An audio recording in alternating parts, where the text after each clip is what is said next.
Hello, everybody. Welcome back for another Microsoft Flight Simulator 2024 live stream. I hope you guys are all doing well. Happy Friday afternoon, my friends. Thank you very much for taking some time out of your busy schedules to come and hang out with me as we fly some virtual airplanes in the virtual world. Davis is here. Good to see you, my friend. Cat Minnesota, welcome back. Simmer Singh, good to see you.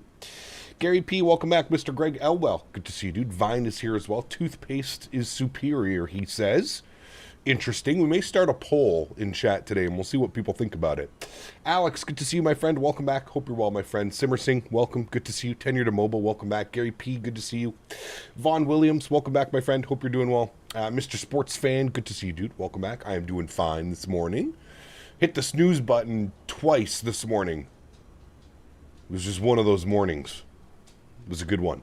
Matija, welcome back. Boeing fan, welcome back. Hope you're doing well. King, good to see you, man. Zach, good to see you. Gary P, welcome back as well. Mr. Baldo's in the house. Good to see you, my good sir. Welcome back. Mickle is here. Good to see you. Extinct Ultimate, good to see you. Earl Boone, welcome. Goodman, good to see you, my friend. Welcome. Leonardo, welcome back. We have a puppy in the cockpit. Fly with Adam, good to see you, my friend. Welcome back. Andy's in the house. Good to see you, my good sir. Welcome. Nick Zinni, good to see you, man. Sorry my abs did to you last night. I think I witnessed a belt slap in Denver. Brother. I was talking with my buddy last night. Both of us, lifelong Sens fans, we're highly considering jumping ship at this point. I don't even know what to say, man. I really, truly don't even know what to say. The Avs are just unreal. If they don't win the Stanley Cup this year, I would say that the season is a complete failure, to be honest with you.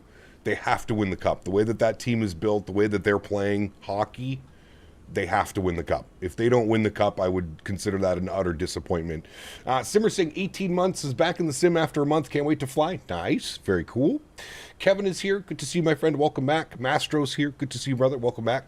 Kunal. Good to see you. Welcome. Cloudybox celebrating 38 months. Huge no floaties to you, my friend. Thank you very much, dude. Says, howdy, everyone. Good to see you, dude. Welcome back. Elliot Greenman, good to see you, my friend. Welcome. Norak, celebrating 43 months as well. Welcome to Premium Economy, my friend. Huge no floaties to you. Thank you very much for the milestones, friends. Appreciate you guys. Huge no floaties to everybody celebrating milestones today. Welcome. Acid Burn, good to see you, my friend. Welcome back. Ian is here. Good to see you, my friend. Life Begins at 40. Welcome back. BQ is here. Good to see you, man. Hey, what's the agenda for tomorrow? I'm also getting new rudder pedals tomorrow as well. Turtle Beach ones. Thrustmaster is way too expensive for me. Almost 900 CAD. Yes. Very expensive. Well, enjoy your new rudder pedals, my friend. Whatever you settled on sounds like Turtle Beach. Enjoy. I've used the Turtle Beach ones before at one of the expos. Not bad. Not bad at all. Join us with the Sabres, my friend. Be happy to have you. Hey, listen, Buffalo is playing 10 times better than Ottawa's playing this year. Ottawa's just in shambles right now. It's crazy, dude. There's rumors swirling around. I don't know if anybody spends time on any sports networks. There's these crazy rumors swirling around right now. We don't have our goalie who makes $8.5 million a year. He's played like absolute dog shit all season, and now he's stepped away from the team. We had to sign a 37-year-old free agent goalie that no other team at the beginning of the year saw fit for their hockey club. It's just shambles, brother. Absolute shambles. Yeah, I don't even know how to explain it. I don't even know. This might be the worst I've seen it. Apart from like the Erik Karlsson and Mike Hoffman back in, oh God knows when that was. It's been brutal, dude. It's been absolutely brutal. Oh, you mean the Ashley Madison rumors and the Sens? Correct. Yes. Could always be the Blue Jackets. I mean, true. Yeah, I guess. I don't know. I truly feel at this point Ottawa's going to be at the bottom of the league. Whether it be 30th, 31st, 29th, it's brutal, man. It's just brutal. Sometimes it is brutal being a Sens fan. Yep. What runway are you departing on? Trying to get my FMC programmed. What runway am I departing on? I don't know. We're going to look at that here in a second. We will figure it all out. Boom, good to see you, my friend. Welcome back. Hope you're doing well. Cap McGee, good to see you as well, my friend. Welcome. All right, friends. Air Canada A330 300 in the toothpaste livery. What are we today? 785. Air Canada 785. Service from Toronto down to LA. We're looking at just shy of 5 hours on the flight time, chat. They send all kinds of airplanes. I was looking at Flight Radar 24 last night. Oh, in the last 2 months, they've sent the A330, 787-8, 787-9, 321, A220, 73 MAX. They've literally sent almost every aircraft on this route. So this will be a fun one. I'm looking forward to it. Again, just shy of 5 hours. I think it's 4 hours and 46 minutes or something like that on the flight time today. So it should be a fun one, friends. And then, of course, tomorrow, we're doing real-world KLM long haul. We haven't done a KLM flight in forever. Can't remember the last time we did a KLM long haul. So it's going to be good. I'm looking forward to it. All right, friends, let's do it. Let's jump inside the aircraft. Let's get this bad boy programmed, ready to rock and roll. First Officer Henry was the goodest boy this morning, and he's got the aircraft powered up for us. So that is a good start, friends. Let's flip this guy over. We'll set 2962 on the altimeter. Let's jump to our electronic flight bag. We're going to SimBrief import our plan, Air Canada 785. Service from Toronto to LAX, my friends. Winds currently in Toronto are showing 190 at 15-mile visibility. Showers in the vicinity, few at 3,000, broken at 12. 10 degrees on January 9th. That doesn't make much sense, but hey, we'll take it. LA, it's only 2 degrees warmer. Winds are currently showing variable at 3. 10-mile visibility, few at 16,000, few at 20, scattered at 25. That's going to change a lot by the time we get there, again, in about 5 hours, but that's what the weather's looking like right now. 190 at 15, probably departing on 2-3. That would probably make the most sense. So we'll probably plan for 2-3 on the departure. Beautiful. That's been imported. Let's go to our payload. We're going to SimBrief import that bad boy. Beautiful. I'm just going to confirm these numbers up here again. SimBrief, just to make sure everything is set correctly. We've got 3142 on the fuel. We're looking for a zero fuel of 147.1. Perfect. Everything is matched up. We're going to apply load. We're going to go instant. Beautiful. You're going to hear the beep of the airplane. Don't worry. That is all fine and dandy. Beautiful. Let's spend some time down here on the McDo, shall we? We'll clear out all of those messages. Don't need any of that fun stuff. Beautiful. I love how responsive this McDo is, though. I will say that. Go to our initRef tab. We'll do our init requests. Like, look at how fast it pulls in your flight plan and stuff. It's awesome. Toronto, LA, alternate Ontario, Air Canada 785. We're going to go cost index 5 on the climb out to flight level 400. I don't know if we'll be able to hit that immediately, but that's our initial, or sorry, that is our final probably cruise altitude. So we'll see if we can hit that. We'll look at what the aircraft says once we get airborne. We are just finishing up the boarding process. 251 passengers aboard the aircraft today down to LA. That all looks good. We'll go to our init B page. We'll plug in some numbers. 147.1 is correct. 26.2 on the zero fuel weight. Beautiful. Block fuel today, 30.1. So that is looking good right there in itself. Beautiful. Let's go to our flight plan page. Let's go Toronto, departures 2-3. We are planning the GoPup 4 arrival. Or sorry, departure, not arrival. GoPup 4, there it is. We're taking the SLAP transition. Beautiful. We'll insert that. Wonderful. Into LA this afternoon. Which runway should we plan, chat? 24 right or 25 left? Looks like the real aircraft landed on 25 left because they do park on the south side. So let's do that. We'll plan for 25 left on the arrival today. ILS 25 left, it will be via the Angel 4 arrival. We want the Hackman transition. And our approach via, I'm pretty sure we want it via Circus.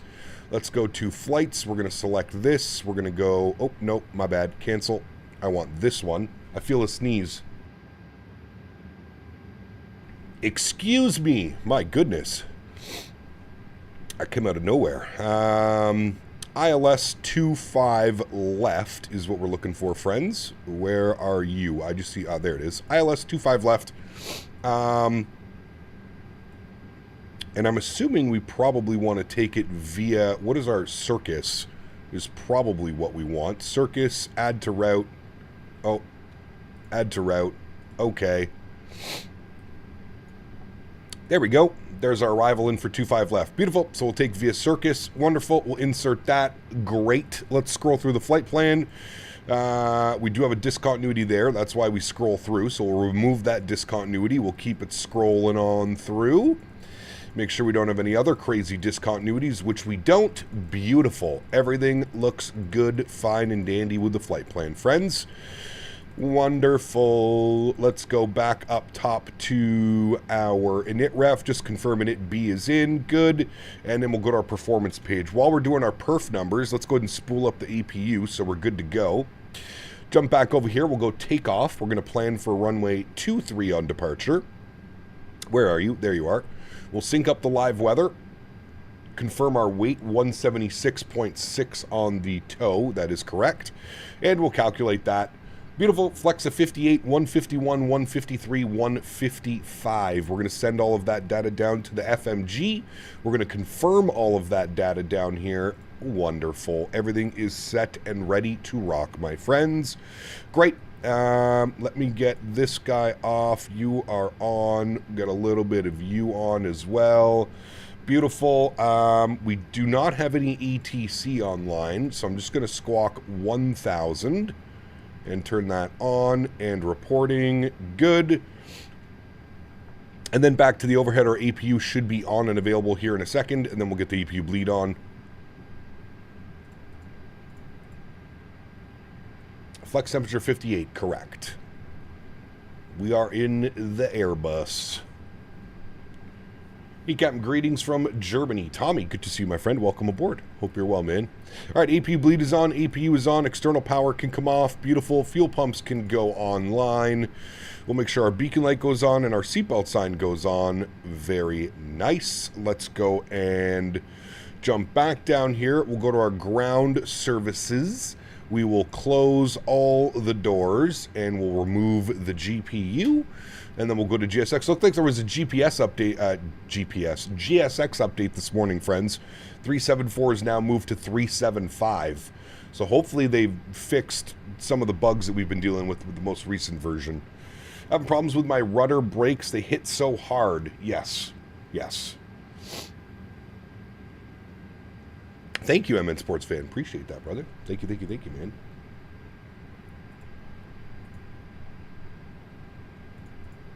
All righty. Looking good.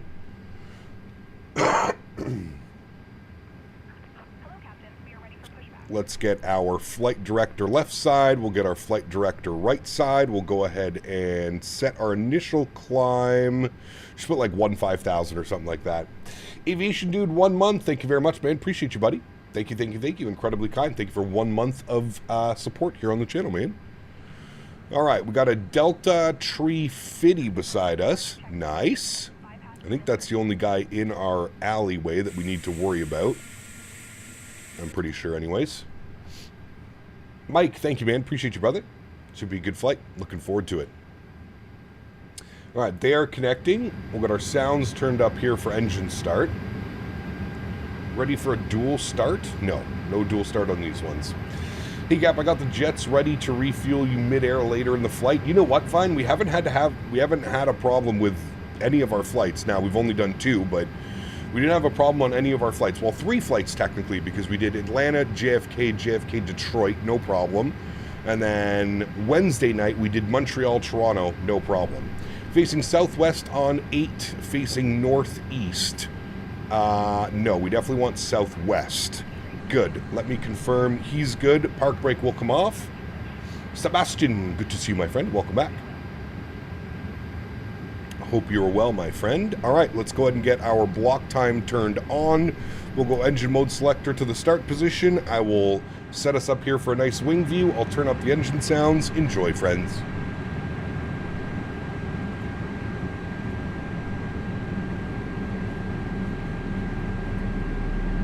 Hey there, Cap. You good? You've been enjoying the 330? I have been, Ponzo. Yeah. Cap, have you experimented with DLS 4.5 yet? No, I have not.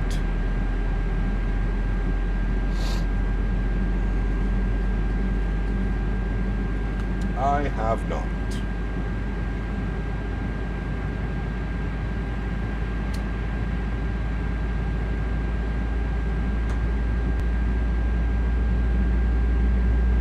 At least we get engine start sounds with the Rolls-Royce engines.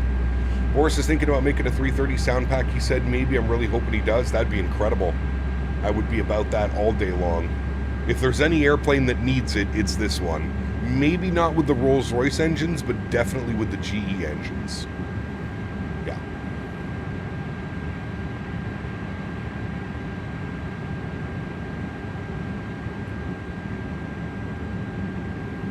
Recap tomorrow, I'm doing Aer Lingus ops from Dublin to Amsterdam and back to Dublin. Aer Lingus A320neo, about 1 hour and 7 minutes, 1 hour and 29 minutes. Enjoy, my friend. Great on the 330. Truly wish there was a premium version. Yeah, I think I gave my rating. I said it was about a 7. I'm giving it like a 7, 7.5. It's a lot better after the most recent update. Park brake set. Spool up number 2.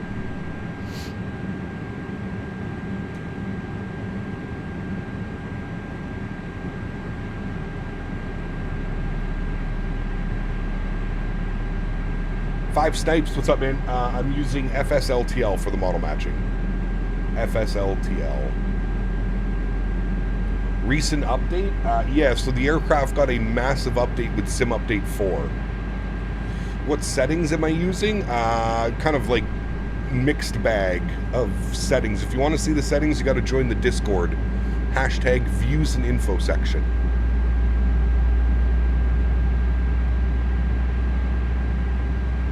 Well, hello. Do the wings actually flex now? They do, yeah. Carolina donated $19.99.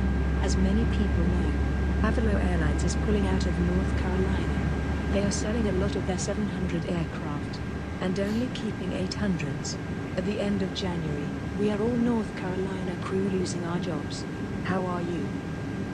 Well, that doesn't sound very good, my friend. I wasn't aware of that. Was anybody else aware of Avelo selling off some aircraft? Not good news. Huge note, floaties, UCAB Carolina. Well, hopefully you've been with that airline long enough that you can get looked at another airline that flies out of North Carolina. Spirit, Breeze. There you go, man. Huge note, floaties, UCAB Carolina. All the best in your future endeavors, my friend. Kind of short notice at the end of January. That's no bueno. Sorry to hear that, my man. Sorry to hear that.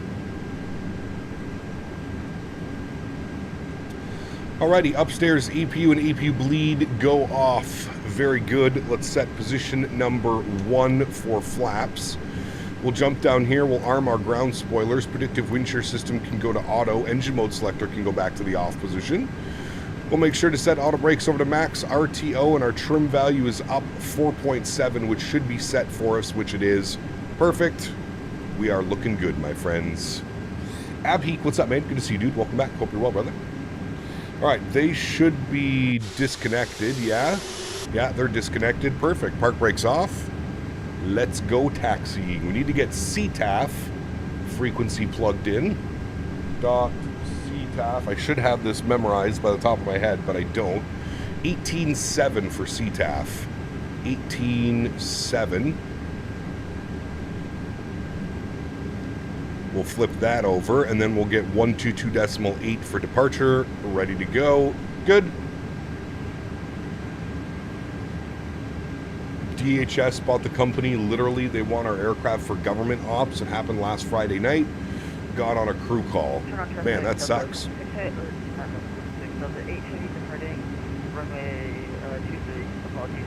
That sucks, my friend. I'm sorry to hear that. Did a lot of Canada, France, Air France ops the last few days of the 777. Nice. Really want a Sobo and Indy to make the 330 feel more heavy. An IRL, a 330 IRL requires so much pitch to lift off, but the iniBuilds 330 doesn't take much pitch to rotate. No, very sensitive on the controls. Very sensitive.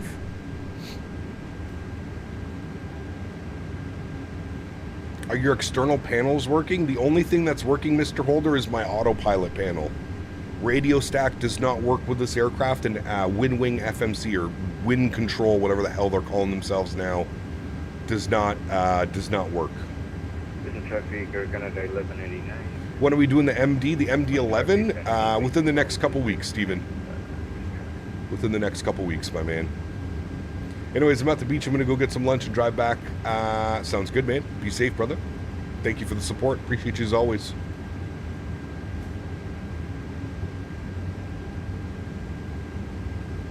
All right, right turn here on to Alpha. I think this is Alpha. This might be Bravo, but I think it's Alpha.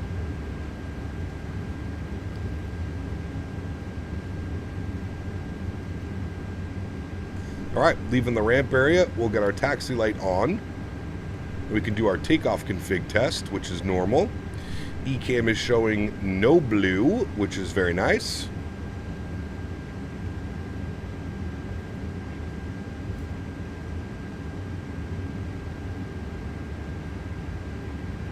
Are you going to the expo in Minneapolis? Yep. That is the plan, my good sir. That is the plan.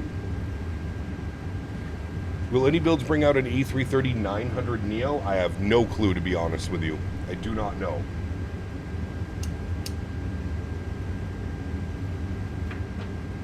I'd like to think so, but I don't know.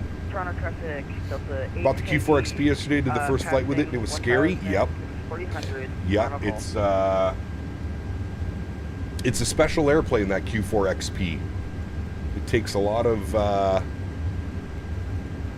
patience to learn that aircraft properly, to be honest with you. Can you hear the hum sound? You will as soon as we get onto the runway, my friend. Don't you worry, we got to spool up the engine somehow. Do not you worry. Need that 7.5 bad from Bluebird to drop soon? Yeah. I don't think it's dropping anytime soon. I think we still have a solid 6+ month wait for the 7.5, unfortunately. That's just my opinion. I think it's either going to release just before the expo. It's either going to release just before the expo, or it's going to release after the expo. Also, Flight Tampa needs to update this. Like, we should have snow on the ground here in Toronto. You can see some of it's got some snow, but definitely needs snow. Hey, yeah, finally buying 24 tonight. Rate Chase Plane 1 out of 10. Chase Plane is great. just be very mindful of using just be very mindful of using the cinematic mode. Yeah. Bluebird's really taking their time. I think Bluebird is really focusing on like giving us the best aircraft we've ever received day one. I hope that's the case, but we'll see. We shall see. Roughly how much money have you poured into sceneries? Thousands and thousands of dollars, my friend. Now, I'm a full-time content creator on YouTube, so that money usually makes its way back to me. But yeah, I've spent, dude, over the years, I don't even want to know the number. It wouldn't surprise me if, like, third-party add-ons in general, I've probably spent over $10,000. Between airplanes, sceneries, utilities, easily over $10,000, I would assume. Especially at this point. I've been doing this for how long? The amount of scenery that I bought for X-Plane, the amount of scenery that I've bought for Microsoft Flight Simulator. Thankfully now, my YouTube channel is at a point where a lot of developers will reach out and send me review copies, thankfully. So I haven't had to buy a scenery in quite a while. To be fair, knock on wood. Very lucky. Air Tones, what's up, mate? Good to see you, dude. Welcome back. Phoenix could do so much. 330, 200, 300, 800, 900, all the different engine variants. I don't know why Phoenix shut down the idea because the market is in need of it. I would agree with you. Yep, I would agree. Hey, Cap, let me know when you arrive in LA since I'm here today. We'll treat you to lunch. Great A350 rides from MCO Atlanta to LA yesterday. Enjoyed those big birds. That would be awesome, dude. Enjoy your time in LA. Bad Hog, what's up, man? Good to see you as well, brother. This is the best 330 for 2024? Correct. Yes, it is. Someone should build a flight sim hobby expense tracker. There would be a lot more divorces, I feel like, if that was a thing. Many more divorces if the wives knew how much we were spending. Very excited to get 24 for the first time ever tonight. I've stayed very patient. I'm making the transition. Good, Padre. You'll have to remain a little bit more patient as setting up your keybinds in 2024 can be a little bit of a nightmare. Have you noticed a lack of ground snow in the sim in winter time? Not really. Certain airports, like Fly Tampa, just needs to update their scenery. For the most part, it's done pretty good. You'll see once we get airborne, there's going to be snow all over the ground.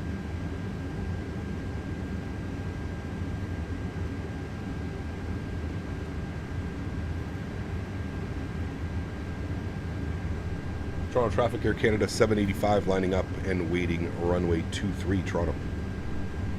Now we need to get Leonardo to get you a copy of their 20th anniversary MD. I already own the MD-11, Mickle. I don't know if it's a free update for those that have already purchased it, but I bought the MD-80 quite a while ago.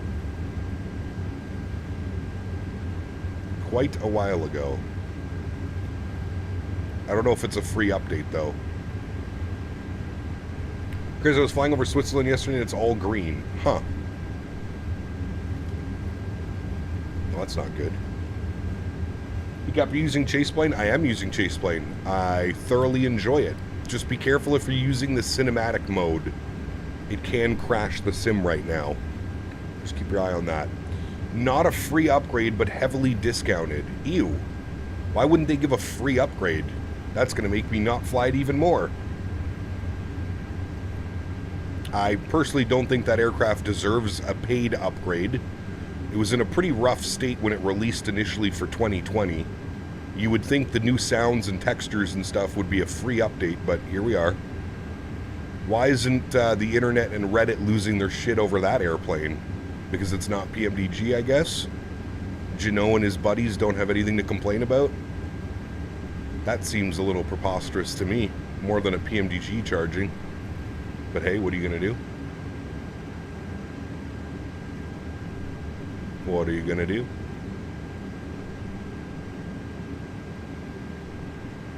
All right, friends.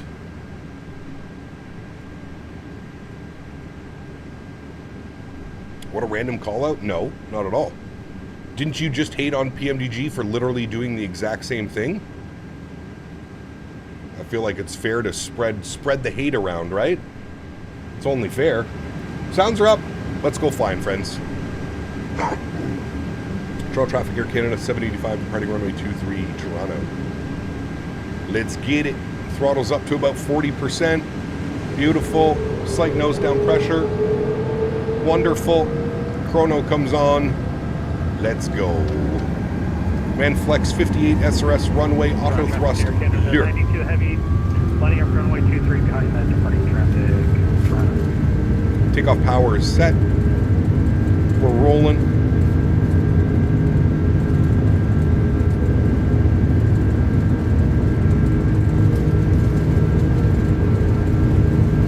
There's 100 knots. We're neutral. Thing feels like a freight train lumbering down the runway. V1 rotate.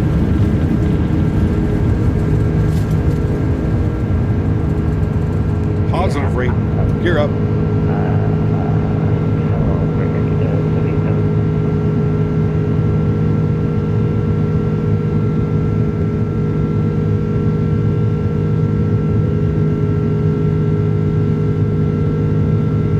Slight right turn.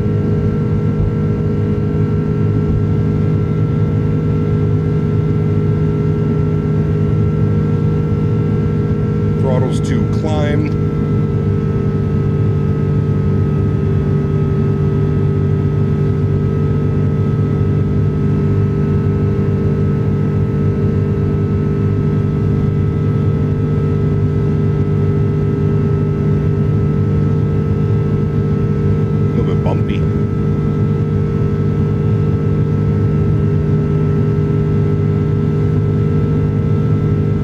These are the Rolls-Royce engines. They sound 10 times better than the GE engines for whatever reason. The GE engine sounds super weird on this airplane. Alrighty, speed check, flaps clean. Clean speed is in. Air Canada 92 heavy departing runway 23. Runway turn-off lights are off. Nose light goes off. We'll proceed down here. We're going to go direct to Tillum. Insert. Good.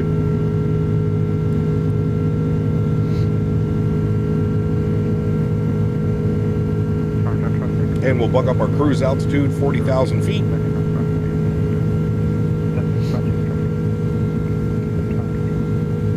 Which goes faster, the 777 or the 330? I think probably both pretty similar. Probably the triple, though, to be honest.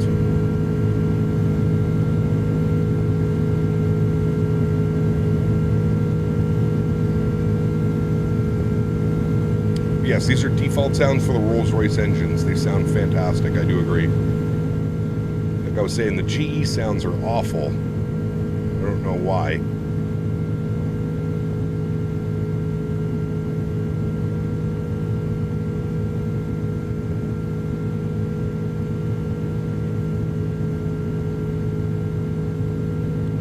Nav looks off. I haven't had any problems with the nav. I'm also expanded pretty.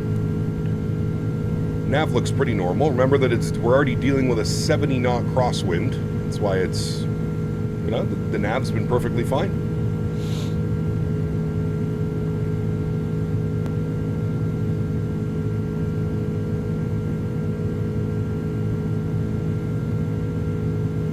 Alrighty, friends, coming up on 10,000 feet. Autopilot 1 will go on.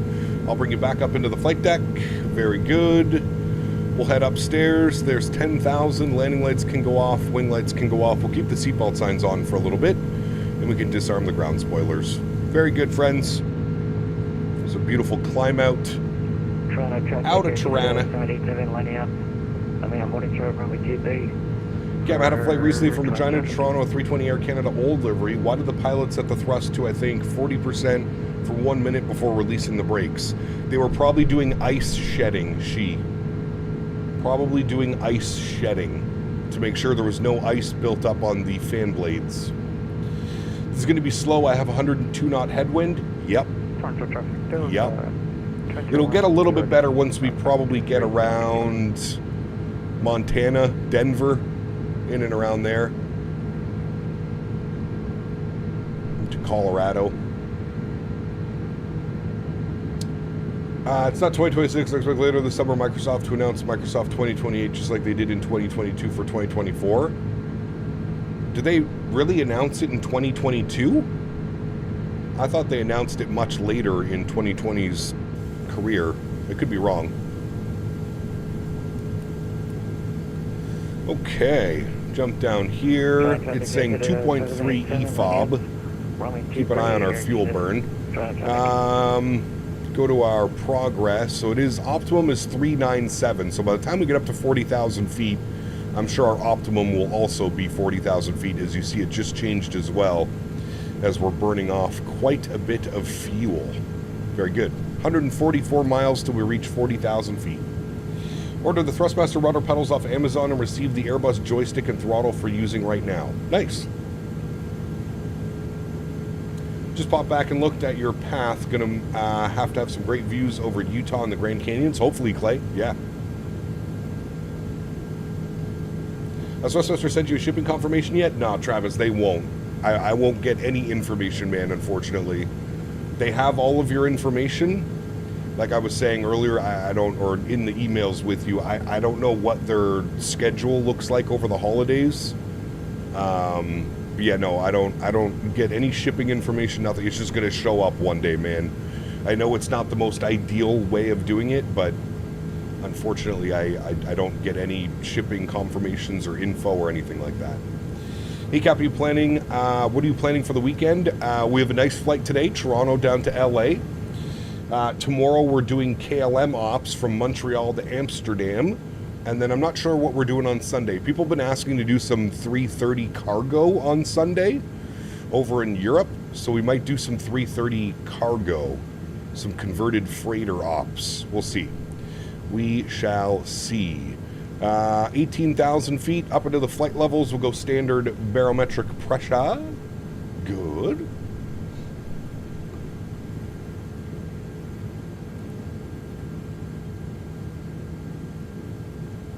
Would it hurt for me to ask them directly? I don't even know who you would contact, Travis, to be honest with you.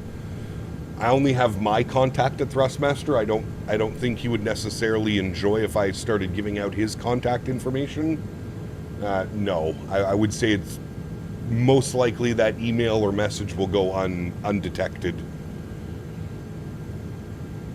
Hey, Scap, I didn't know that to the ice is shedding on the engines. Correct, yes. I'm assuming that's what it was, to be honest with you. Maybe EDDP to EBBR and back. Maybe. We'll have to see. I don't even know what airline in Europe flies the 330 cargo. We'll figure it out tomorrow. We need to start a poll. Hold on. Start poll.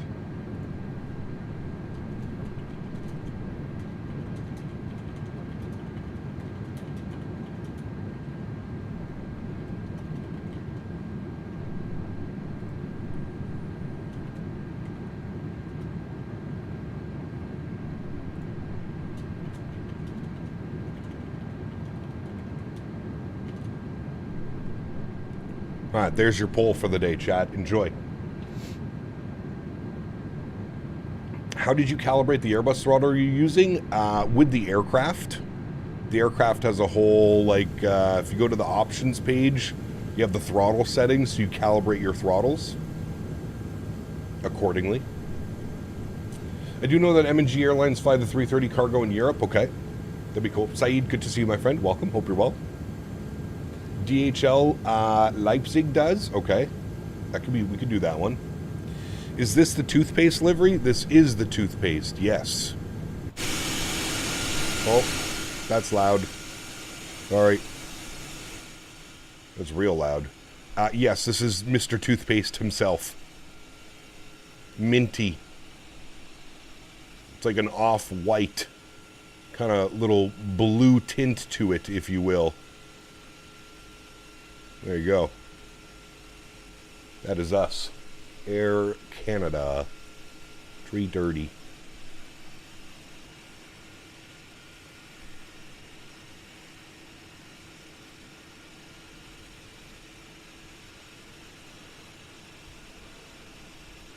Those people who say old livery, also crunchy peanut butter, just saying, nah. No way. Istanbul to Luton, M&G does it in the 330, but rarely. Okay. Excuse me.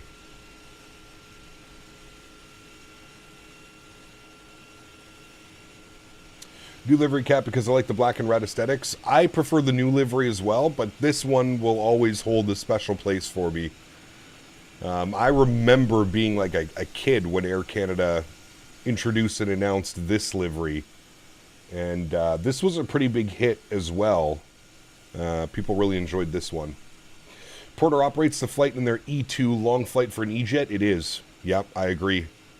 Now, the good thing with Porter is there's no middle row. And I think that's how Porter gets away with flying the longer routes on their E2. So they have no middle row, so it's just 2-2 configuration. That would be a lot more comfortable than like a 3-3 or a 3-2 like the A220 or something like that. Did Air Canada have toothpaste livery on their 777s? Yes, they did. Yeah, prior. I think all their 777s have been painted now, though. I think the 777s are all in the new livery, if I'm not mistaken. If you want U.S. ops, Tampa Cargo flies 200 freighters out of Miami. Tampa Cargo, I've never heard of them. Davis, is that your airline? Sitting in an Iron Maiden would be more comfortable than flying WestJet right now. It could be, yeah. I only flew Porter when I went to YYZ from Vancouver unless a wide body is available. Nah, Porter doesn't have any wide bodies, no. The E2 is their biggest. They have Q400s and E2s, that's it. I don't know if Porter would expand, to be honest with you. Flying this in the Phoenix 321, my God, she's heavy. Yeah. I don't know, I don't talk to people who don't read milestones. Wait, you had a milestone chat? When did I miss that? Oh, I did. 73 months. Thank you, brother. Says, sitting in the tub, cleaning myself, watching you stream. Boy, I'm glad I scrolled up and read that one, Davis. Thank you for 73 months, my amigo. I hope you have a wonderful... Who bathes? Who takes a bath? That's what I want to know. Who takes a bath? What happened to a shower? It's the only peanut butter that doubles as both spread and a snack. You get a spread plus a crunchy bonus. Crunchy peanut butter for the win. Thank you, Johan, for being a sane citizen of the world. Appreciate you. Correct. That is the best answer you could provide. Hello from Croatia. Tomo, good to see you, my friend. Welcome back. Hope you're well, man. You're right. When I flew Air Canada 777 from London Heathrow YYZ, it was the new livery. Correct, yeah. Tampa, Columbia, mostly old-tired DC-8s. This calls for another poll. Bath versus shower. Maybe once this poll ends. Bath versus shower. Which one will Davis choose for tomorrow? Who are we kidding? Davis bathes once a week, right, Davis? Smelly bubbles. Do you have room for me in the tub? I'm sure he does. My wife, 20 minutes to fill the tub to sit in for 2 minutes and claims it's too hot and then gets out. Nice. 3 times a week. My man. Can't stand the EC black masks. Some of those masks look good, just not the EC kind. What, really, Bad Hog? I love the new livery. The new Air Canada livery. I think it looks great on all airplanes. The Max, the 320s, 321s, 777s, 787s. Looks fantastico. Does anyone hot tub count as a bathtub? No. I feel like hot tubs are like a cesspool. I guess it depends which hot tub. Heat I installed 2020 again, and I noticed that the lighting is better in 20, such as aircraft taxi lights and stuff. Interesting. I think the lighting in my opinion, the lighting in 2024 is much better. It's much more volumetric. That's what I think. But to each their own, right?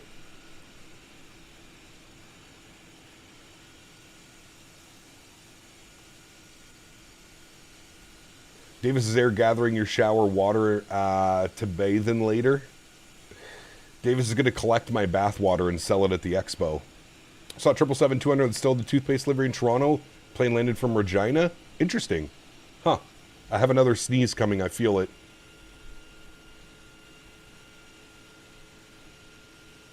I think it went away. It definitely went away. EC's new livery is sharp. I like it. Yeah. Davis is going to be selling caps used water at the expo in the parking lot out of his van beside the honeycomb guys. Or not honeycomb now. What's their new name? What's the honeycomb guy that left and made his Meridian? Davis will be beside the Meridian guys in the parking lot selling bathwater and other nice treats. Sweet treats. Hey Cap, I'm a Canadian kid and my phone crashed out and I can't resolve it, so I had to use my mom's phone. Uh-oh. Well, welcome aboard. Should call the Expo hotels to make sure Davis's room has a tub. I feel like all hotel rooms have a tub, no? Buy a throttle, get a used bathroom water for free. Correct. Imagine if we had A330 old school CRT screens. Those are so beautiful. Those are the ancient 330s. Wouldn't surprise me if Air Canada still has some of those, to be honest with you.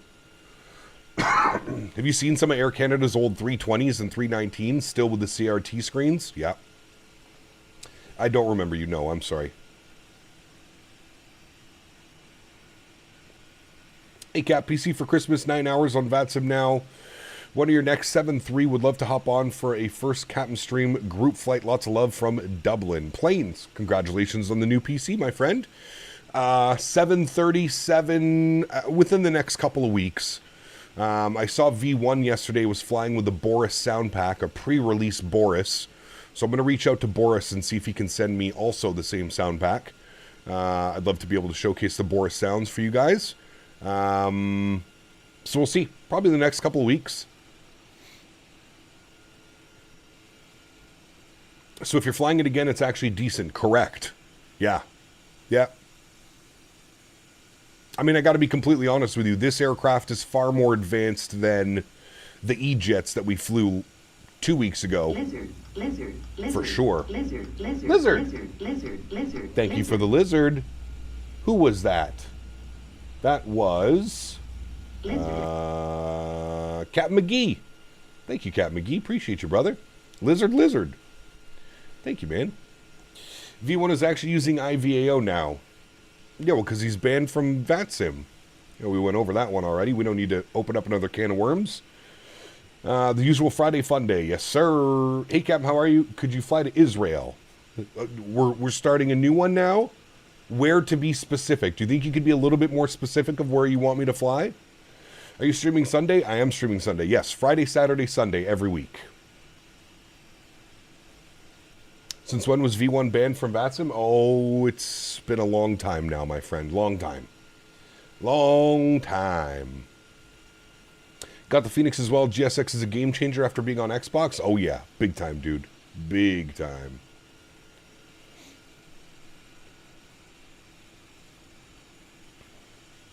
Can you fly to my house? Yes. Front door pickup. That would be a good one. Where am I going? I'm going to Los Angeles, LAX. Los Angeles. You mean I have an idea? I don't ring a bell, so you remind me. Sure. Think the old livery is expensive to paint, Cap. Maybe that's why they replaced it. Beautiful livery, though. Could be. Yeah, what is the... Well, I mean... I feel like the new one also needs quite a bit of paint, but... Yeah.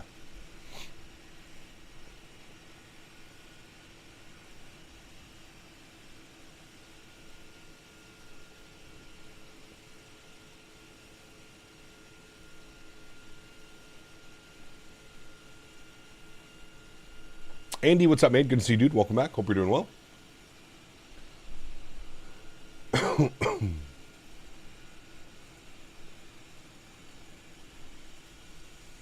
Jordan, good to see you, man. Happy Friday, brother. Thanks for coming to hang out. What's going on with the Sens and their wives and girlfriends, brother?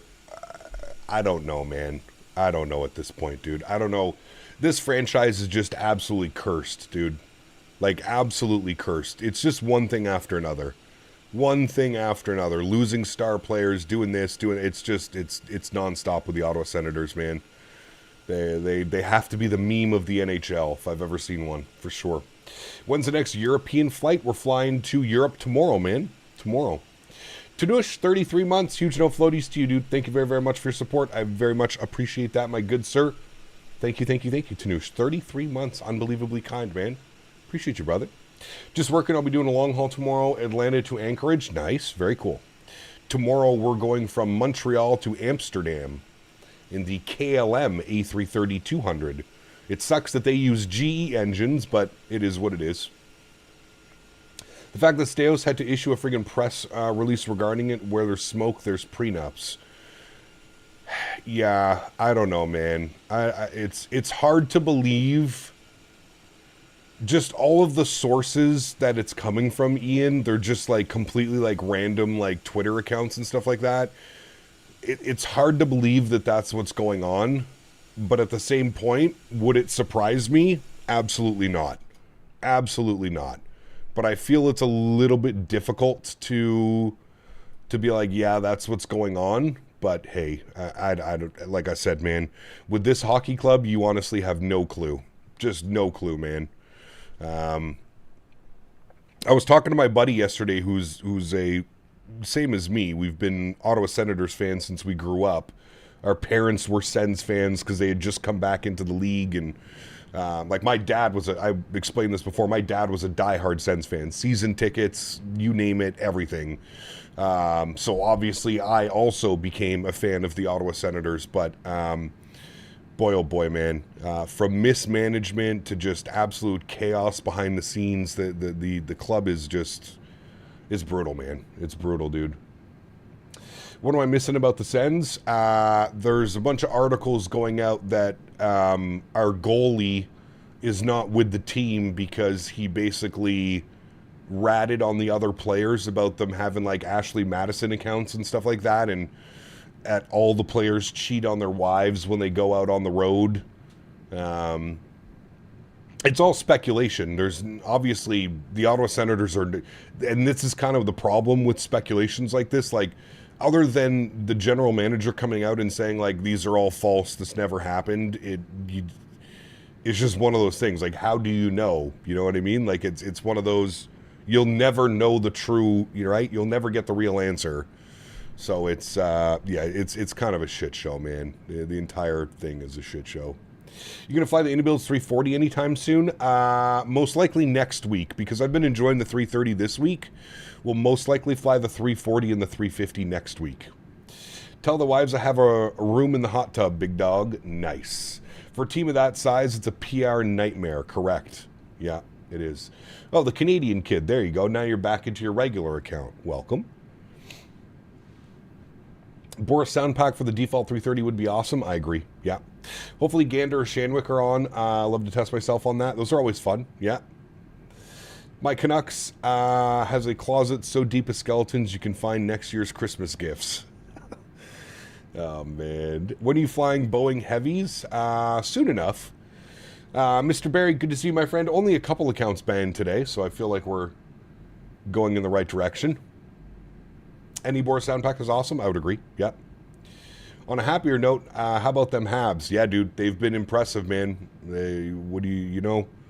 Again, I was talking to my buddy about that yesterday, and we were saying, like, look at how, a properly run system. The problem is with the Ottawa Senators is we had probably the worst owner in the league for a decade in Eugene Melnick.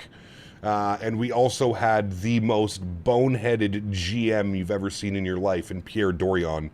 And for the last 10 years, they've basically just ruined this franchise and this hockey club. A lot of the players that we've kept from that era, I feel like it's just, we have this like losing mentality. We've just, you know, the owner never wanted to spend any money. The GM never really wanted to make any trades that would actually help the team. He would always send, you know, important assets off for either an aging defenseman or goaltender or forward. It's just been a shit show, man. And I really think, I was telling my buddy yesterday, I think it's going to be, we're probably in the midst of another rebuild, because I just don't think it's going to happen with this core of people that we have. I think you keep a few of them. I think you keep Tim Stützle. I think you keep like Shane Pinto, Jake Sanderson. That's about it. I feel like everybody else could probably go. I think you trade Brady. You get as much value as you can for Brady. I don't think he's re-signing when his contract is done in 3 seasons, 4 seasons, whatever it is. I think you do a proper rebuild. You know what I mean? I feel that's the only way. Remember that 2017 playoffs run you guys had? I mean, overtime Game 7 against Pittsburgh, dude. And that's when Pittsburgh was stacked. They won the Cup that year, I believe. That's when they were absolutely stacked. Kunitz, Crosby, Malkin. They had Murray in net, who was standing on his head. Yeah, it was crazy, man. We in Chicago would be happy with Brady. At least I would be. Yeah, I mean, it's weird, dude. Even he's not playing the way that he usually plays. Looks like they're in Manchester. Looks like they're the Manchester United of hockey. Sure. Yeah. Visited Shamrock Station with school. Was the sickest I've ever heard. So complex. I heard Shamrock and Iberia cell check, and I've been to Dublin's new ATC tower as well. Awesome. Very cool. The exact same with the Flames, man. Always end up in the middle of the pack with no decent prospects. Management needs to call out a rebuild stat. Yep. Calgary needs a rebuild. I would agree. You'll get a nice haul. I'm pretty sure Kadri will be out at the trade deadline, so I'm sure you'll get a nice haul for Kadri. But yeah, it's a shame, man. It really is a shame. It really is a shame. But honestly, at this point, I feel like I'm just used to it. With how bad the Sens were when I was growing up. Actually, the Sens were a powerhouse. Back in the late 90s, early 2000s, the Hossa, Havlat, Danny Heatley, Jason Spezza, Alfredson era, brother, they were incredible. They could just never get past a shitty Toronto team in the first round for whatever reason. They could never do it. So, is the Horizon any good? The Horizons are okay. They're okay. You excited for the FIFA? I don't watch any soccer, man. I feel soccer, and please don't take this the wrong way, but for me personally, as someone who grew up playing hockey and contact sports and stuff like that, I can't watch soccer, dude. It drives me absolutely bananas to watch these little girls flop around the pitch. They barely get touched, and they're doing flips, and they're on the ground for 20 minutes holding their knee when it didn't even get hit. I can't watch soccer, dude. I literally cannot watch soccer. It drives me mental. It makes my blood pressure skyrocket. And I don't even like watching it. Proud fan of shitty Toronto hockey teams here. How big of a jump do you think your 5080 is versus your 3080 Warhorse? Can you tell an eye-popping difference? I mean, I don't know about an eye-popping difference, Bad Hog, but there is a massive difference, yes. Especially running 1440p. My 3080 would struggle running 1480p. The 5080 feels like it was meant to run 1440p. Still can't believe Atlanta has a hockey team. Well, they had. Atlanta hasn't had an NHL team in probably a decade now. Atlanta moved to Winnipeg. And how about Winnipeg? 11 losses in a row after winning the President's Trophy last year. Best team in the NHL. Ousted in round 1, and now they're bottom of the league. 11 straight losses. What do you think of the default 330? Very good for a default airplane. Very good. They got the Atlanta Gladiators. What's that? AHL, though? I mean, AHL, sure. That's not NHL, though.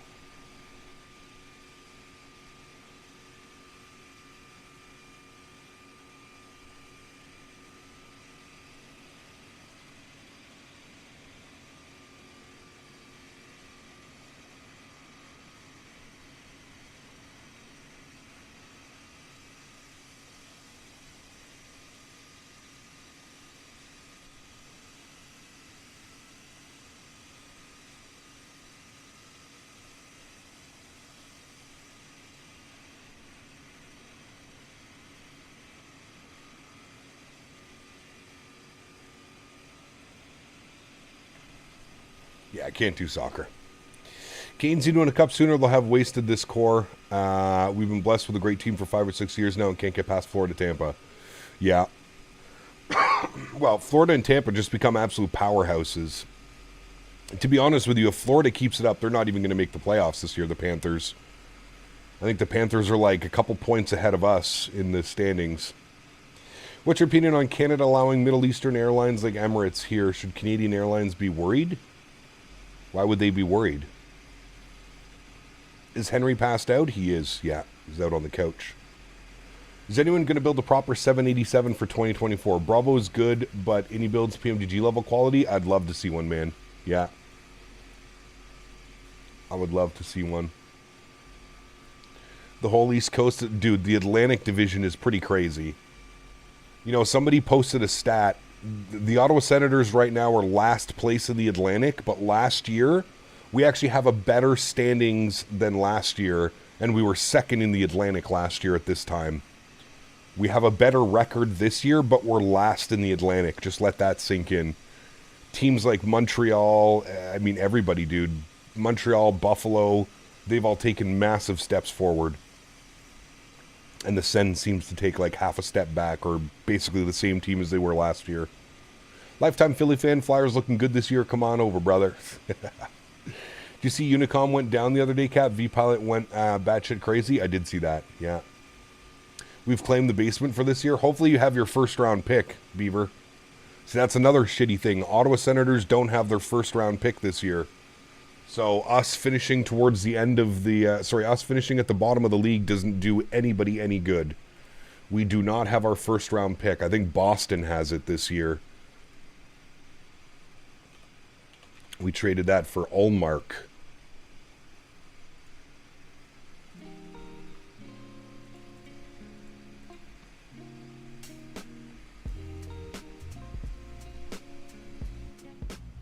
Hasn't Crosby, Malkin, and Letang been playing together now for like 20 years or something? Yep. Probably since Sid came into the league. Flyers have a shockingly good this year. I don't want to talk about the OT loss to the Leafs last night. They've been playing well.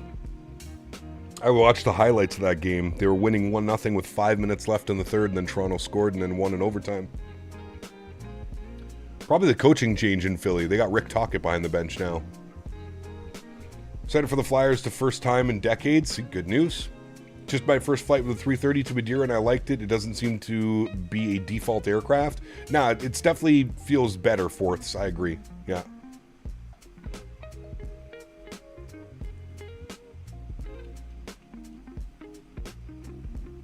I agree, my good sir.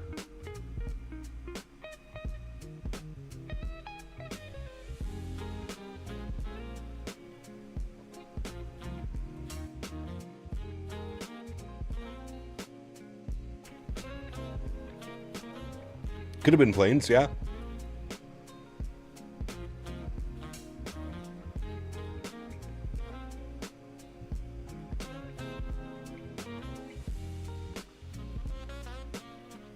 Yeah, Bad Hog, he didn't have his equipment on. Yeah. Sis Corner, welcome back. Hope you're well.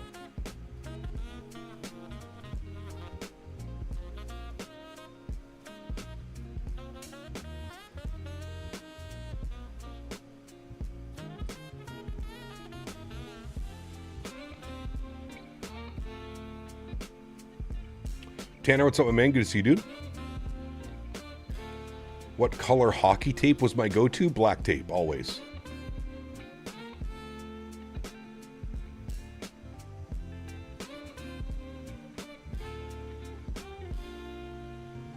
Flight Sim Life, you got to turn off the voices in the Microsoft settings. You met Tocchet and Ziesel. Nice, very cool.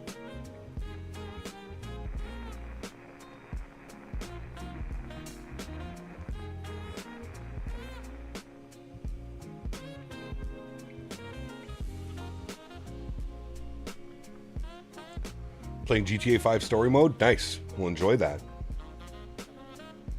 Sounds fun.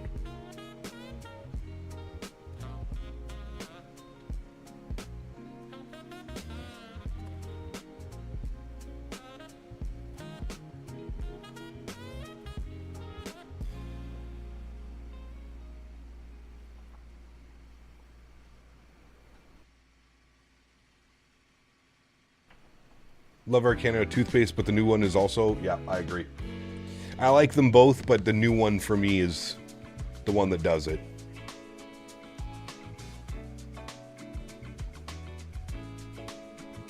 Whereabouts are we right now? We got to be like up and above Chicago? Nope, not even close. There's Detroit. Bay City, Michigan. Saginaw. Midland.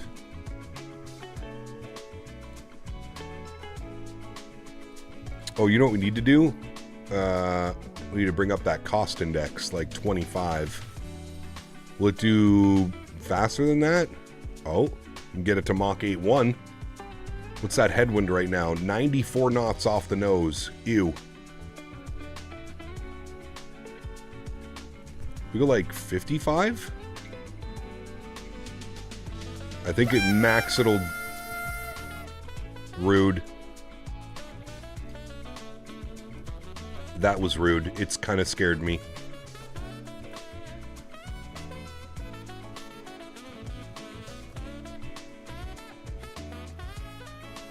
Bauer or CCM? I always had CCMs growing up.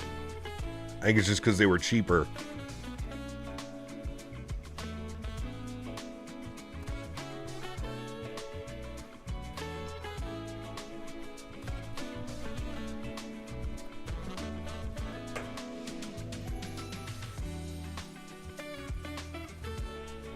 How's the fuel been doing? So far, so good. We'll keep an eye on it for sure. Why was it TA only? Because I'm a streamer, Evil Gravy. And there's lots of people out there that like to troll streamers. So I put it on TA only in case somebody spawns in front of me, my aircraft doesn't decide to climb or descend.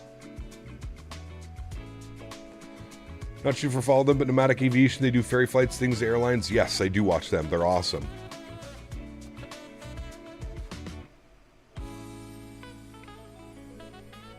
Played with and against Cole Caulfield growing up.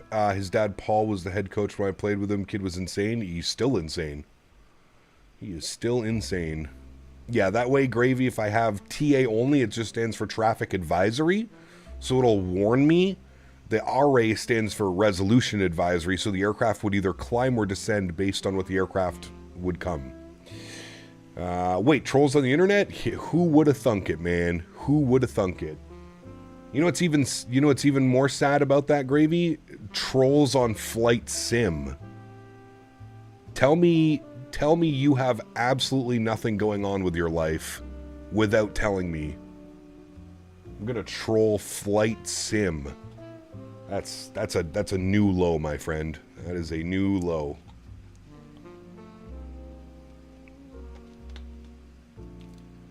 Sounds a good, Boeing fan.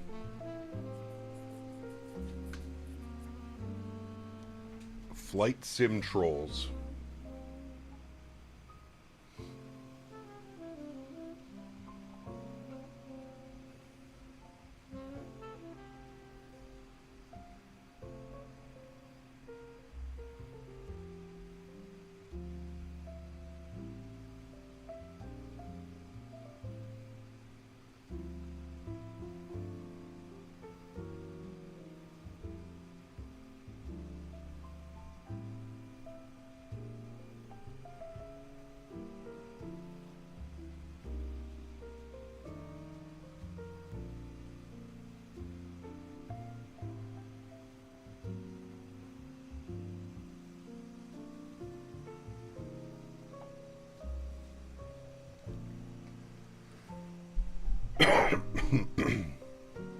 Gonna start trolling the life skills streamers like someone who knits on their YouTube stream.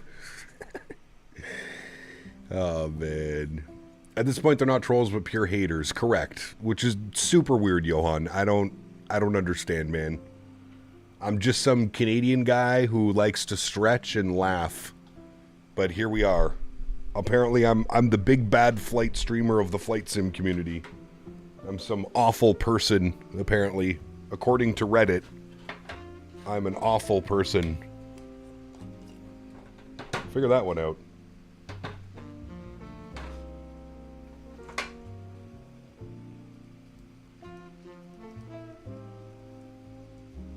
Cool Jazz making me want to watch a new Cockpit Casual video. They have any new videos out? I haven't seen anything from them in a while.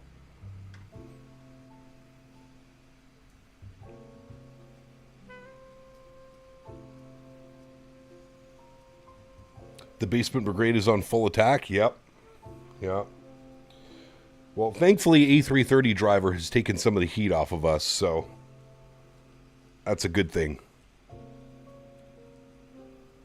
To be fair, I feel like he loves the heat. Something tells me he gets off about it. Hey, Gap, going to take the 330 to Europe anytime soon? Tomorrow, Mike. Tomorrow we're doing a long haul. KLM ops from Montreal to Amsterdam is the plan for tomorrow, my friend. KLM A330 200. What's A330 driver taking the heat for? Well, because he's in bed with PMDG and he never talks negatively about them.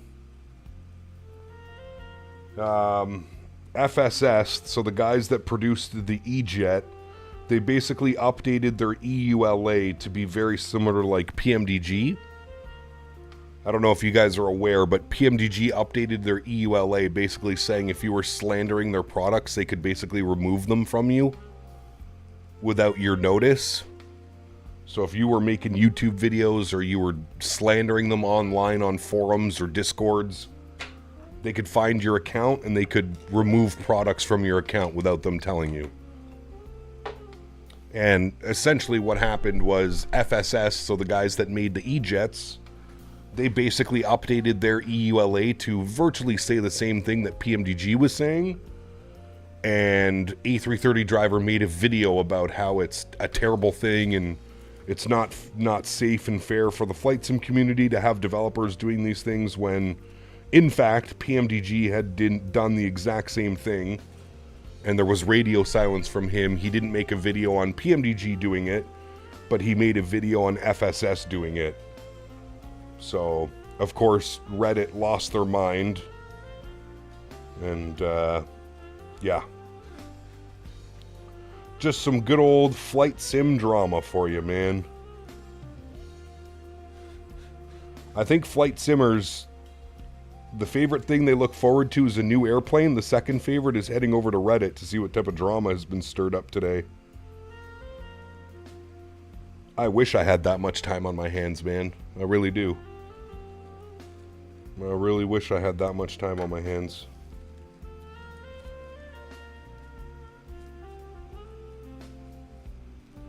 Must be nice.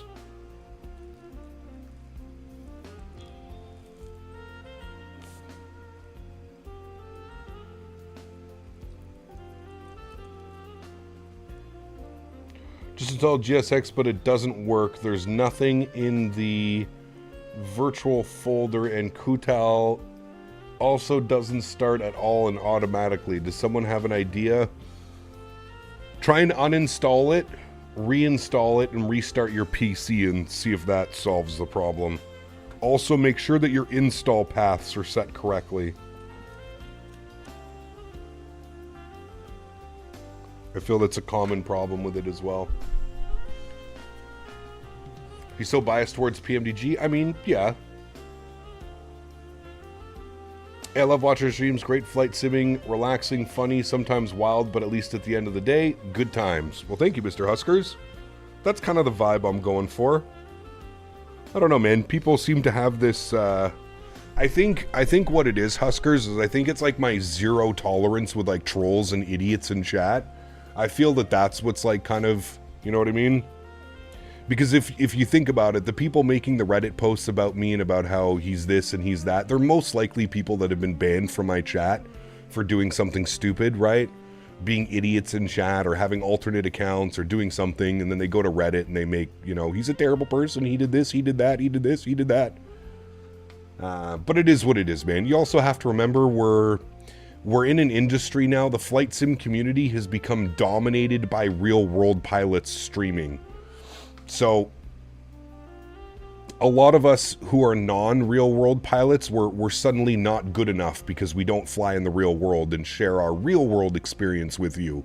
Therefore, we're automatically nowhere near as good, and we don't deserve the watch time. Again, this is according to Reddit. I'm just reciting what Reddit says. Hey, Chris, so you want to be a pilot, huh? Just go fly the Megcopter, man. The training for that was brutal. Aw, who kidding? This reminds me of the time I asked a flight attendant to Boeing on my Airbus. Cue the cutaway. Flight Sim Life, thank you, brother. I appreciate you, man. Thank you.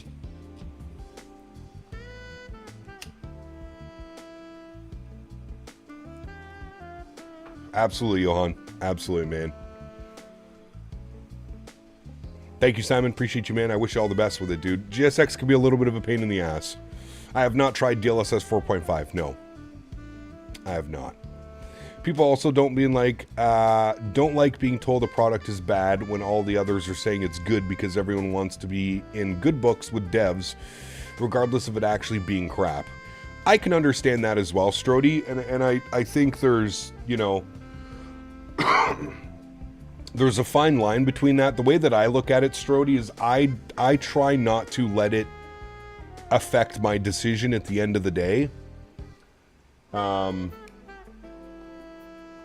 I think at the end of the day, the one thing that I remember the most is that we have developers like Captain Sim and BreeDoc and Latin VFR.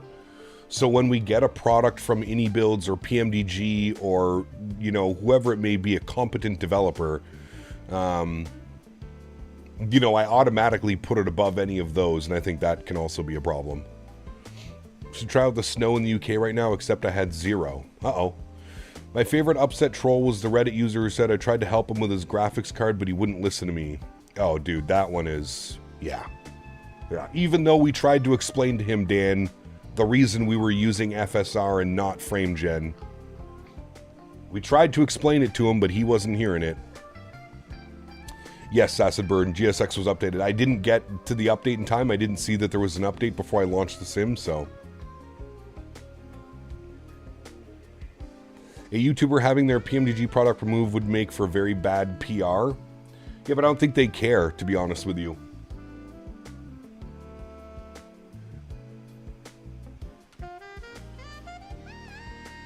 I don't think they care, because any, you know, any streamer or content creator with a head on their shoulders will understand what the product that you're buying. And like I said, man, I don't think people necessarily had a problem with what PMDG was charging for the upgrade for the 737. I think people had a problem with how the upgrade was explained to them. If Robert hadn't said, "Oh, a few cups of coffee," I don't think there's an issue here.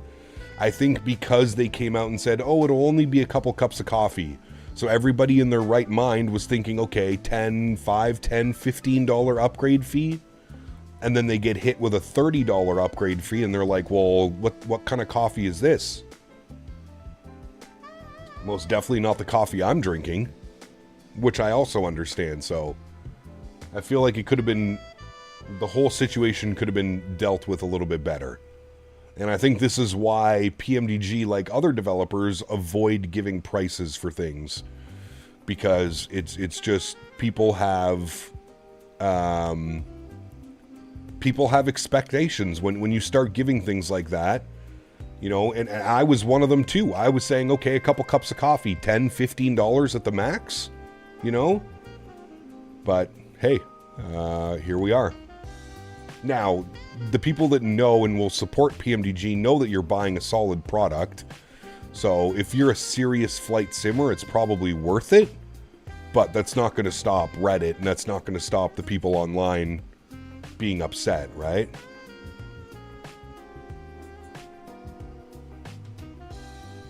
The answer to your coffee question is that kind of lemur eat the digestive poop. Yeah, I forget which one that's called, you know?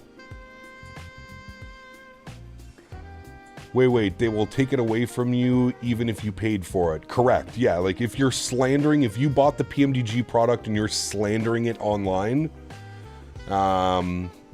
in their EULA, so the one that they updated right before the 737 dropped, it basically states that they have the right to take the products away from you.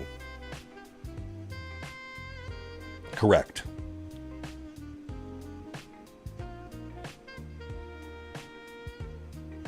Cap, do you think laptops are capable of running Microsoft 2024? Depends which laptop, Josie. If you have a 4 or a 5000 series in that graphics card in the laptop, for sure. Yeah. Do you use any apps similar to Volanta? MG, I use Sim Toolkit Pro. I don't really track my flights. I don't care about tracking my flights. I'm not really interested in that. I only use Sim Toolkit Pro because it gives us all that information that you see on top of the screen. Yeah. How can PMDG take it away, though? Well, they have all your information. So they have your email address and your credit card and real name and address. They have all that information, so it's not that difficult to figure it out, I'm sure. What's the temp for you in Ottawa right now? It's pretty warm, Vine. It was like 7 degrees earlier when I was out. Currently, right now, it is showing 5 degrees with light rain. 5 degrees light rain.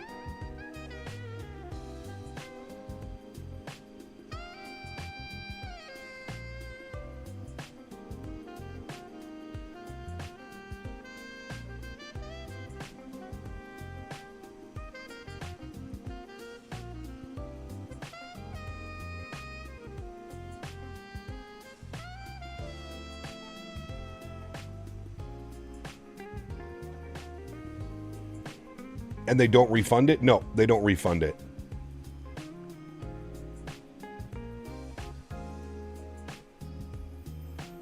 Well, hello, buddy.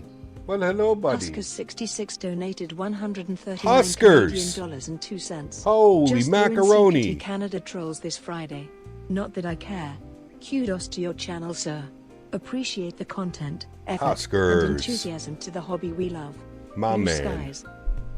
Dropping the $139 donation check. We please get some love for Mr. Huskers, longtime friend of the channel. Had the pleasure of meeting him. When did Huskers? It was in Houston, right? Yeah, it was in Houston. I think we met for the first time. Hopefully we'll get you back at one of those expos sooner than later, my friend. Thank you, Mr. Huskers. Appreciate you, brother. And enjoy your time out in LA, man. I wish I was out in LA right now, let me tell you. I wish I was out in LA. Thank you, Huskers. Appreciate you, brother. PMDG did more under the hood adjustments. To be honest, textures are getting a little bit old. Tweaking pad colors would be nice. Saw bus are nowhere near like that in the real deal. Yeah. If it's installed in your PC, they can't uninstall it from your PC. Correct. They can't uninstall it, but they can block you from the PMDG, their OC3, meaning that you can't purchase any more of their products. There's also other things that they can do. I'm sure that they have tools for. But anyways, the big thing is PMDG did this and there was no response. And then another development group did the same thing. So again, FSS, the guys who make the E-Jets and the 727, they updated their EULA to basically be the same thing as PMDG. An A330 driver made a video about it, and that's why he's getting so much hate, is because PMDG did it and there was crickets. It was complete silence. And then another developer does it, and then he makes a video about how he'll never fly any product made by that developer because of their EULA, which is, to be fair, and I'm not trying to start wars in chat. I can agree and I understand and I can see where the community would be upset about something like that. That is basically the definition of a double standard.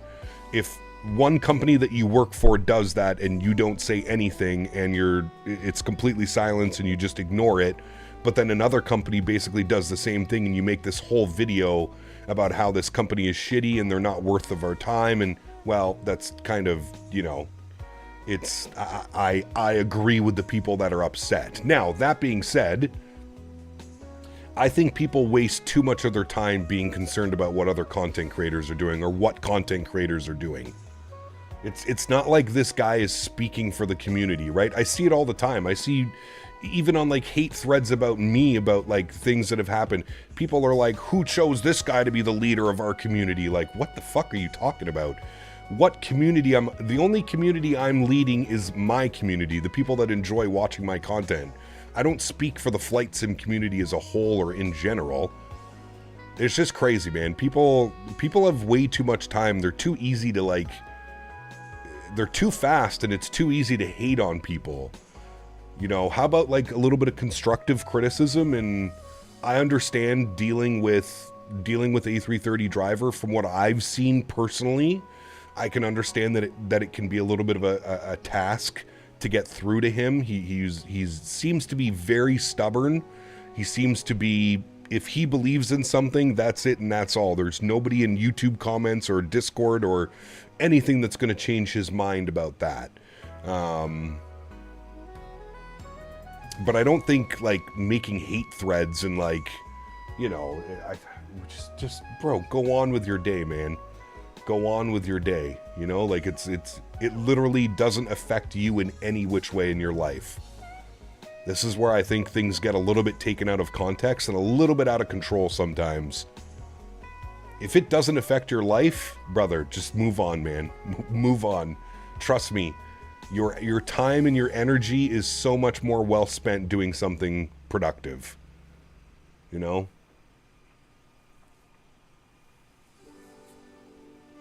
If you're trying to demonstrate your ability to be Mr. Justice, then you have to be honest about everything. Ignoring one thing and being honest about another also makes you look like a silly person. Correct. I agree, man. Yeah.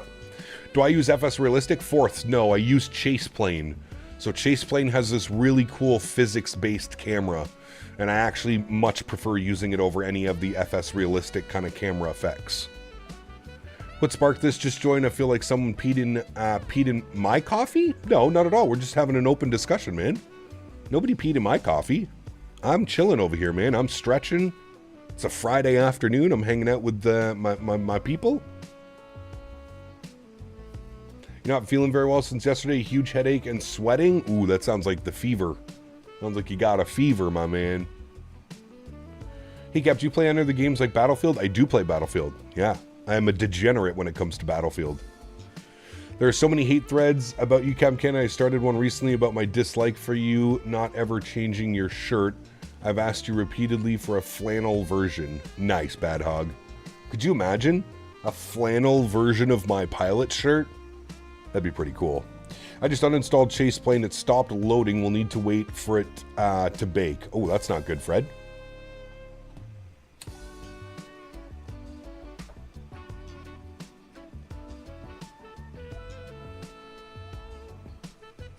I just wish the flight sim like Reddit and flight sim in general could just stop worrying about what content creators are doing. Like if you're not, I've already said this a million times.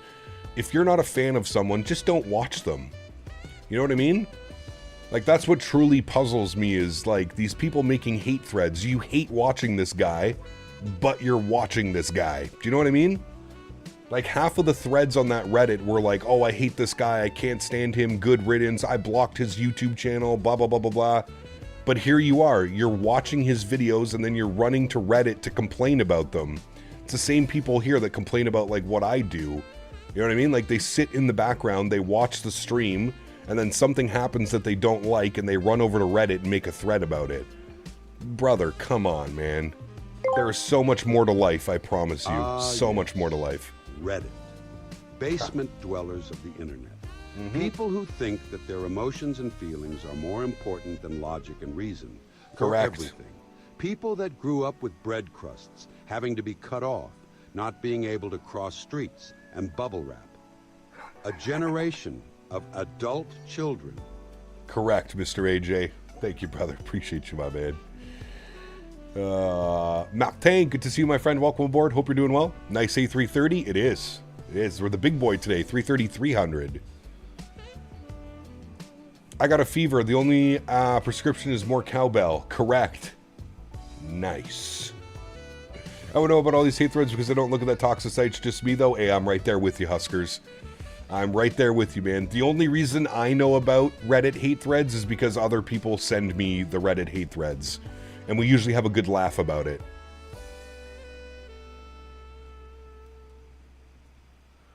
My favorite hate threads are the people that spend 2 minutes in the stream and then have an entire... They act like they've been watching me for 5 years and know me outside of streaming, and those are the best ones, dude. Those are the best ones. Right, Ryan? Like, imagine that was your life, brother. It's crazy, man. It's crazy, dude. It's absolutely crazy.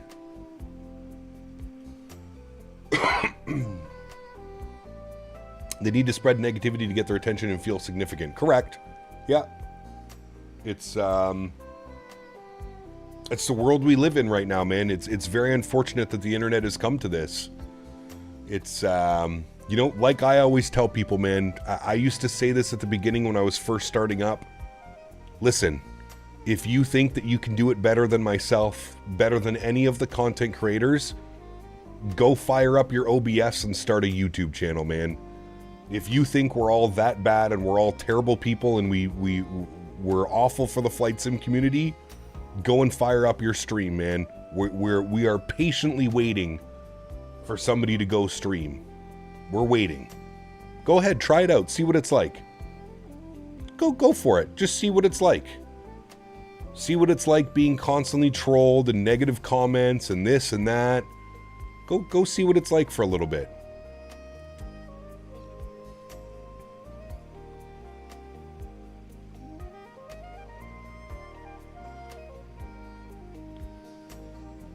I was guilty of the fact a while back, but people don't understand the difference. People have different goals. You're not here trying to apply every SOP to the letter, and that's not an issue. It's diverse. Correct. Yeah. Anything that is free and anonymous gets abused. It's like toilet wall. True. Yeah. And then it gives people a platform to research and confirm their own biases and then amplify them. In terms of younger people, gives them the attention they aren't getting anymore. Dopamine. True. True. Yeah. I've seen it firsthand, man. I agree with you. Yep. My opinion, PMDG is all about realistic flight model and systems. They do not care so much about the cabin lighting, cabin effects, etc., which is okay, but I wish they would. I agree with you on that. Yep.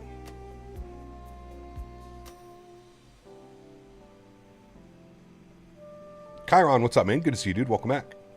It's the ECHL, East Coast Hockey League, bud.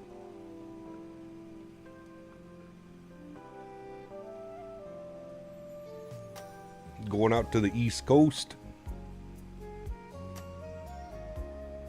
When was Reddit not a dumpster fire? It's just like the biggest thing that I have with Reddit is most subreddits is just nothing but negativity, man. It's like people, it's like everybody gets angry at life and then they go to Reddit and then they take it out on their fellow Redditor, or God forbid a content creator or somebody doing something with their life. You know what I mean? Like that's what truly puzzles me. I don't remember Reddit being like this, but over the last couple years, it's like to the point where I don't even have it anymore. I used to have the Reddit app on my phone and I would check it because people were always posting new flight sim stuff. But I deleted Reddit years ago off my phone. I rarely go on it on my PC. Like I said, I usually only go on Reddit when somebody sends me a link to like a funny, you know, somebody hating on V1 or me or XP72 or whatever. And you can't help but go and laugh and be like, do these people really not have anything better to do? This is what their day has come to?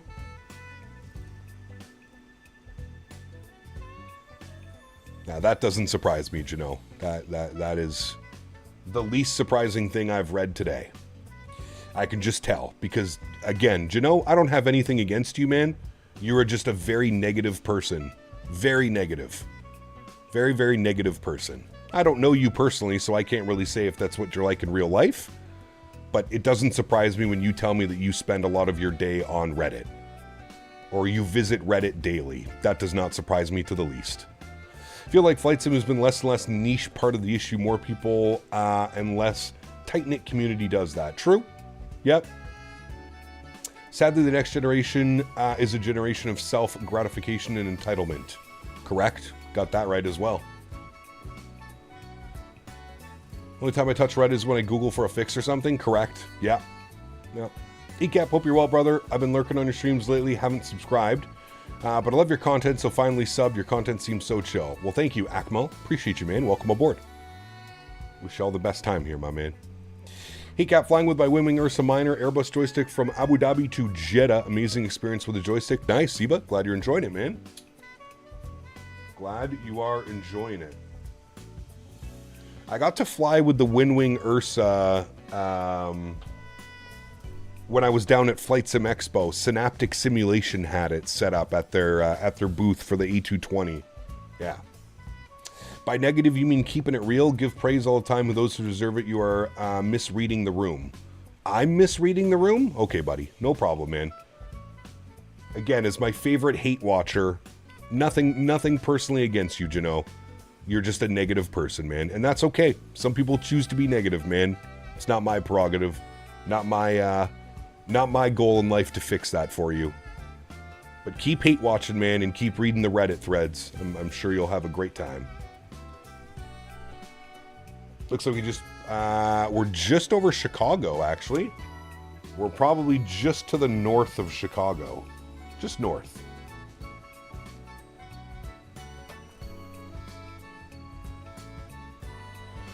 Massive difference between negative and real? Yeah, but don't tell the Redditors that, man. Don't worry.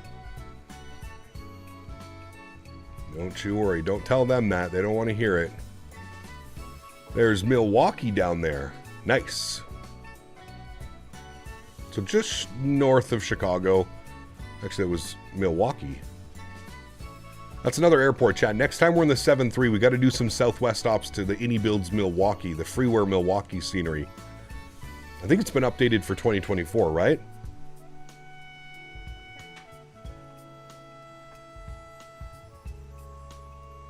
Absolutely, Arson. I would agree with you 100%, man. I mean, if you spend a week in here on the streams and tell me that, like, it's not a chilled out experience, right? People like to fabricate, like I said, one of the biggest problems that we have, and I don't necessarily think that's Reddit, I just think as people in general, is we've come to a point where everybody loves to put their own spin on things, right? So everybody interprets things differently. So when I say something in chat, some people take it and they have a logical, right? Like the way that they break it down is logical, but you have some people that you say something and they put their own little spin on it and they go, oh, he must be talking about this, or oh, he must be talking about that person, or he must be talking about this. And they try and put their own little negative spin on things because they're negative people. Do you know what I mean? And that's where I think we've truly digressed as a community, especially flight sim community.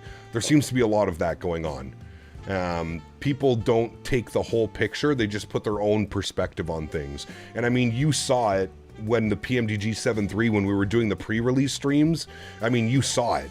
I would say something and then the next day somebody would come in and be like, well, you said this and you said that. And it's, brother, no, I did not say that. That's what you wanted me to say, so that's what you're hearing when I tell you what's actually going on. You know what I mean?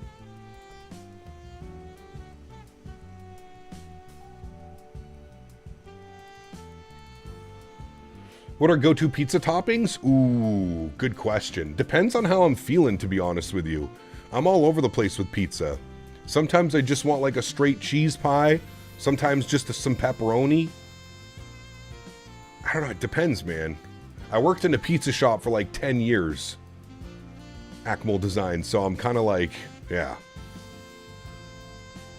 Why do I believe that Jano bears the signature of tender aviation? He's one of those, for sure, Johan, for sure. He's one of those, absolutely. Like I said, I don't have anything against him, man. I don't know why he chooses to be here and hate watch, and I don't know why. I don't know why they choose to spend their time here if they don't like me and they don't like my content very clearly, like Jano doesn't. I don't know why they spend so much time here. It's the same, we could ask the same question about the PMDG streams. Why were all the haters watching if they can't stand PMDG, right? Doesn't make sense. Have a stretch on me, amigo. My man. The negativity and stay Hell positive, my yeah. best bro. Cool face emoji. Happy Friday. Huge no floaties to you, my man. Thank you, Diamond Mike. I appreciate you, brother. Huge no floaties to you. We'll have a nice little stretch. My man. Thank you, brother. Happy Friday to you as well, dude. Chicken, bacon, onion, garlic. I mean, that's good. Wait, hold on. Says, well, I'm glad you didn't, the word pineapple. Honestly, dude, I'm a big fan of pineapple on pizza. It just needs to be paired with the right things.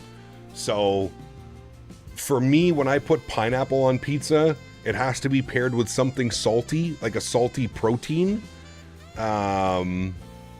like a ham or a bacon, something like that. Pineapple, and then something spicy. So a jalapeno, a banana pepper, etc., etc. You know what I mean? Honey and goat cheese pizza, that would be good. I feel like I'm still on the fence with goat cheese spoozy, but I don't mind it. Pepperoni and pineapple? Nah, I don't think I could do that combo. I don't think I could do that one. Johan spreading wild rumors? No, not at all. I think there's a lot of people in here that believe that, you know? Can I just ask you an actual question and be real with me, Jano, like you say you always are? Why do you watch my streams? If you're constantly in here egging people on, trying to rage bait me, why are you here? What is it about my streams that bring you back? Is it because you enjoy trying to poke the bear and get me upset, or try and get me to react negatively in a certain way? I'm genuinely curious of why you're here. That's my, you know, when I click on your YouTube name, it shows me all of the chat messages that you have in chat. So I'm genuinely curious as to why you're here. Genuinely curious.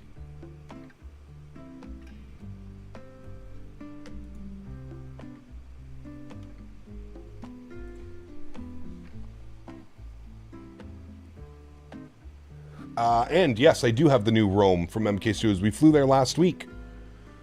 We did some EasyJet Europe's ops out of Roma. Beautiful scenery. The night lighting is incredible. In Italy, pineapple on pizza is an official crime. Pepperoni jalapeno, that would be a good one. Yeah. That would be a good one, man. Have you ever tried to fly over the North Pole? I don't know if we've done very many Arctic ops, to be honest with you. AJ, thank you for the 3 bones, man. Says, oh shit, he has all my chat records and Discord. Troublemaker. Huge no floaties to you, AJ. Thank you for the continued support, brother. I appreciate you, my man. What's my favorite city in Canada? Probably Vancouver. I don't know what it is, man, about Vancouver. I love it. Probably because I don't live there. Kevin lives there, and Kevin hates Vancouver. It's either got to be Montreal or Vancouver, to be honest with you.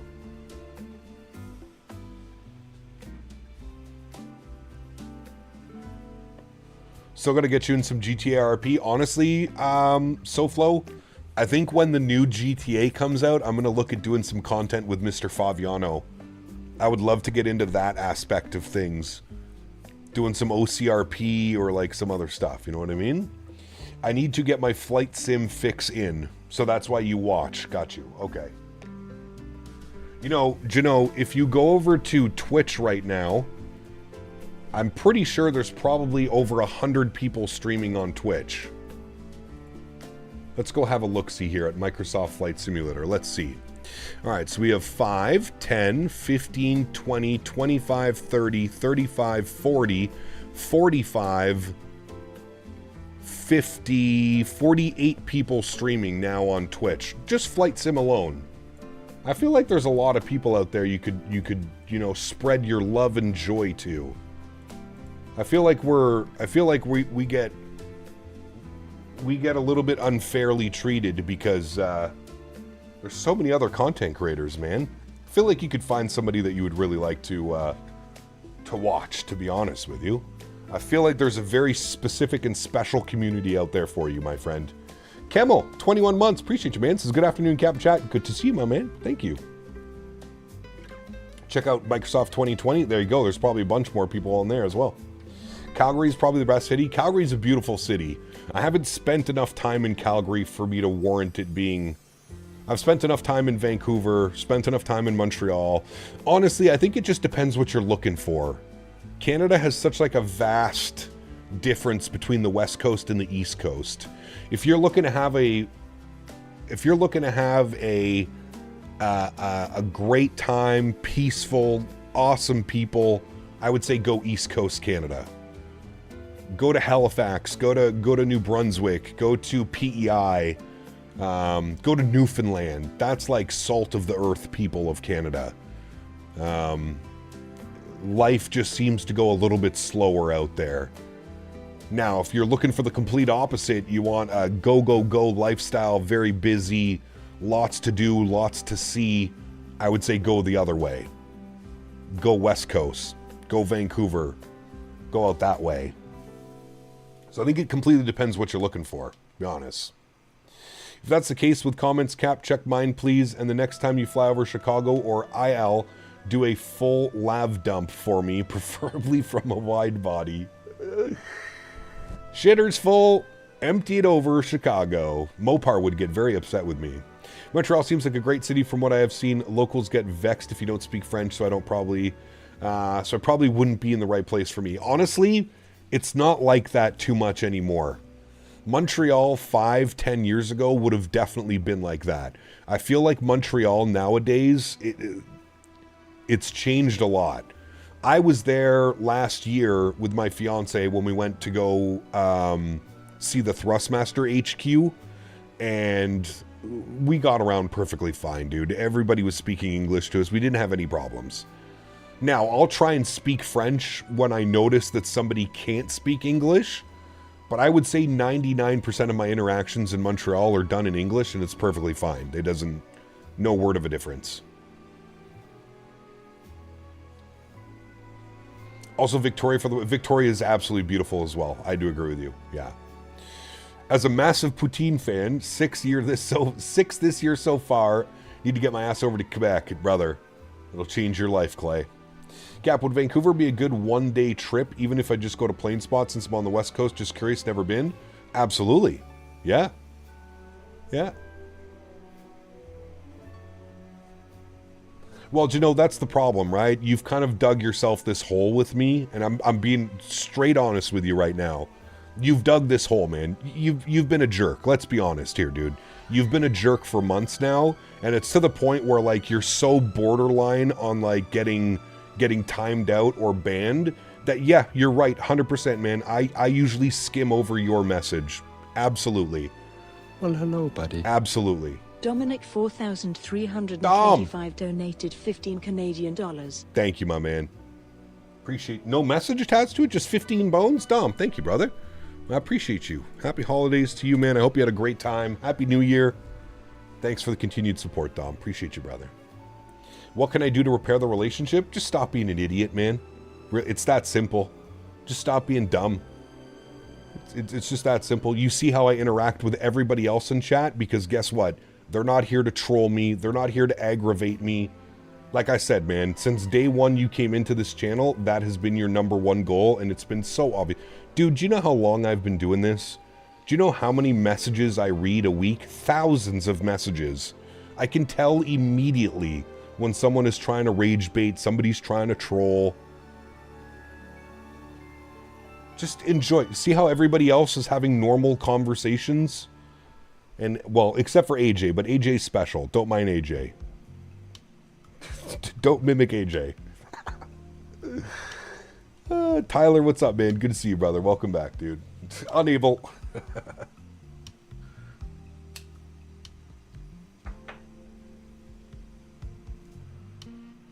I have kind of a thing for Canada, living in Denmark. I visited BC, Alberta, Ontario, Quebec, and might plan an East Coast trip in the summer. I've met so many awesome people over here. There you go, man.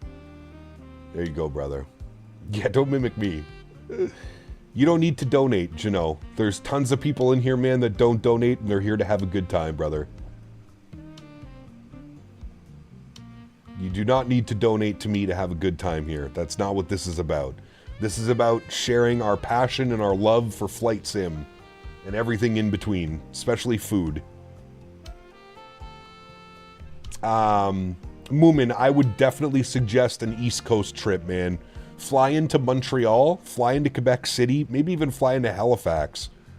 But I would say, in my opinion, as somebody that's done this, fly into Montreal, rent a car, drive your car out to PEI, spend a day or two on the road, 6 hours a day, 7-8 hours a day, whatever you're comfortable with driving.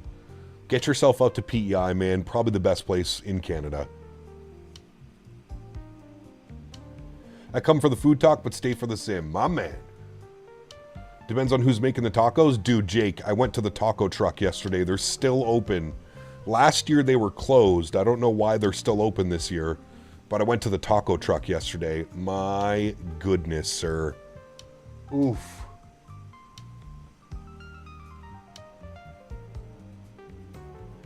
Just unbelievable. Anthony, welcome aboard, man. I'm here for the beautiful voice, Kappa. Nice. Speaking of lighter flicking, it's now after 12:30 and it's officially my weekend. Time to get the pen. My man. Enjoy, dude. How's it been out there with the dispensaries, AJ? Have you been to any of the dispensaries since they opened? Using the new DLSS 4.5, I think the trade-off between ghosting and FPS is quite all right now. I'm not Jax. No, I use FSR. I'll try and explain this as quickly as I can. I used a dual PC setup. OBS cannot capture frame generation. The only quote-unquote frame gen that OBS will capture is FSR. So I use FSR. Don't talk about a taco truck, I will gain unnecessary weight. Dude, so good, man. Used to get tacos every Friday from a Mexican coworker. Truly the best, brother. It's unreal. Extra cilantro, extra pickled onions. Oh my goodness. No DLSS? No, I'm not using DLSS. Again, the only reason I'm not using DLSS is because I'm streaming. If I wasn't streaming, I would 100% use DLSS and 4.5. But because I'm streaming and because I want you guys to experience 1440p at 60 FPS, I have to use FSR.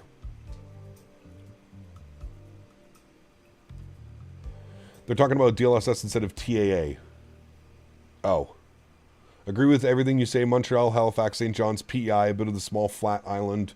Haven't been there since the bridge to the island though. Damn, really? Oh man, I went to PEI a couple years ago with the fiance. Incredible, dude. Rented a little cabin alongside the ocean. Just incredible, dude. Blue Spruce Cabins. Check that out if you're ever in PEI. I love that place. Blue Spruce Cottages. I was also thinking Halifax, Nova Scotia, so beautiful, nature spots, combined PEI and New Brunswick. I do have disabilities, so I don't drive, but I've done solo travels like Australia, Canada, China. Wow, very cool, Moomin. Very cool. Which, should I use DLSS or DLLA on my 3090 Ti at 4K? I think I use DLAA. Do whatever the picture looks best for you. I use TAA for my anti-aliasing, as Andy was pointing out.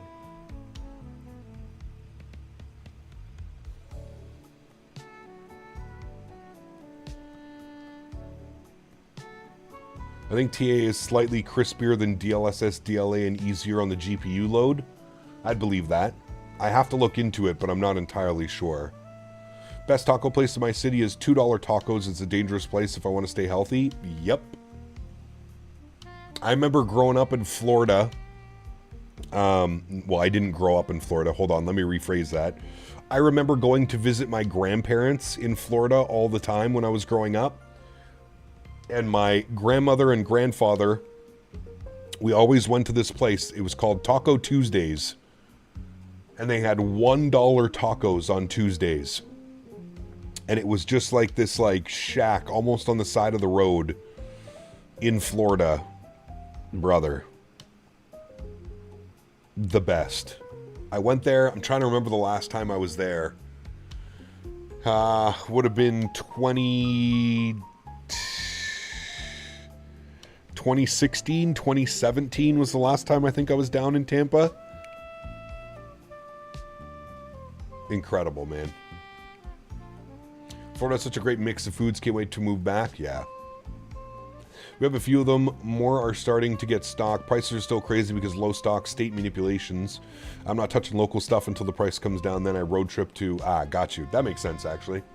I may have to send you on a road trip, AJ, before we get there for the expo. You'll have to hit me up on one of your trips. Get to St. John's, Newfoundland and George Street Festival in August. Now that was a fun time. I could only imagine. Probably a stupid question, but are tacos supposed to be crispy or soft? I think it depends. I'm more of a soft taco type of guy.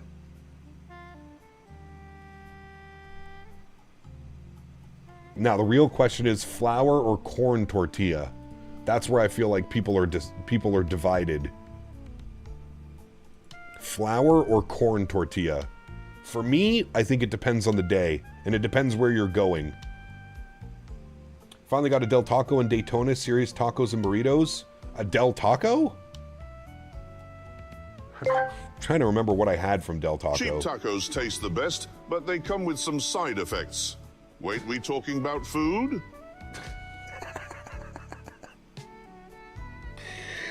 Jesus, dude. Nice. That was a great one, XLD. That was a good one, sir. No floaties to you, my man. Kind of like the peanut butter question. Crunchy tacos all the way. See, there you go. Yeah. Hard taco shells is an American thing. And then listen, I love hard tacos. When I get like the taco kit and I make it for the fiance and I, she usually gets the soft tacos and I get the hard tacos. Riley and Mia say hello, Kyle. They love your ginger hair. It's kind of annoying. They don't really touch me lately. Jesus, my goodness, man. How you going to copy paste that? This fucking guy, dude. What do you think of the 7.5 and the 7.6? I can't wait for Bluebird to come out and bring those into the sim, man. I want to know why there was no playgrounds at Taco Bell. They probably didn't have the overhead and the lawyers. The biscoche from Del Taco, brother. When we did... Well, hello, buddy. Tacos outside the Hong Kong Club in Tijuana. Never had that, AJ. Have you ever had that? I'm going to venture yes. I've never been to Mexico that way. 200 interested in TAA versus DLSS anti-aliasing. Test it on your rig. You can go back and forth quickly and see the clarity difference in the GPU load difference. Correct, Dom. Yes, I would agree as well. Patiently waiting for the TFDI MD11 update. Can't come soon enough. I agree. Yeah. How much are the 7.5 and the 7.6 for Flight Sim? They're not available yet, Awesome. We don't know that. Well, I think it's $74.99. $74.99 or $79.99 for the 7.5, and that's going to get you the 7.5 passenger and freighter variant for $80, I believe, 80 USD. Jake, I tried Culver's for the first time last year. Really good. Their chocolate, whatever they call it, chocolate ice cream thing is delicious. Absolutely, Huskers. Yeah, absolutely, man. I mean, that's what I love about streaming, Huskers, to be honest with you. To me, doing this for as many years as I have been doing now, the coolest part is just seeing everybody from around the world that comes in and, you know, from different places, and we're all here because we love Flight Sim, or we love airplanes, or we love a certain livery or airline. That, to me, is my most favorite thing. Speaking of taco trucks, we have a group of guys at work this one up. They had a couple sauces, didn't try any, but the guy who had the red hot sauce spent the afternoon in the toilet. Ooh, boy. What do you think if Microsoft built a 7.5? That's not a thing. Culver's, it's custard. That's right. I tried their frozen chocolate custard. That shit was delicious. I actually got the vanilla one, and a buddy of mine got the chocolate one. Much preferred the chocolate one. You meant a 747-800? We already have one. We already have a 747-800 that you can fly. Cap, if your children grow a passion for Flight Sim as well, would you let them use your setup? I would, Eric. Probably under supervision. Just to make sure nothing stupid was going on. Culver's cheese curds, never tried those. Favorite food is still the cheese enchiladas with Christmas green and red chili.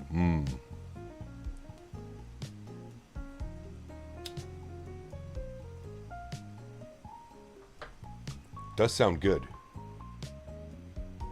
I like devs that bundle aircraft together into one pack, unlike certain other developers. Yeah.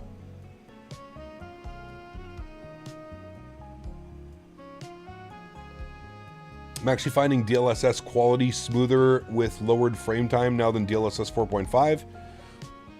First time I'm actually choosing it over TAA. Interesting. All right, I'll have to look into it. I'll have to look into it. Have you ever flown to Sweden in the sim? Yes, absolutely. Absolutely. We've been to Gothenburg. We've been to Stockholm. We even went all the way up north into Sweden at one point as well. Can't remember the airports, but... Arby's is the best shakes? I don't even think there's an Arby's anywhere close to me, Cap, Minnesota. They used to be around when I was younger. I don't even know. Are there any Arby's in Ottawa? I'm going to Google that right now. Is there an Arby's in Ottawa?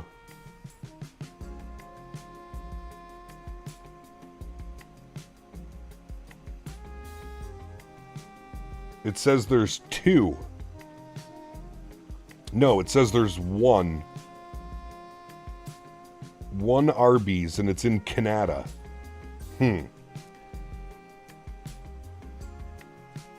Well, if I'm driving out to Canada, I'm going to get Chick-fil-A. That's a 4.3 stars on 1.4K reviews. Interesting. The one on Montreal Road is permanently closed.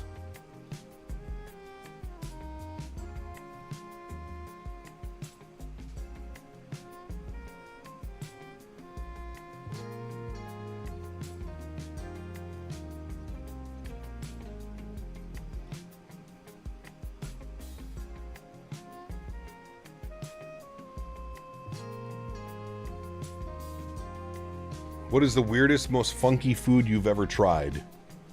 The weirdest, most funky food I've ever tried. Shit, I don't know, man. I don't know. Cap, if you're holding your frames to 60 solid, probably no benefit if you use DLSS, but worth a shot for sure. Yeah, I might check it out. Yeah. As a newbie here, do you have your next flights pre-planned or just go with the flow? I usually do like the week planned. So tomorrow we're doing KLM long haul across the ocean.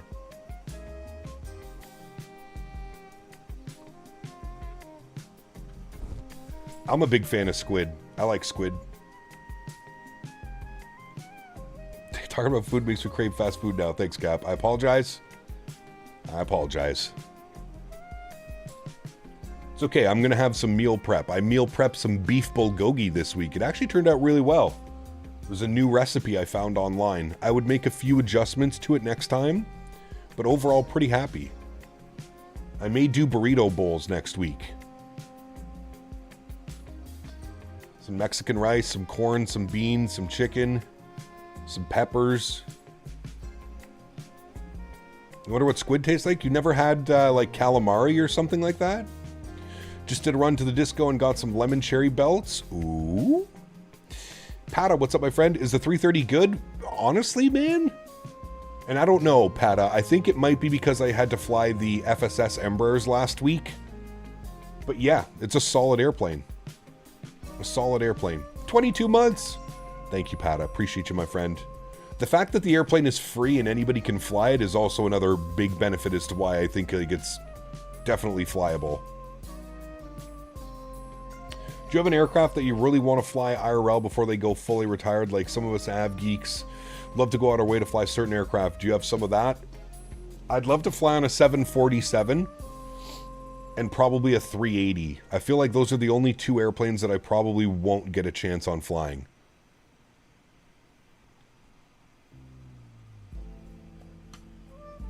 I was looking at flights to get out to Amsterdam for the FS weekend coming up in March. And there's an option, I think it was a 747 from Toronto to Frankfurt and then Frankfurt to Amsterdam. But I don't know, it's so much more expensive. What happened to Factor? They raised the price, Beaver. They raised the price and I just couldn't justify it anymore, man. It was going to be just over $180 a week. A week, brother. It's wild, man. Almost $800 a month. What do you expect from the Aerosoft 330 Neo? Not a whole lot, if I'm being honest with you. Worked as an armed guard at a cannabis store. We were just bought out by TerraSend. Are they good? Never heard of them, Josh.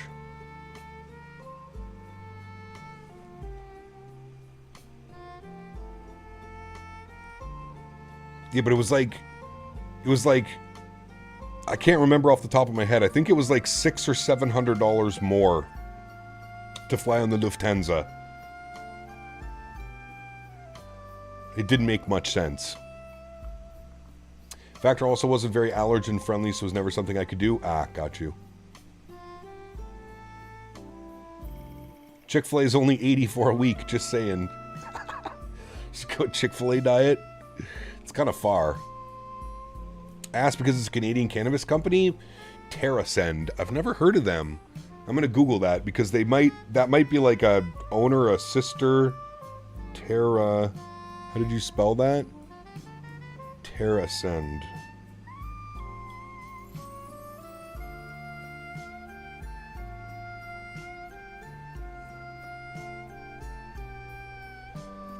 TerraSend is a leading North American cannabis operator with vertically integrated operations in California, Maryland, New Jersey, Ohio. Are you sure they're Canadian?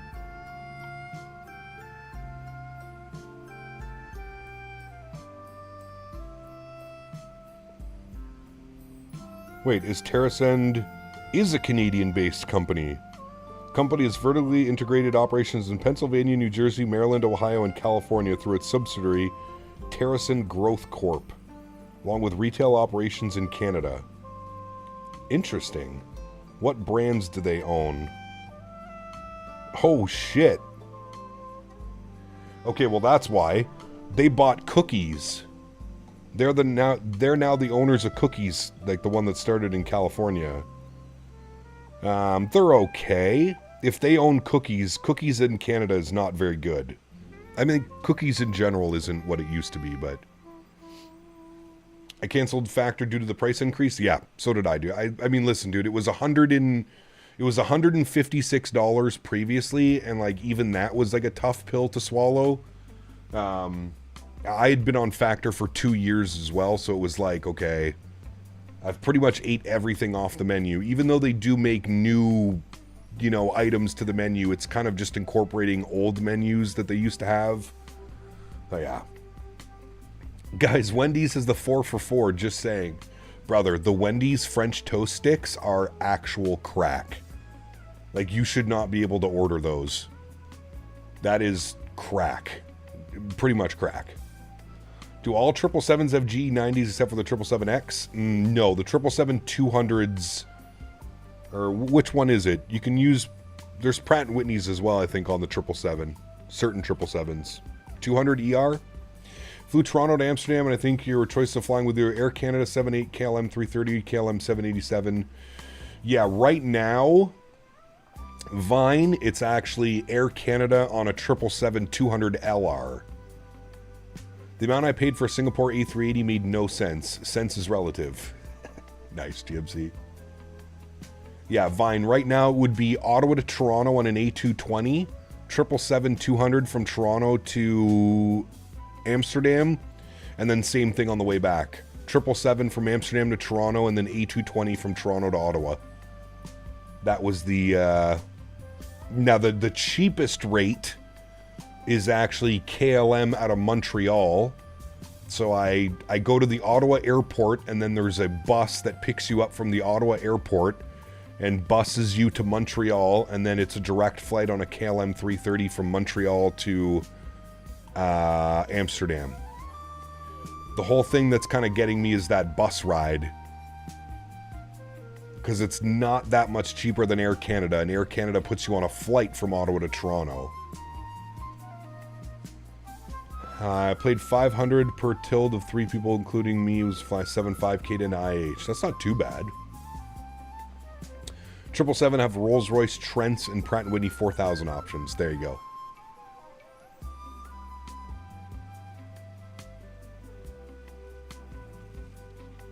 Sleepless. If I were to go to Amsterdam, how long would I stay? 5 nights. 5 nights, 6 days. Seen a lot of people use the 330 lately. Is it any good? So it got a big update, costs. It got a big update when Sim Update 4 came out, and it's definitely a lot better. Definitely a lot better.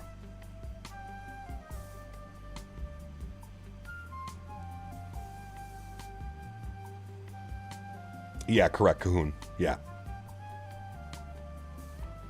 Why don't they do a flight from Ottawa to YUL? I thought they have a flight there. Well, KLM doesn't. No. I don't know who their partner is, Vine. I also agree with you. I find it a little bit weird. But apparently they have this bus service. They have the KLM buses and the Air France buses. And it's part of the flight package. I don't know, dude. It's weird. Apparently that's like a normal thing in Europe. To like jump on like a bus and drive to an airport for a couple hours, but...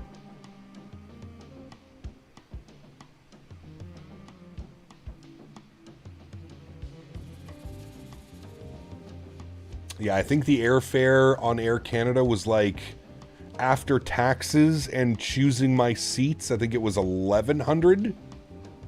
$1,100. Air France was like just over 1,000. I think it was like 1,030 or something to do the Air France, take the bus. Lufthansa and Air France are the worst European airlines. Don't do that. I've heard good things about Lufthansa.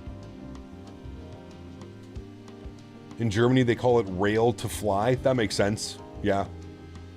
There's a MobiFly profile to get the Woodwing McDo working. Apparently, it's only the button on the McDo that work, but it's still somewhat functional.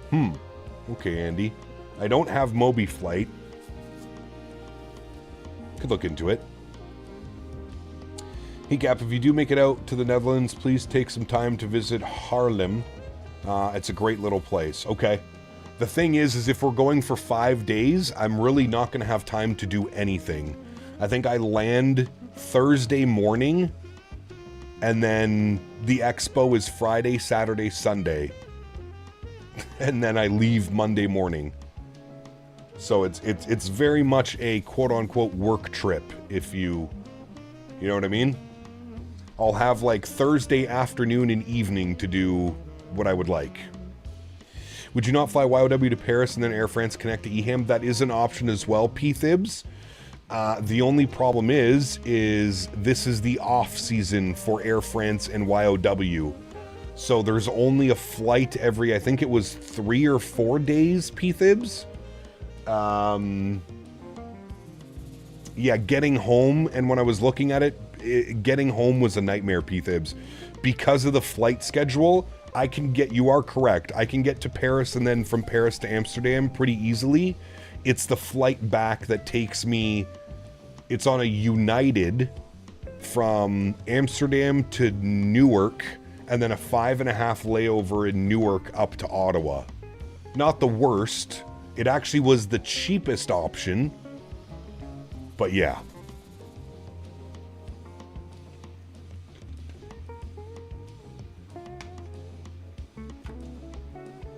When would this trip be? In March. So in a couple months.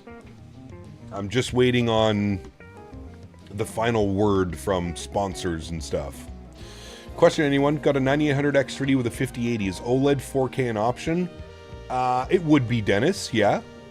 Yep. I don't think it wouldn't be. Who wants to do a 4.5 hour layover after a long haul? Well, that's another thing.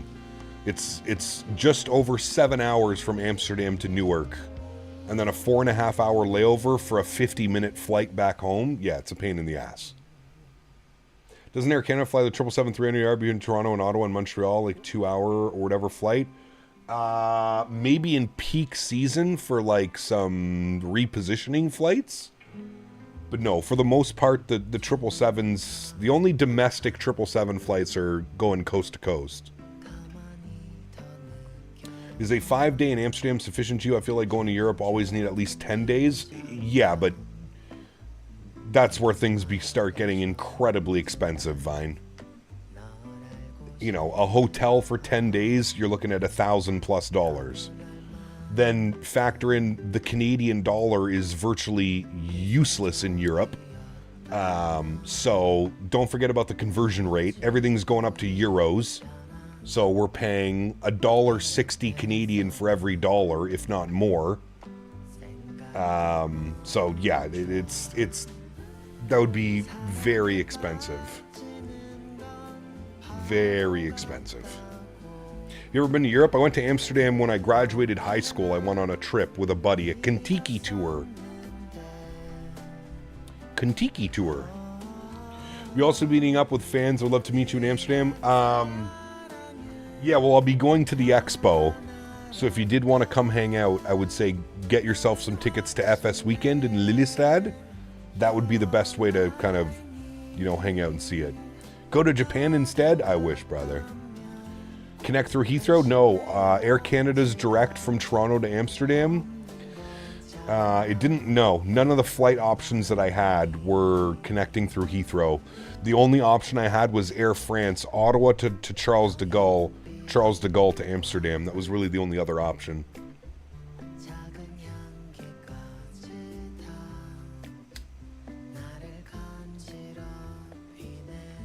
Captain would be huge in Japan. I'd be like a Buddha. They'd come rub my belly.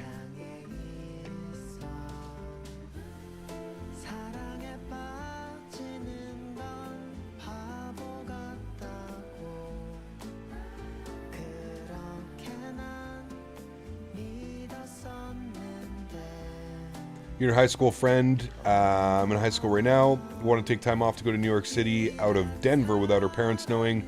We have plenty of money, so I was wondering how to book it. I don't want to aid in that. Foot taller than the average citizen.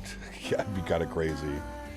Went to Germany last year on a 330 both ways. A330 is a 242 config. Had the whole row to myself, especially loving the window seats. After having a full row, was nice being 6'5", awesome legroom. Yeah, no kidding. For sure. Dan and I, so Dan would be the one probably coming to Amsterdam with me. And we were looking at the 777 Vine. The 777, the last like 10 rows of Air Canada's 777 is a 242 configuration. So we were looking at getting seats on the two sides, would be just him and I. If I go, I'm doing Speedbird. Speedbird.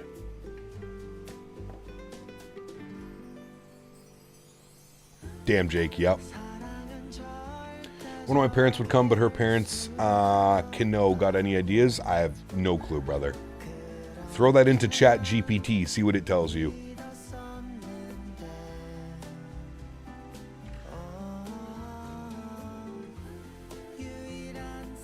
Downside to those twos is you're right next to the shitter. Correct, yeah. No business class? Brother, $1,800 each way, Vine. Don't worry, I already looked at it. $1,800 each way. How about you, but YouTube doesn't pay that well. Got seats on the two sides and hope the seat next doesn't sell. Nice. It sounds like a you problem, correct?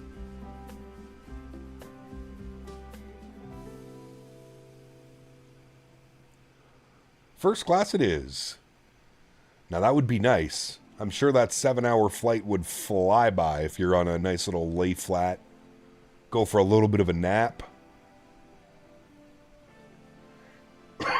Yeah, it was 18 and change each way.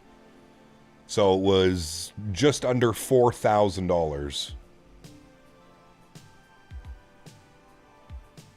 Correct, AJ. Yeah.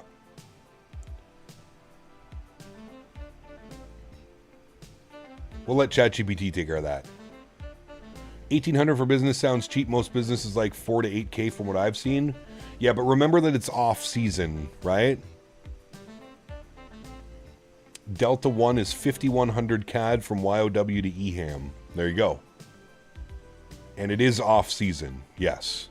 Yeah, 1,800 each way. So it comes to, after taxes and fees, I think it was just shy of 4,000, around 4,000. Have you looked at Air Transat? I have not. No, they didn't even come up, fine. Or sorry, Andy, when I was looking.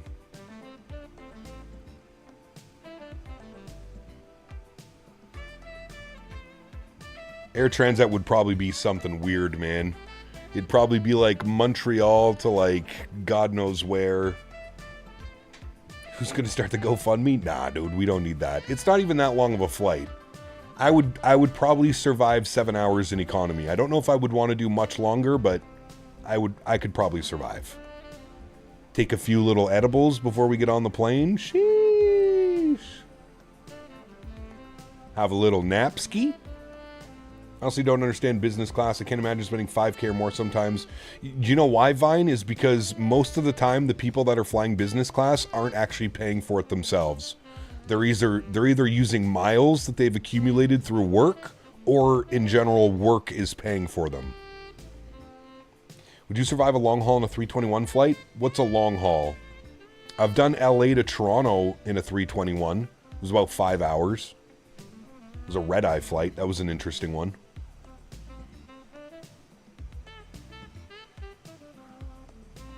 The chick beside me was snoring so loud I could hear her through my headset.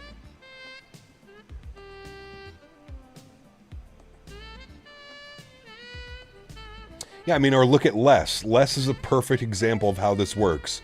So Les travels for work all the time. He goes over to Asia. He does all that. And what he does is his company will pay for the base fare, and then Les uses his points. So Les buys the ticket on his credit card. He gets all the miles for buying that. His work then reimburses him the money for the flight, and then he uses the miles that he accumulated to upgrade to business class. That is the smartest way of doing it. And Les probably flies business class, I would say 90+% of the time. That's how it works. That's how most people fly business class.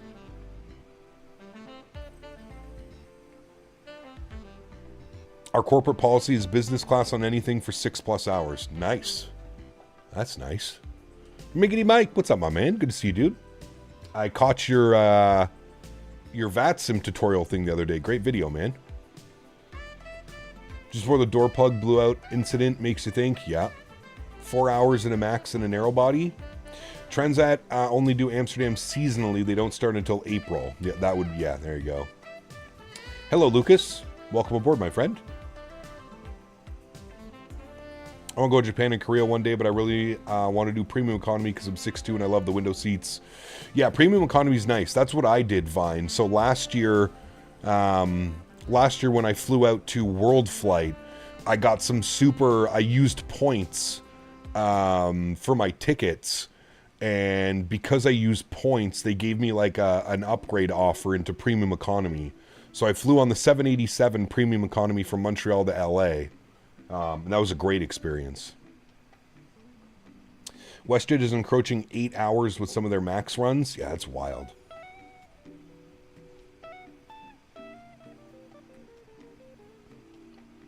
Nice, Mike. Hell yeah, dude.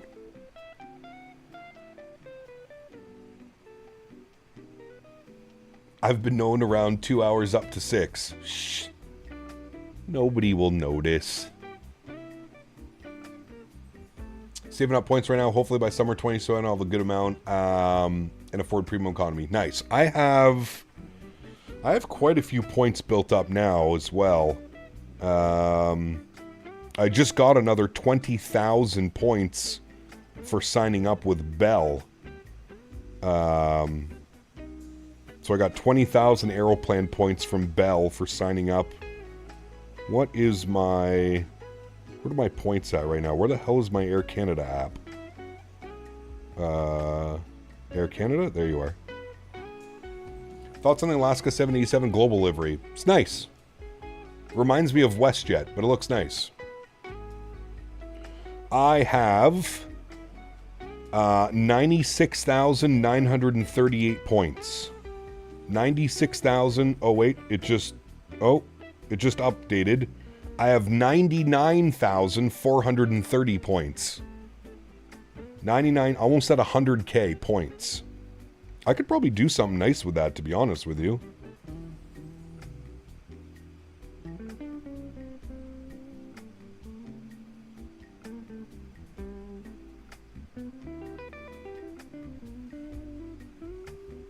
That could probably get me out to, that's enough points for Ottawa to Smith Falls. That will buy you 1 cup of coffee and an eye mask with Air Canada. Correct.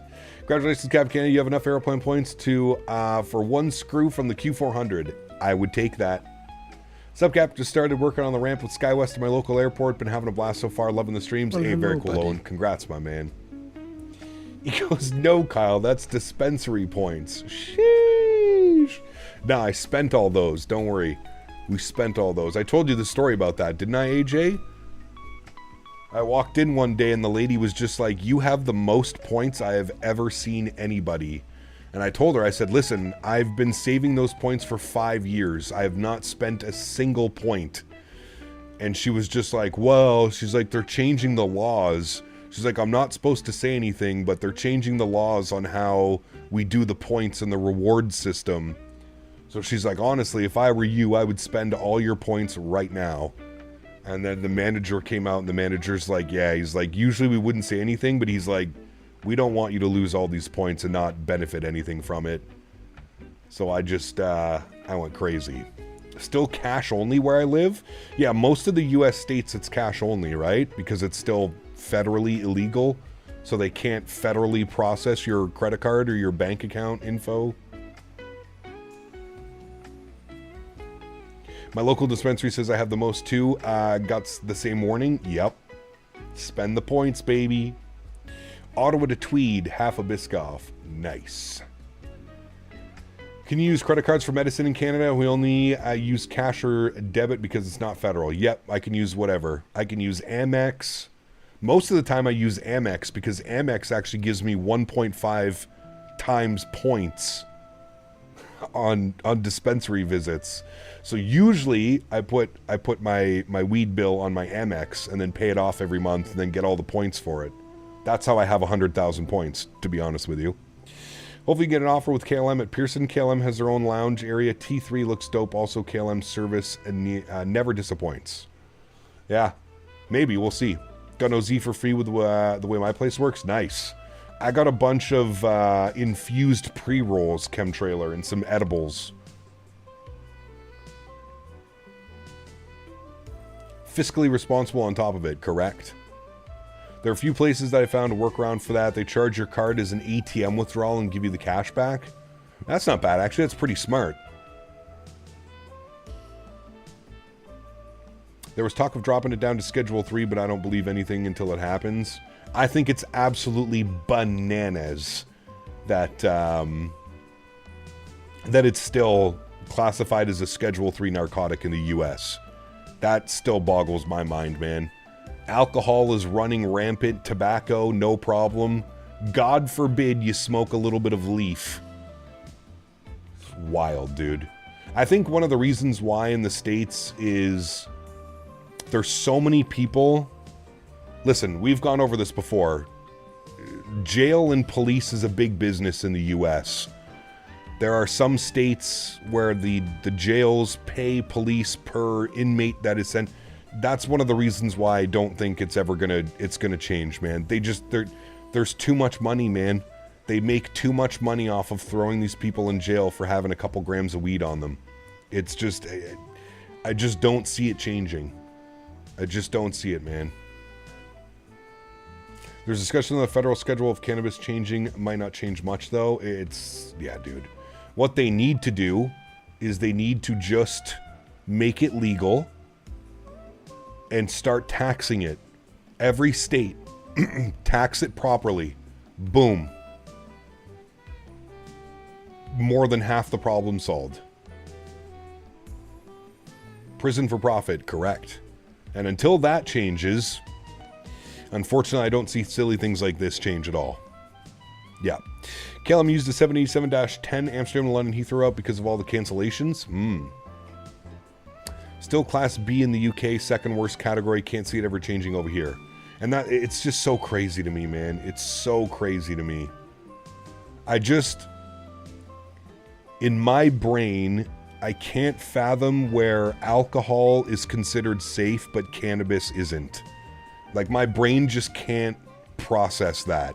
As somebody who grew up with alcoholics and has seen firsthand what alcohol does to family and friends, it still absolutely boggles my mind that alcohol is considered safe and legal, but marijuana isn't. We live in such a backwards world sometimes. It's truly mind-boggling. Totally forgot about my flight. EJKK to YYZ, ran out of fuel in the 330. Thank God I came back, descending through 10K feet. Yeah, actually, thank you for reminding me. We need to keep an eye on our fuel. I think fuel burn is looking pretty normal. We're at 18. What did we leave with? 26 or 28? We left with 30. So we've burned 12K. We're 2 hours into our flight. We're almost at the halfway mark. I think we're good. We should be okay. We'll keep an eye on it, but I think we're okay. Cruising at Mach 0.81. Sent EFOB below minimums. That's fine. What are you calling for fuel? It's calling for 4,000 kg in LA. 3.9. Ah, we'll be fine. Top of descent's at 1,000 miles, chat. 1,000 miles. And there's no step climbs because we can't go up to 420. So we're basically cruising here at 40,000. Still with a 70 knot headwind. Nasty. Nasty, nasty. Let's get a little flyby.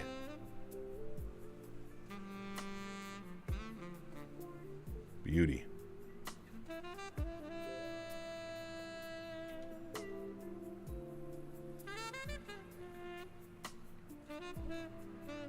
Air Canada.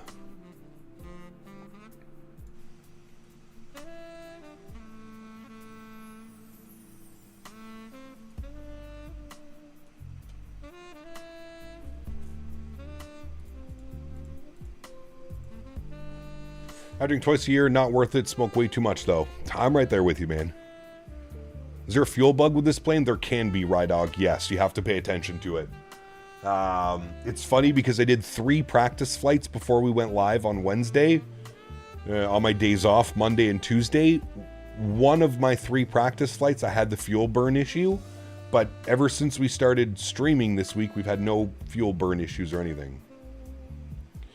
I don't understand. I can't find the 330. Not officially released yet. Charles, no, it comes default with Microsoft 2024. It is a default airplane, my friend.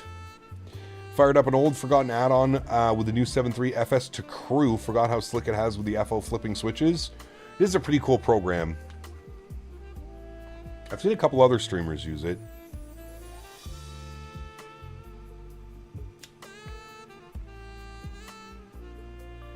Well, that's another thing, Cahoon. Yeah.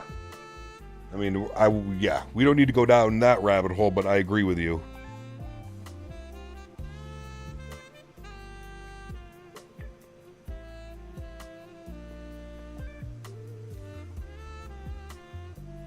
Pharmaceutical lobbying is weed's biggest problem. They don't want to legalize it as it eats into big pharma profits. Correct. Absolutely. Absolutely. In your opinion, is this one better than the headwind? Yes, absolutely. Yeah. Acap, how did you bind your reversers for the E-Jets?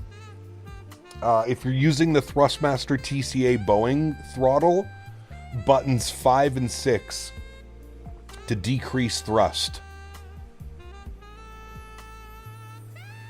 Oh, I can imagine, Jake. You're controlling right now, Davis? Where are you controlling? Tampa? Tampa ground?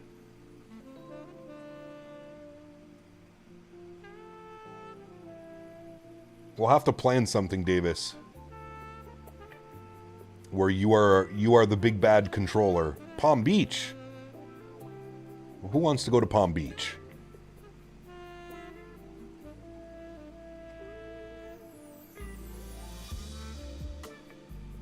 Davis controls, right? Man.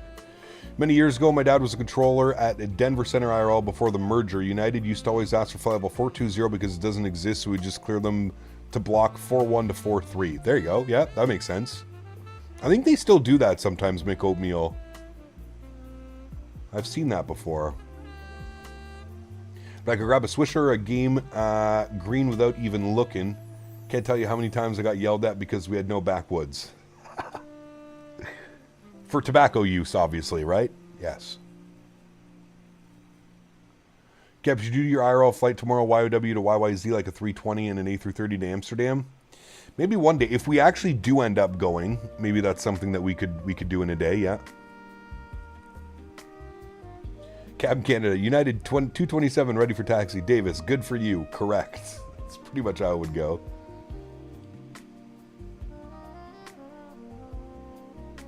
Davis is going to get all the traffic now.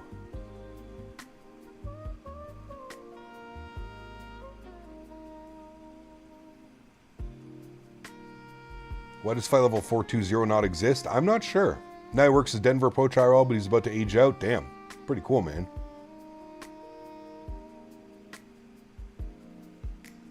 Pretty cool, dude. We also had a lady of the night who would post up out front. They had her Craigslist ad in the back with it saying, call the police if you see them. Jesus, dude. 4.1 is the max. I think from 4.1 you can go to 4.3. I think after 41,000 feet it goes by 2,000 feet. But a mine here in Boston who grows for facility, and he got raided by the FBI years ago because it's still federally illegal. Talk about a waste of resources, isn't it, Diamond Mike? Talk about a waste of resources, my friend. Nah, let's not go after actual criminals. Let's go after somebody who's statewide legally allowed to grow it. Nah. Why go after... And that's another reason why I don't think marijuana will ever become federally legal. What will the feds do in the U.S.? They'll literally have nothing to do. They'll actually have to go get real criminals, which we know they don't want to do that. That's actual work. Go after the dude who's growing some plants in a warehouse. Yeah.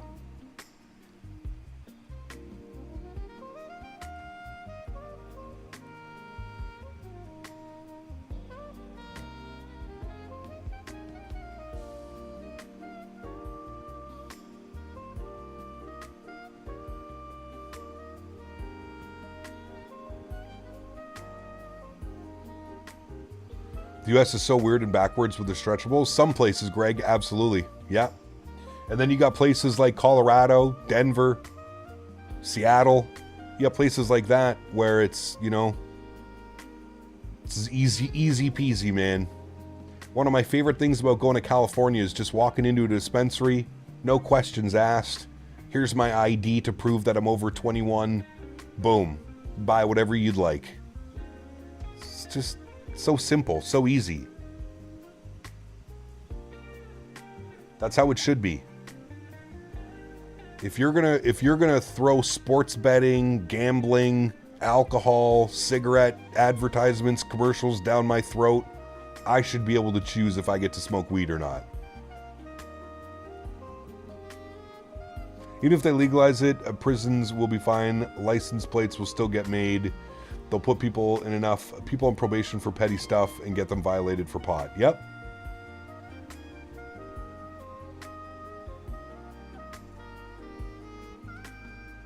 It's wild, man. Some old people were complaining about how many dispensaries are in the area. We have 3 times as many bars in the small town. The whole county has 25,000 people. Yep.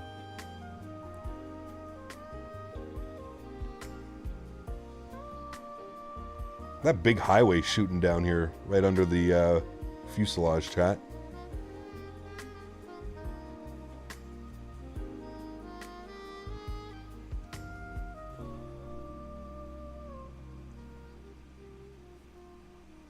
Libraries are now required by law to carry and be able to dispense Narcan, if that tells you anything. Oh, yeah. Yes, sir.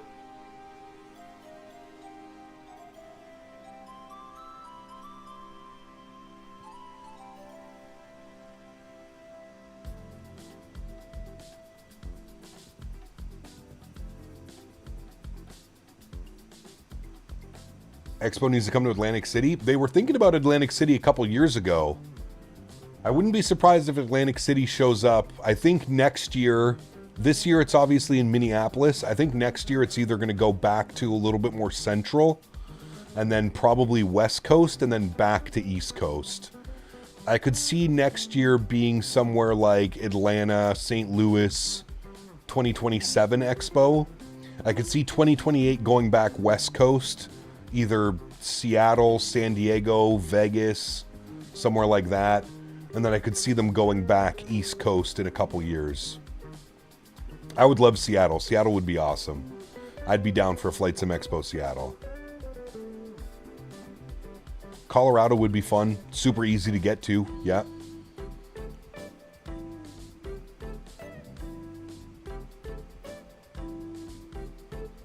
Airbus Expo Toronto.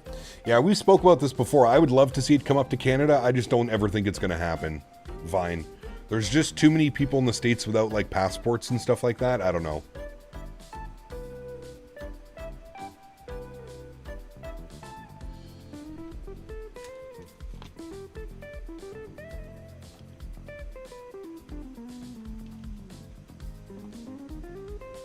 New Mexico? Maybe.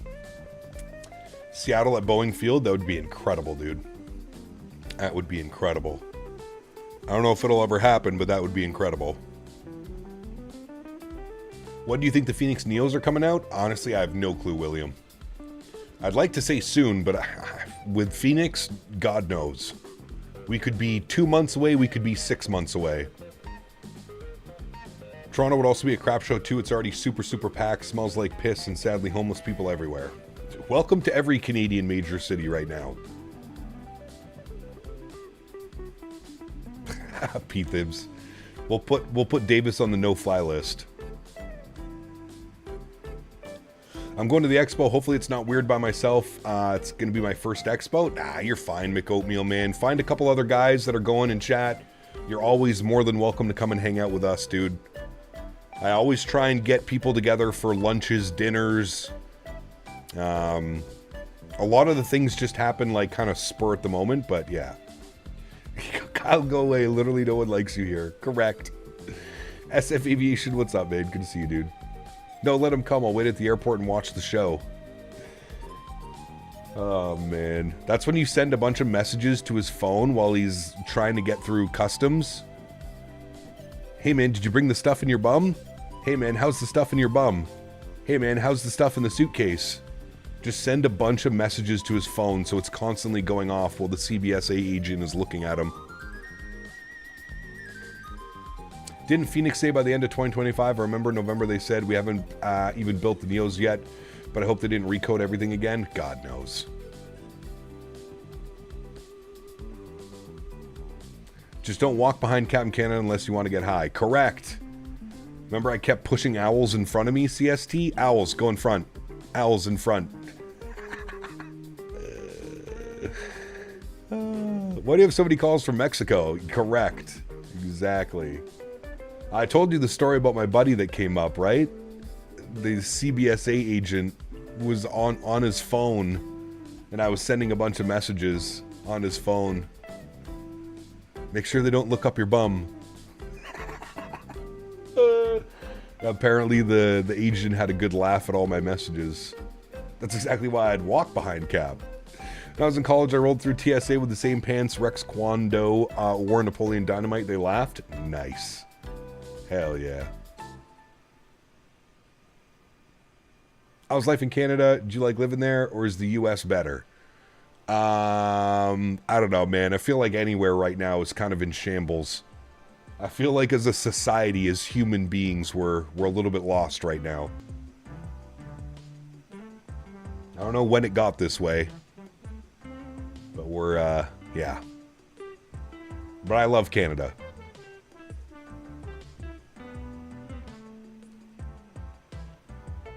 At World Flight, I got high just by walking in after Colin Mopar.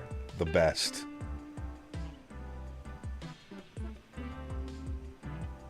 Just a little bit lost? Well, a lot of bit lost. Those were great pants. Could fit 8 cans in my pockets. Great for college student. Up to no good? Hell yeah. Might be ramping up my plans to retreat into the woods in Chibougamau. Seems like a nice place to be right now. Nice and calm. Best quote I heard from World Flight. Patrick, I told you to practice. I did tell him to practice.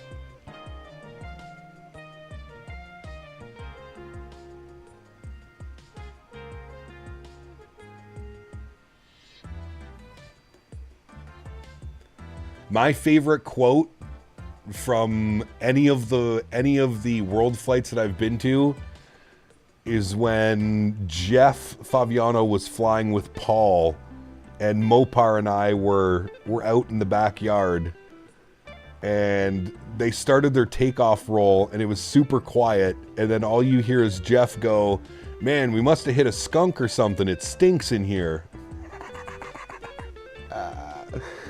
That was probably my most favorite World Flight quote of the years.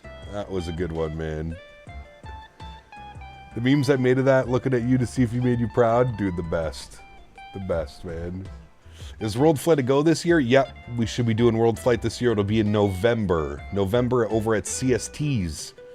We're going to be using his Airbus, full Airbus cockpit. How's the 330 going? Good, Nismo. Good, man. I've been having fun flying it. Did a lot of traveling last year, met a lot of great people. The secret is to turn social media and news outlets, and you'll see the more of the good. 100%. Yep.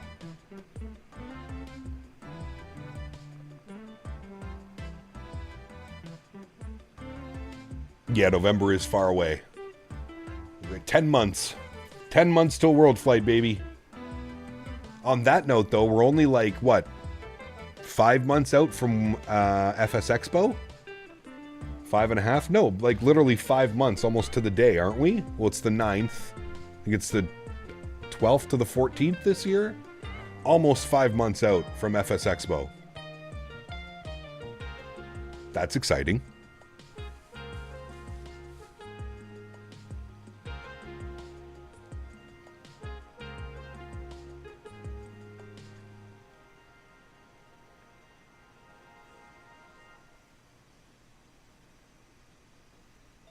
Yeah, no fight. Well, I mean, they basically were paid by Microsoft to develop this aircraft. I do agree with you. I would have loved to have seen a standalone 330 product. I think it probably would have been better than what we have now in the default sim.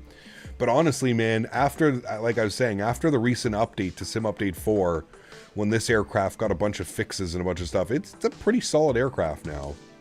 Do you have any add-on scenery for Asia airports? I do, William. I can't, off the top of my head, I can't think of all of them that I do, but yes. Expo's a go for me. Already made all the reservations. My man. Looking forward to it, brother. As always. There's only 2 more months of Q1 A220. Fingers crossed, dude. Fingers are crossed. Hey, Cap, nice to see you again. Anything good upcoming? Also, what engine is this? Janky, good to see you, man. Anything good upcoming? Yeah, we have a lot to look forward to this year. Pardon me. I don't think anything immediate release is coming soon. But we're using the Rolls-Royce engines today. RR. Air Canada uses the Rolls-Royce on their A330s. Any ideas on the Phoenix Neos? No. None. Just replaced my TCA yoke with the Moza yoke. It's insane, but it didn't realize how powerful it is. I'm going to start to build a rig. It almost vibrated my monitor off the desk. Damn. A lot of people have been getting the Moza yoke. A lot of people. Have they improved the sound? The Rolls-Royce engines sound really nice, Janky. The GE engines, you almost don't even know they're on. I don't know if it's something weird with the sound pack or if it's just how they're designed. You can barely even hear the GE engines. My TM side stick had its center slowly to the right. Any fix? Have you run a calibration on it in a while? He got bad times, winter storm, cut your optic cables in half. Didn't fix 4 days already. I hope they fixed it in the next couple of days. Oof. Brother, that sucks, Trey. I'm sorry to hear that, man. FFP is a game changer. Moza made it budget-friendly version. How much is the Moza yoke? Henry. Hi, buddy. Chad Henry says hello. He came out of his slumber to go drink some water. Hi, buddy. Hi, buddy. How are you? Oh, my good boy. My good boy.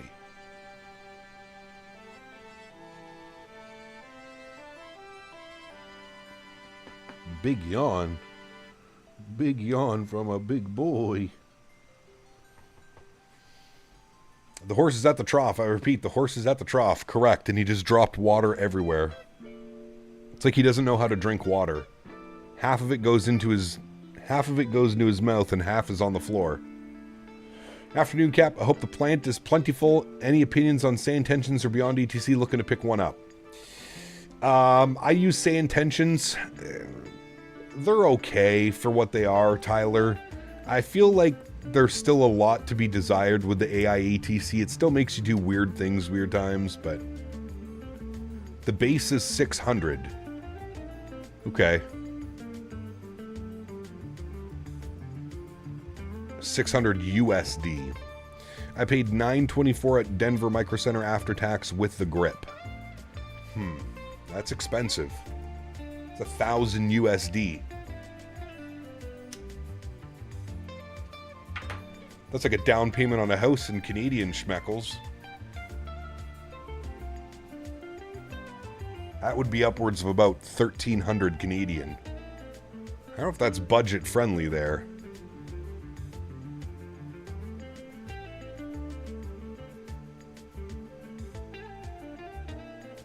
True, I guess you're right. It is budget friendly in the force feedback world because most of those yokes are $1,500 plus. You're right. You're right. Got to look at it from that perspective. Yeah, you're right. Tennessee simulations, what's up, man? It's been pretty good today. Only a few. Not like it has been the last couple of days. That's for sure.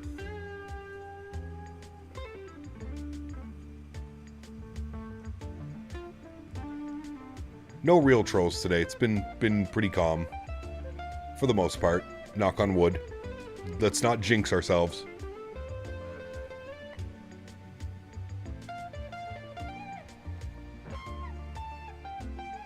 I have Beyond ATC and sometimes ignore the ATC when it gives me weird instructions. Yeah, that's your best bet. It's actually $50 cheaper because the shipping cost would have put it over 1K for the most itself. Got you, okay. Still school hours. Yeah, well, for us in North America, for sure.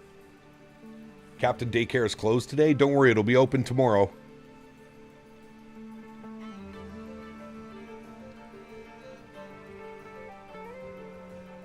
I'm sure of it.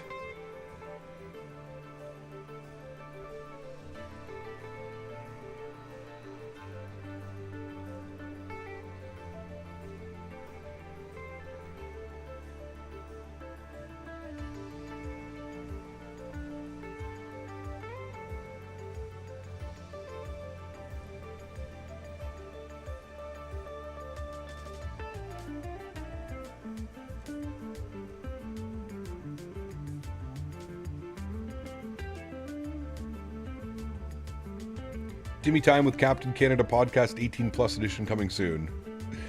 If I didn't have to work, I'd bring out the ATP Flight School Learjet. My man. Career track.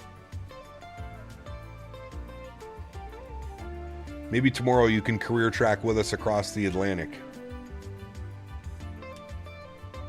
Is there a program I got to use to calibrate my joystick? Within the sim, you should be able to calibrate it, Janky. There should be a calibration tool within the sim.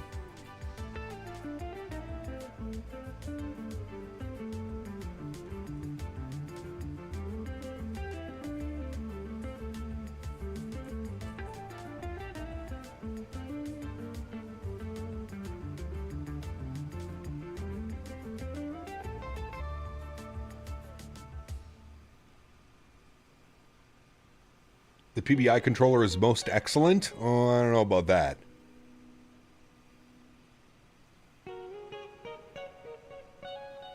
I've heard he tries to sneak onto your plane and tickle you as you're pushing back. And then quickly runs back up to the tower. Someone has to make a career track hoodie for the expo? That would actually be hilarious.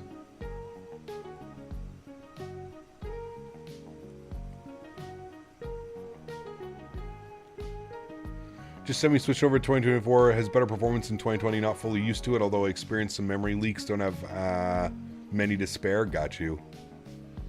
You can also use the joy.cpl command. There you go.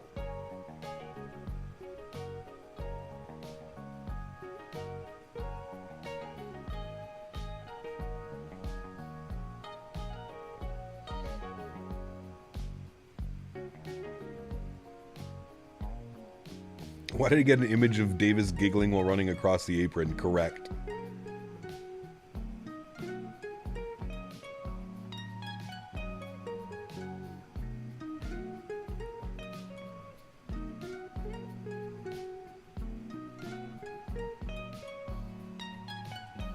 Clouds look fantastic today.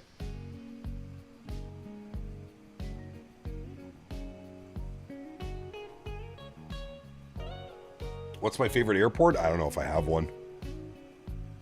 Settings joystick. Yeah, and you should see calibrate option. I'm pretty sure there's one. Is there not? Maybe I'm thinking 2020 and not 2024. I could have sworn there was a calibration option.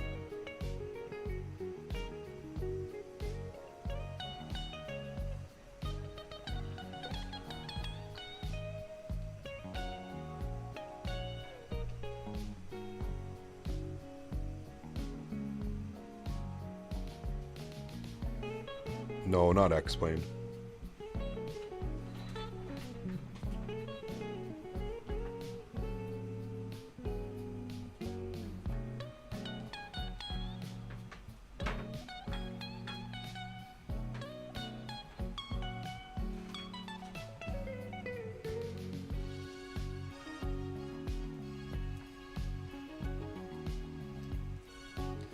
Have you been to Vancouver? I have. Yep.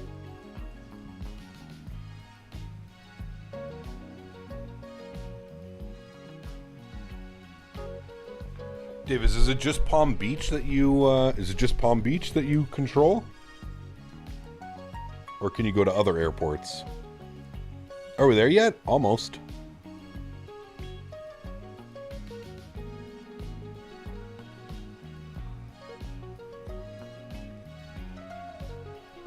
Yeah, what do we have right now for PBI? Is there even another option?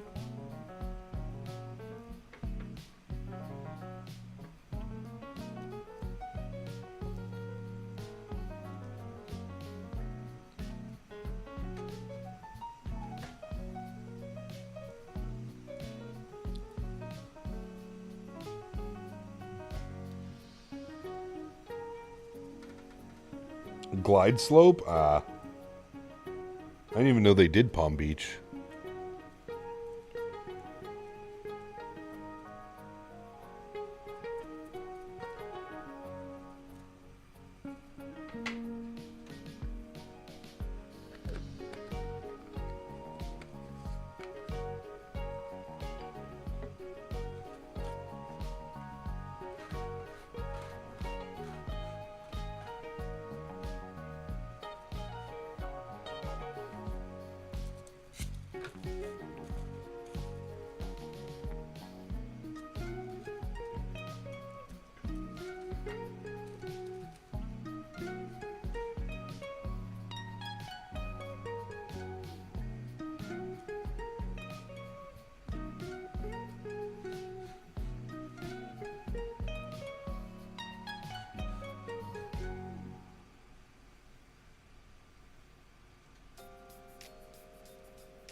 Owls. What's up, my man?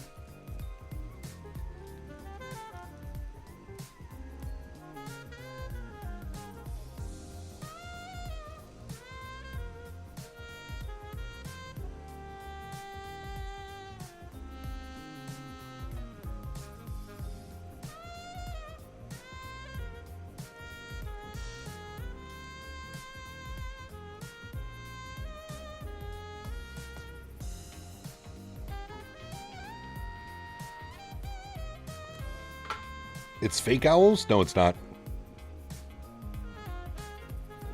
Fake owls is not a member. Real owls is a member.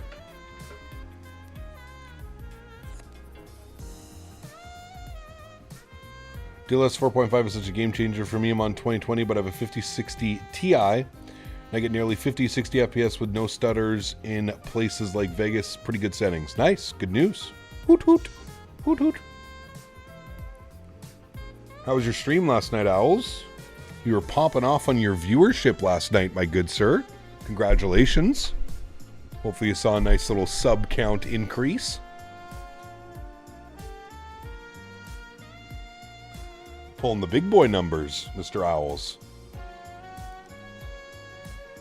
I still saw, though, you were 20 minutes into your stream and you were still loading your aircraft. We got to work on these turnaround times, Owls. We got to work on this.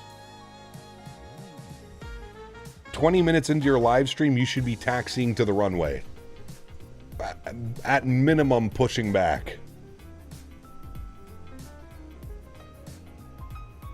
Views been getting up there? Good news, my man. Good news, sir. He's being realistic with his 1800 camera angles of the Southwest catering service.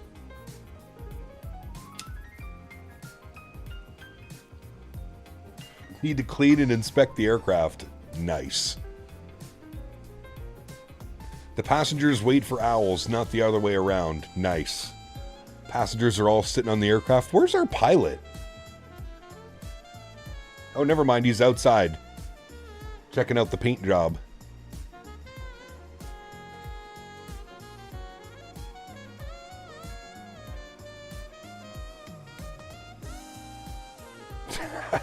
DZ. I'm the unk now. We're getting unk status. Stream's going good so far. Good to see all of you guys in chat. Happy Friday. We made it. Aiden, good to see you, my man. The weekend is upon us, my good sir. First week after the holidays as well.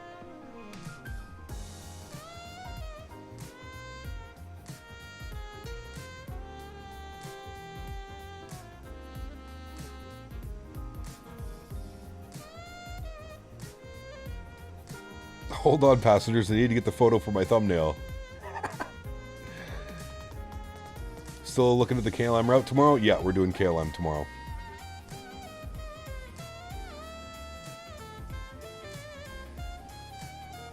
Uncle Kyle, it's official.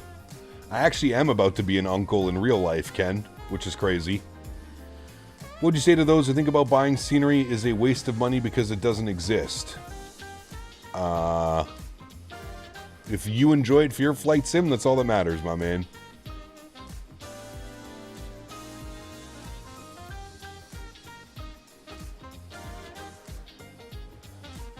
Currently descending into Oslo in the 777. Nice.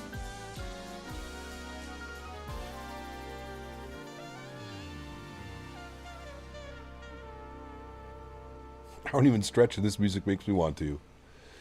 35, got my second child a month ago, but I feel like I'm 50. My man. Will you be in Lillestad this year? I'm hoping so. Aviator Niels, I'm hoping so, man. Still a few things up in the air I'm trying to figure out. But hopefully, man, you never know.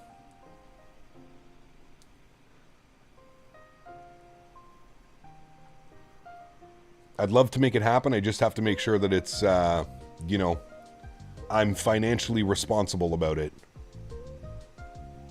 It's a lot of money to get over there for 5 days, dude. You're looking at probably $3,000 to $4,000 for a 5-day trip. When you include airfare, hotels, rental cars, trains, food, stretching material. It's an expensive trip, man. CMCFI, what's up, my man? Good to see you, brother. Gonna fly the Air Canada toothpaste delivery 787 tonight. Nice. Became an uncle in September, becoming a dad in 11 days. It's low-key blowing my mind. My man, P. Thibs. Gotta book it for a bit. I'll be back soon. Sounds good, Ken. You're about to be an uncle. I'm about to get out of jail. Man, we're making moves. 10% off the flight, but $150. I mean, if you can hook up a discount, are you going out to the Expo SimCFI? Are you going out to Amsterdam? Into Lillestad? 4 to 5K plus good old Canadian GST. Exactly. Had to leave for a bit, but I'm back. A bit before I have to leave again. Well, welcome back, Zach. No, just MSP. Well, shit.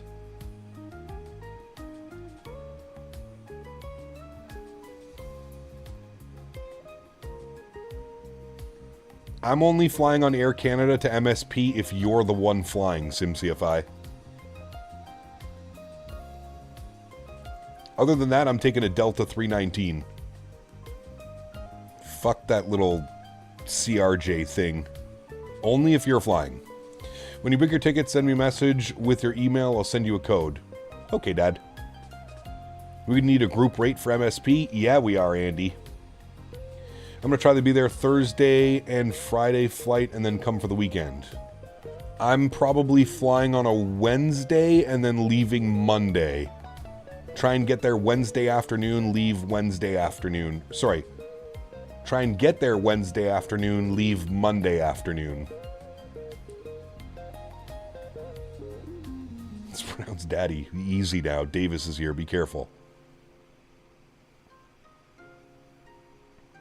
By the gods.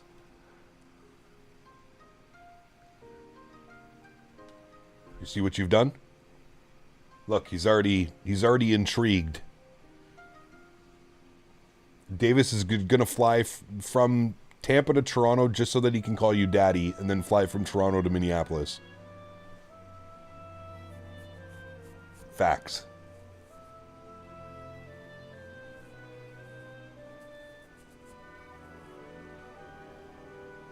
Aroused? I was trying to keep it PG-13. Intrigued.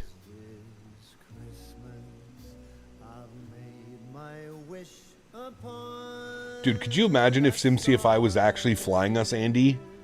I'd be bugging the flight attendant. I'd be like, hi, I love airplanes. Can I please go up and meet the pilots and look at the cockpit?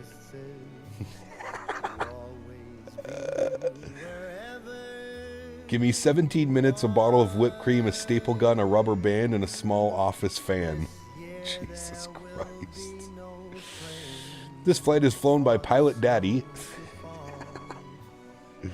If you're flying out Wednesday, I'll bid for it. That's the plan, SimCFI. Obviously, I'm not going to know till we get a little bit closer. But that's the plan, man. Wednesday afternoon, depart Monday afternoon. If you wore your pilot shirt, it would be even better. Dude, I've thought about it, but like, could you imagine showing up at the airport with a pilot t-shirt on? I don't know, man. I only know my schedule May 25th. Okay. Well, hopefully you can bid for it. I'm torn between Wednesday or Thursday. I like going on the Wednesday just because I feel like you have so much more energy, Andy, at the beginning of the expo. So, like, getting there Wednesday, you would have Wednesday night to see everybody go out for dinner, blah, blah, blah, blah, blah. Then you have all of Thursday to kind of get your touristy things done. If you want to go somewhere, you want to see something, you've got that Thursday to do that. And then the expo this year is actually Friday, Saturday, Sunday. So, pretty much you're at the expo most of the day Friday, most of the day Saturday, probably half the day on Sunday. But...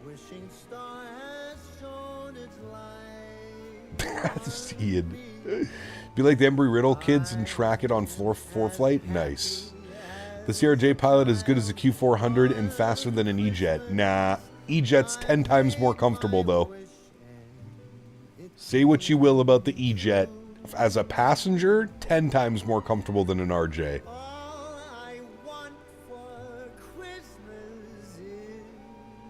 Why is there a Christmas song playing right now? We got through this almost this entire playlist and now they just threw a Christmas song at us. Get out of here. Christmas is over. How comfortable is it on a single engine and a mountain? Have fun. I mean, I had a great flight down to Providence. That was a fun one. A little bit sketchy, a little bit gnarly at some points, but it was fun.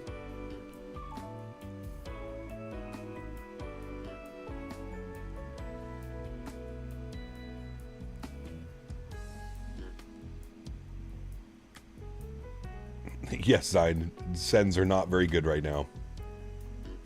Keep getting the Christmas stuff out sooner and sooner every year. Time to put the Christmas lights back up, chat. 350-something days.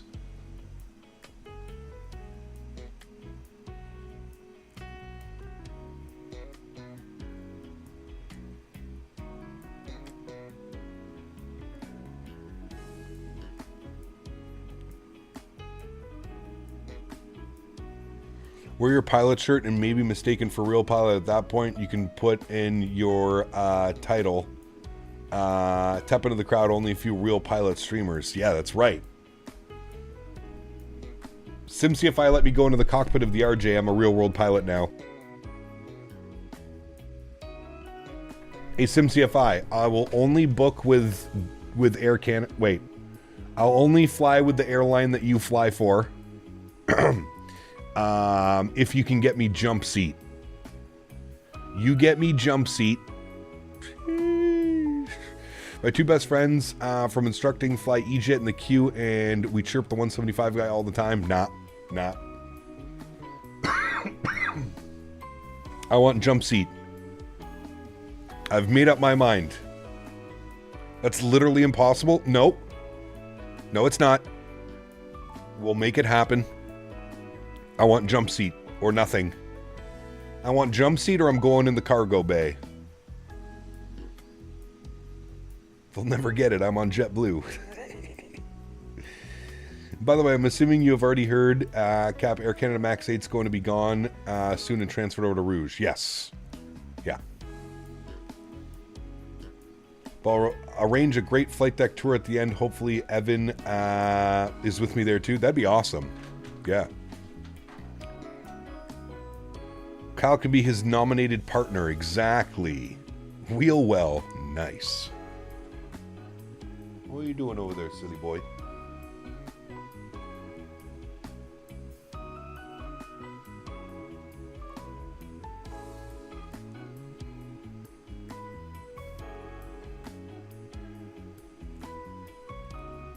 Gonna get cozy in that flight deck? Hell yeah. Just gotta dress up like he does in Catch Me If You Can, dude. One of my favorite movies. I'm a pilot for Pan Am.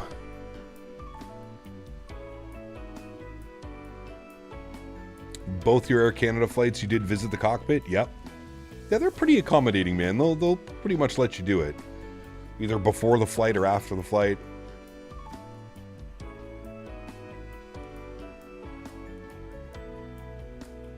You think we just crossed into Colorado? Let's see. We're not there anymore. We're all the way down yonder. You are correct, my friend. We literally just went from Nebraska into Colorado. We're going to fly... Oh. Who are you borking at? Oh. You see somebody's not happy about. Who did you see?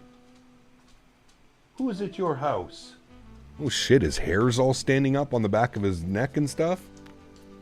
Well, he's not happy with something he saw outside the window. He never barks. He only ever barks if you tell him to bark. Used to fly CPCP on top of the horizontal stab center sections where the max check was slow. Great place to nap. Nice. Tried everything now, no calibration in the sim. Just tried joy.cpl, updated and restarted the PC. Hope someone at TM Discord knows a fix. And hopefully. Did you go to the Thrustmaster website, Janky, and make sure that the drivers were all up to date?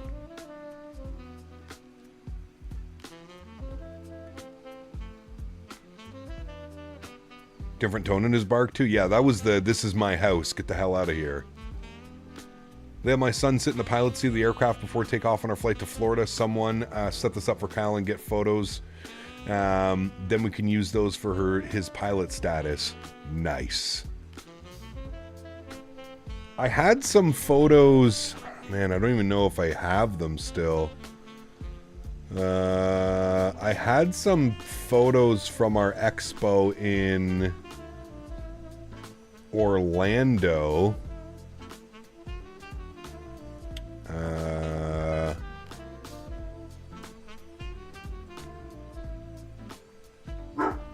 Henry, chill out, man. Henry, stop this. Who are you barking at?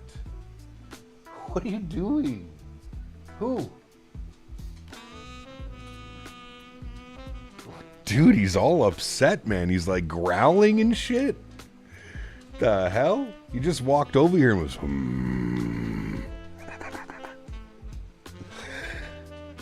This guy, dude. You are the Delta 8777 in front of you? Nice. And if you're real good, I'll even get you one of the very exclusive CRJ training cards. Ooh. So I can remember my trip on the most uncomfortable aircraft in the Air Canada fleet? Nice. How long of a flight is it to MSP? How long am I in that sardine can for? Henry needs an edible. I don't know how that one would work. Ah, yes, JetBlue. Sorry. Yes, the JetBlue fleet. The JetBlue RJ 700, 900. Maybe he heard your travel plans got distressed. Brother, he would go probably out to the farm. You'd love it. Cap, how about Paris Orly to Pointe à Pitre 351,000 for long haul next week? Maybe. Yeah, that could be fun. Trying to remember the seating config. Isn't it 2 and 1 or it's 2-2? 2-2 in the RJ. Although, Andy, I think you're right. I think the business class in the front has 4 rows of 1. Ah, yes, 175. Yeah, sorry.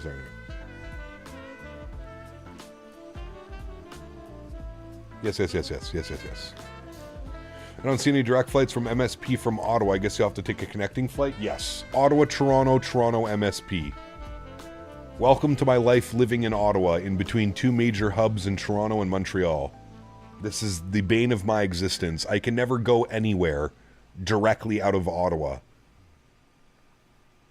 The only time I can go directly out of Ottawa if I were to go down to Florida.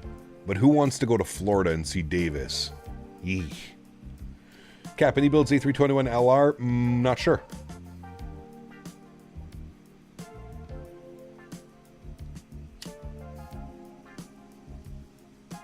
That's the one. Thank you, Johan. Thank you for explaining that. You can go to Paris directly from Ottawa. Correct, you can. Yeah.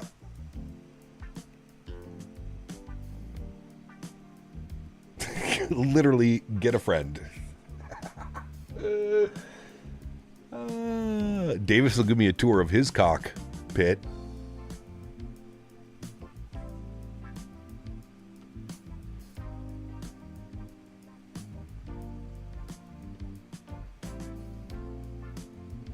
Can fly from Ottawa to London Heathrow. That'd be fun.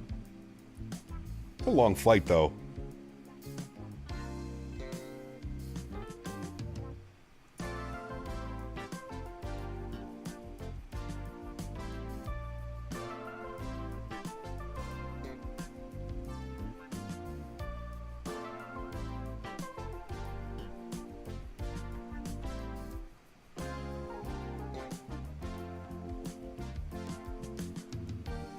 Craig, what's up, my friend? Good to see you, buddy. We're doing KLM tomorrow. KLM from Montreal to Amsterdam for our long haul this week.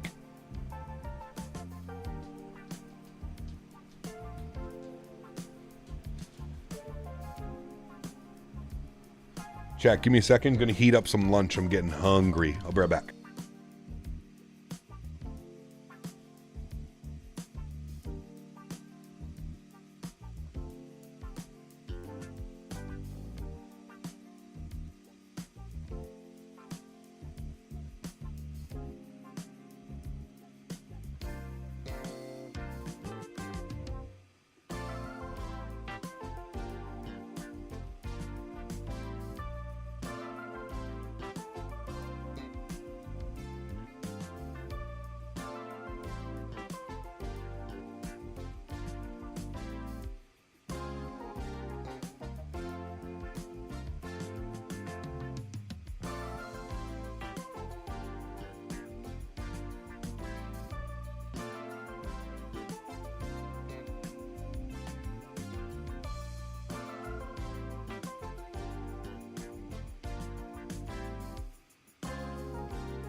All right, food is heating up, chat.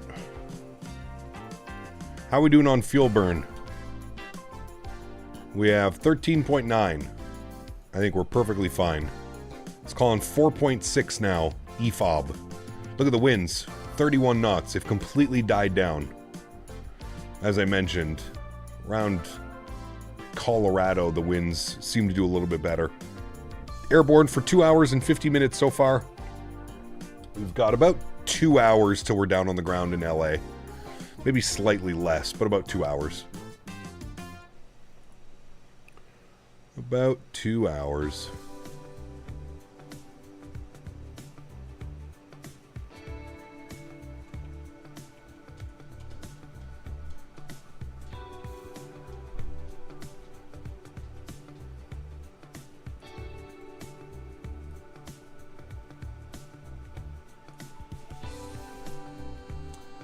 Back from lunch, making an effort to be a happier person, so wishing you a smooth cruise from here. Thank you. What did you have for lunch, man? I'm also heating up my lunch right now.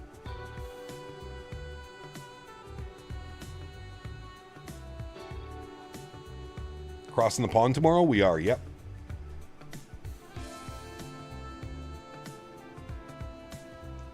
What was the last flight we did across the pond, chat? Do we remember? What did we do? We did the 787. Where did we fly to? Can't remember. You're eating at 3. It's almost 3:30, actually. Dublin, that's what we did. Correct, yes.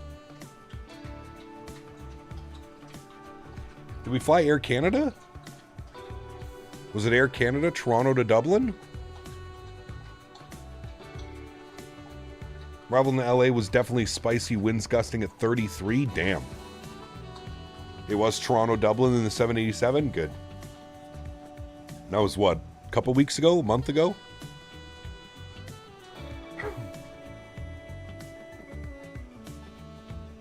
Afternoon coffee's hitting nice right now? Nice. Dublin toothpaste 787 with some questionable music. Correct, I remember that. Yeah, the music was very questionable when I stepped away.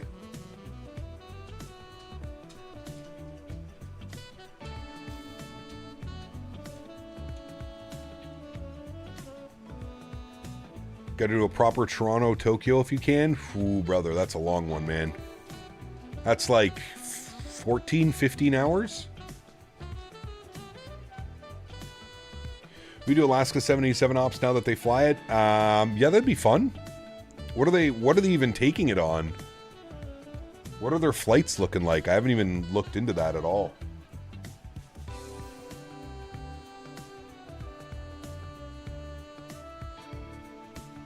What kind of jazz is this? I have no clue.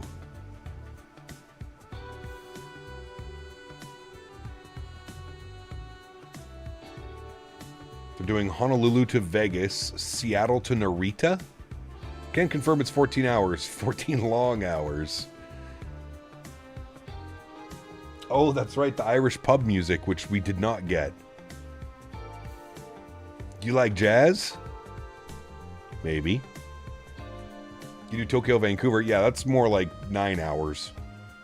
So this flight's some weekend in Lelystad, Netherlands. I assume you fly into Eham? Yes, correct, Huskers. Fly into Amsterdam, and then you either rent a car, you take a bus, or you take a train out to Lelystad. And I believe the event is held at the Lelystad Aerodrome, which is an actual airport. All right, chat, lunch is ready. Give me about 10 minutes to crush this. I will be right back.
Huskers, I think it was about an hour car ride or a 50-minute train or something like that.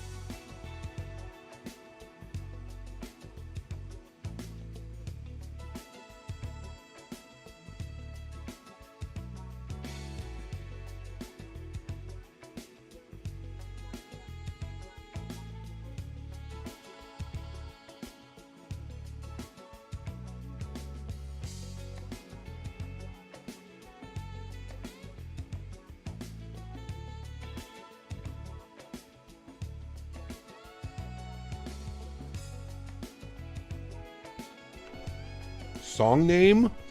High Fashion by Duke Harrington. High Fashion by Duke Darrington.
Alrighty, friends, we're back. Thank you.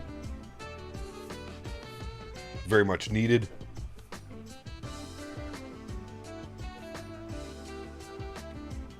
Fully refueled.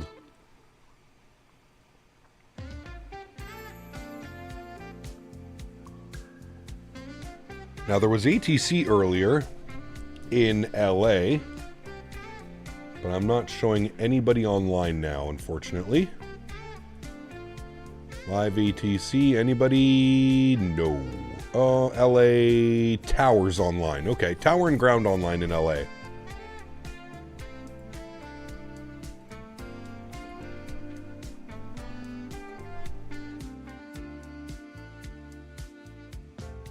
Jeez, I just sneezed again. What did I have? I meal prepped some beef bulgogi bowls this week. Beef bulgogi.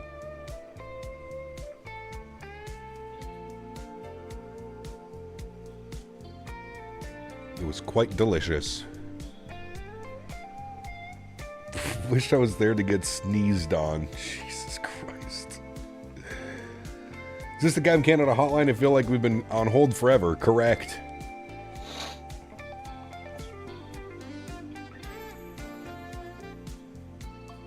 No more factor? No, Adam, they raised the price, man.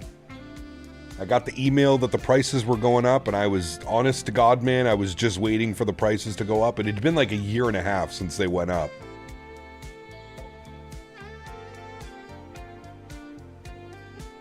So I said, okay, stop being lazy. And honestly, man, Factor's really good, but it's also extremely expensive. And I love to cook, so like doing some meal prep and stuff, I'm all for it. Further, good to see you, my man. Happy Friday to you as well, dude.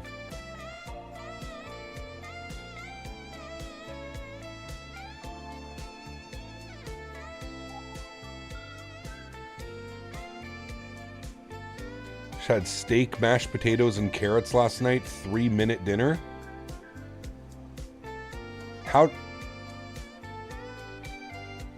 did you make a steak in 3 minutes and mashed potatoes and carrots? Were they like pre-cooked?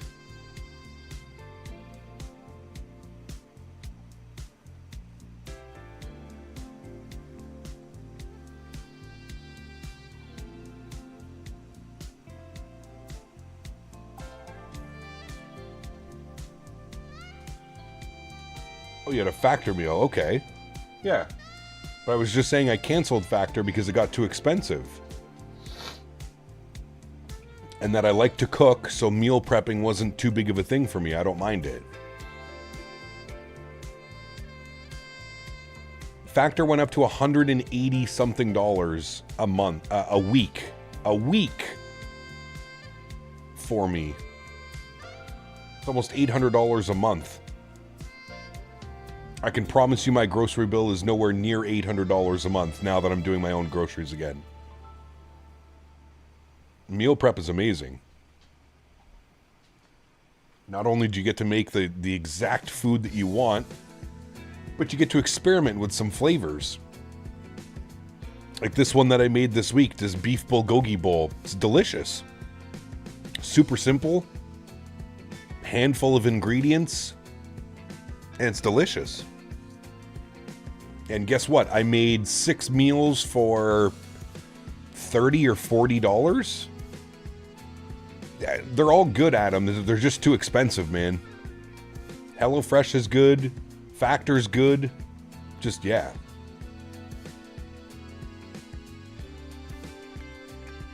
Correct, Jano. Yeah, that's exactly what I do. Honestly, man, it doesn't even take me a day. I usually just find, like, easy, simple recipes that takes me, like, a couple hours in the afternoon to prep. Done. Broccoli, easy, cheap. Probably the best nutrient-wise thing you can add. Rice, easy, cheap. Especially if you have a rice cooker. And then you choose your protein. Chicken, beef, whatever you want. Super easy, man. What does it have in it? Beef bulgogi. It's got some sesame oil. It's got some soy sauce, fresh garlic, fresh ginger, brown sugar, Salt, pepper. I think that's it. Then you cook your beef, and then you mix in the sauce until it gets a little bit thick, and then you're done. And then you put down your rice, you put your broccoli down, you put the meat on top of it, your protein.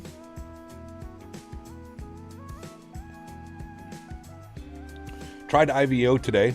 Good option when there isn't VATSIM ATC, doing Munich to Istanbul in Lufthansa Cargo Suite flight. Nice, very cool. HelloFresh posts the recipes online. Correct, yeah. There's tons of recipes you can go to. Just depends on how comfortable you are cooking, right? Like it's...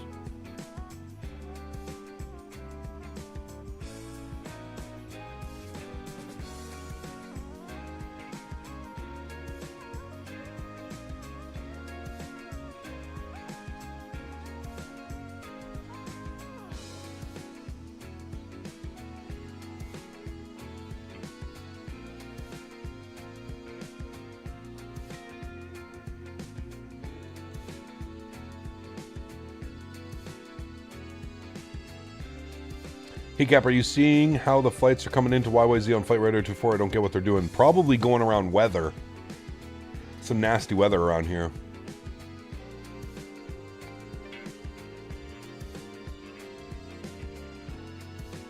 Right, Bad Hog? Pardon me. A separate cooking channel.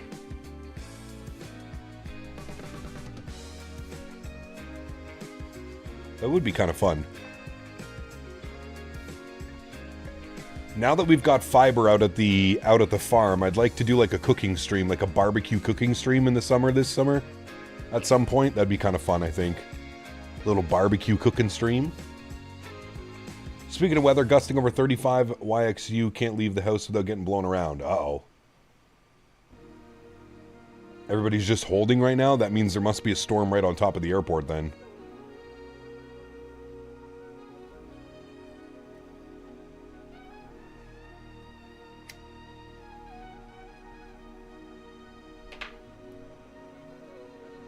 What about a farm biz operation channel? There's really not much that goes on at the farm, you know. Like, it would be fun to maybe record like a couple projects and stuff that we got going on, but honestly, man, there's not a whole lot going on. It's not like I'm, you know, actively planting crops and stuff like that. It's a horse ranch. There's just a bunch of horses running around that eat the grass and hay. So there wouldn't be really much to do.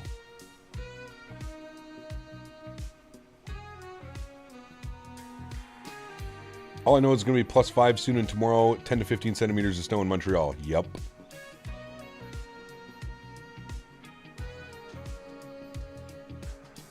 Yeah, but the horses don't do cool shit. That's what I was kind of talking about. They don't really do anything, dude. They're all retired like race horses and stuff. They basically just lay and stand around in the field. There's really nothing going on. 25 gusting 37, 9-mile visibility. That's not very nice. Toronto's the same. Holy shit, 25 gusting 37 as well. Man, I'm glad we got out of Toronto when we did then. Hi, buddy. Don't you ride them in the ring? No, I don't. The fiance does sometimes, but not really. And especially not in the winter time. The footing is just way too bad, dude. We need an indoor arena for that. And indoor arenas cost like $300K, so. Aren't horses giant goofballs? Correct. Yes, they are. Most of them. Some of them are mean. But yes, correct. Most of them are just massive puppies. American from Dallas just went around in Toronto? Detroit had gusts of 67 this morning? Jesus, dude.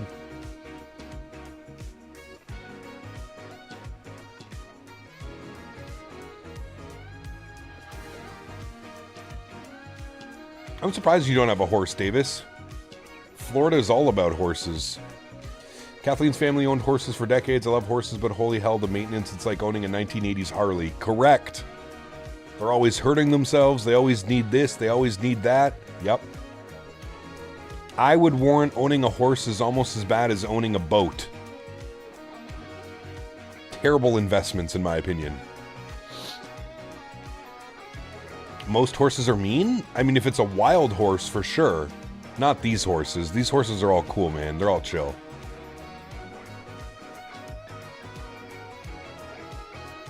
Now, a wild horse, yes.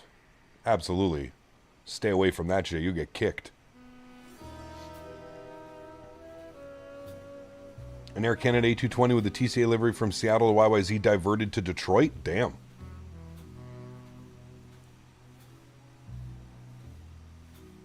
Davis needs a mini horse. We actually have a couple mini horses out at the farm, Gary.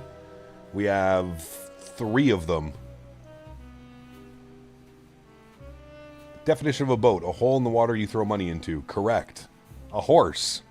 An animal on ground that you also throw money into. You're flying over the Grand Canyon now. It's fantastic. Nice. Does our flight path take us right over the Grand Canyon? Where are we? We are just going to be north of Vegas. Yeah, actually we might. Actually, we definitely will. There's the Colorado River, right? Yeah, we definitely should. There's Page. There's the Grand Canyon Village. Actually, we might get some pretty cool views.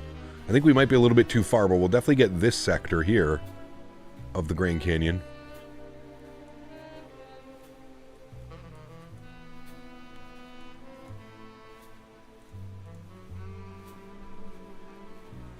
Why was he reporting gusts of 45 now? Damn. I mean, you live in Florida, Davis. There's horses everywhere down there. I would warrant Florida is probably one of the... probably have the most population of horses.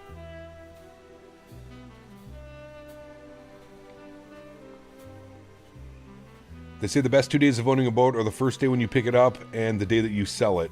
And it's problems to someone else. Yeah, I believe that.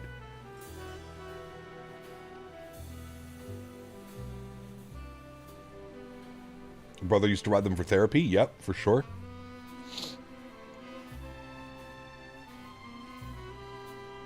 True, Kentucky. I was even going to say Texas, too. Texas, I'm sure, has tons of horses.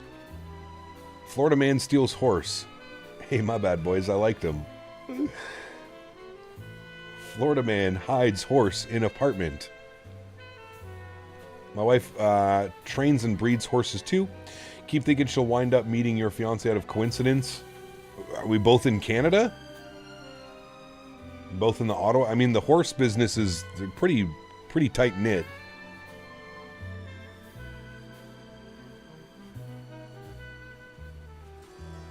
What if you feel any Maxes in real life and notice the motoring phase on startup? I have, yeah.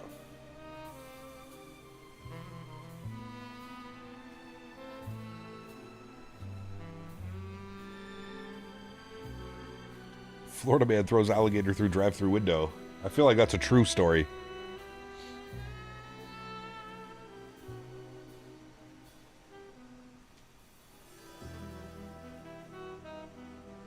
Does Dan ride horses in Alberta? I don't know. Probably not. Davis. Florida man goes to Canadian jail for flying across border illegally to tickle friend.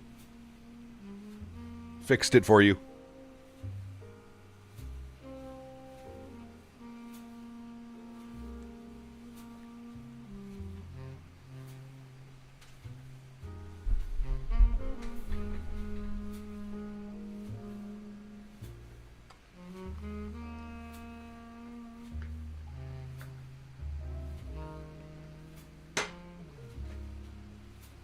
Yeah, the iFly does the motoring quite well.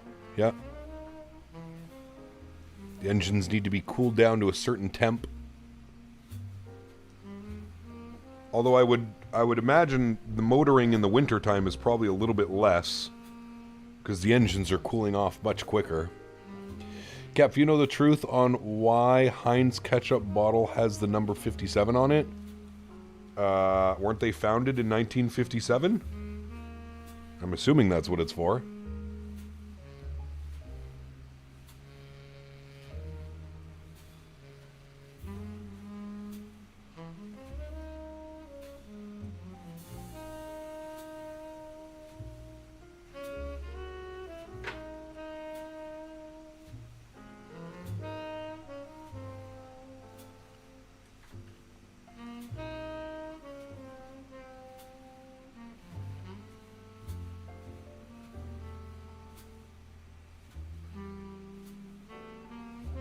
Heinz has been around longer than that, have they?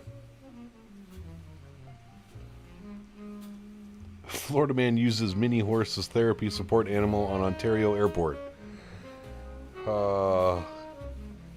If there was ever a person to try, it would be Davis. Around 5 degrees Celsius, motoring time is considered less. Got you, okay.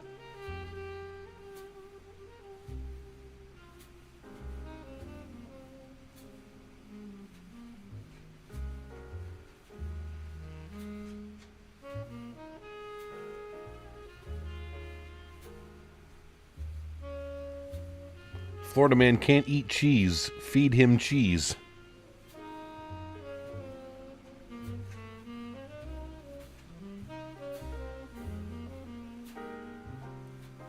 Davis, if you come to Minneapolis, everything I order is going to have extra cheese on it so that you can't touch it. You've had a stopwatch going for 742 hours. Interesting. Trying to see how long you can make it go.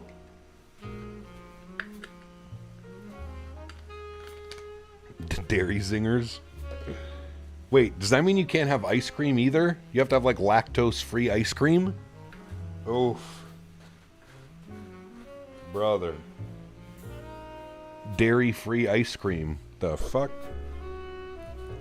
Imagine that.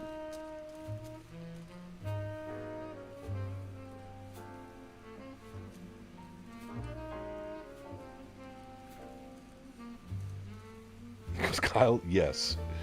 Do you know where you're staying in Minneapolis when you're there? I have no clue yet, Bad Hog. I'll most likely get an Airbnb with some buddies. Most likely. I'll have to play it by ear.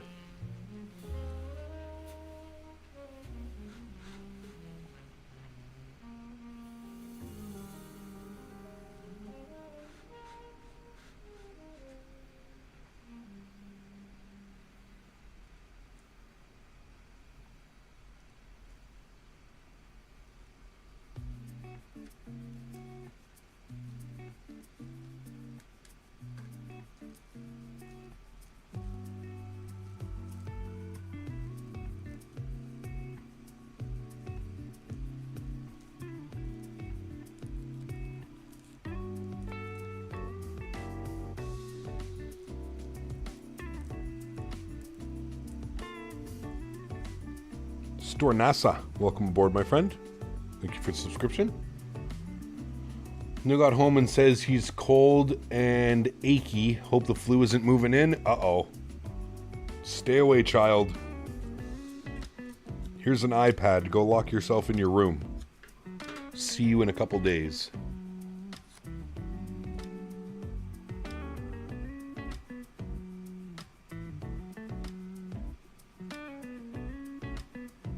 Have not used this aircraft. Is the 330 pretty decent? It is. Yeah, it is.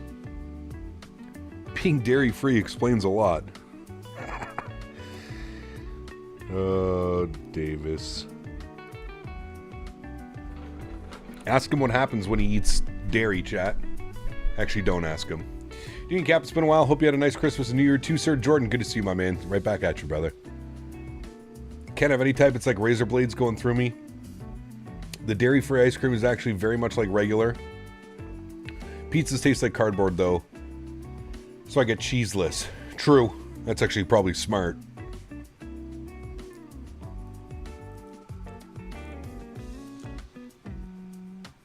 That applies to cold engines with a turnaround. It can usually and will take longer. Damn.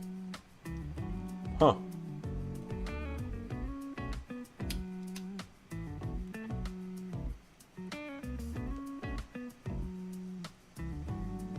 Can you do like goat's milk and stuff, Davis, or is it just, or is it like all dairy? Have you tried rat milk?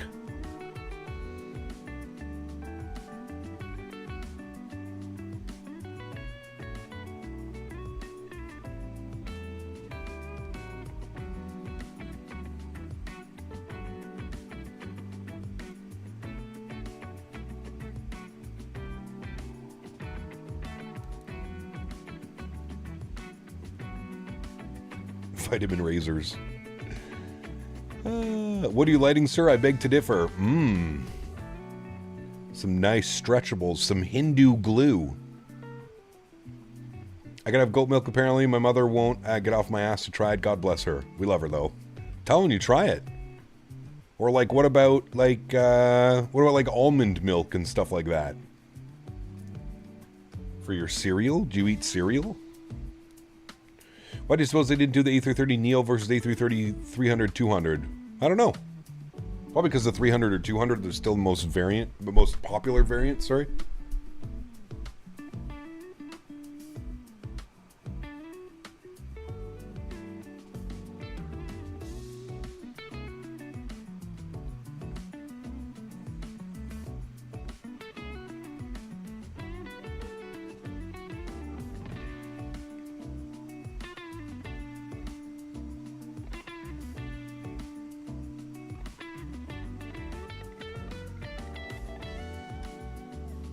Oat milk ice cream. I think it's called Oatly or something. Ooh. Hindu glue sounds horrific. No, Andy, it's nice. It's Hindu Kush crossed with purple Afghani Kush crossed with Gorilla Glue number 4. Anyone mess around with the new DLSS 4.5? There's been a lot of people, Jordan. Yeah. I have not, but a lot of people have.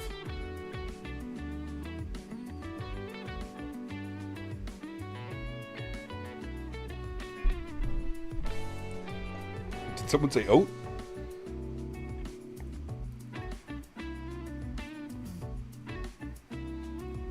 Chat, what do we think about Dad's oatmeal chocolate chip cookies? Like, not your dad or my dad, the company Dad's oatmeal cookies. Might be one of my favorite cookies of all time. I'm not much of a cookie guy, but there's something special about Dad's oatmeal chocolate chip cookies. Shit's like crack. Badger milk. Tested earlier, much better for me personally, and doubles the frame rates. We love frames, correct? Yes, we do, Jordan. Do I roll it myself? Yes, always. Igor, what's up, man? Good to see you, dude. Where is the international terminal, LA? I don't think we park at the international terminal. Remember, if you're flying out of Canada into the US, you already clear customs. So the Canadian aircraft flying into the US acts like a domestic aircraft. Unless it's diverting from somewhere outside of the US. You can get lactate milk. It's regular cow's milk with the lactase enzyme, making it easier for people with lactose intolerance to digest. There you go, Davis. See? Make your own ice cream.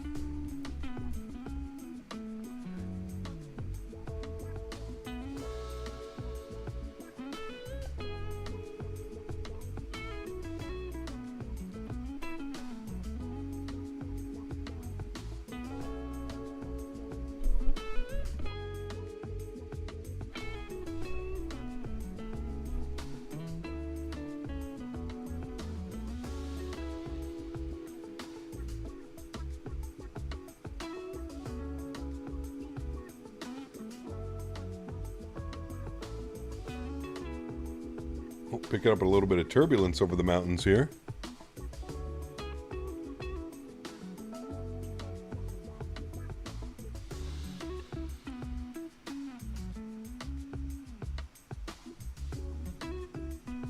Where's the heavy gate? So I think Air Canada parks at the same gates in LA.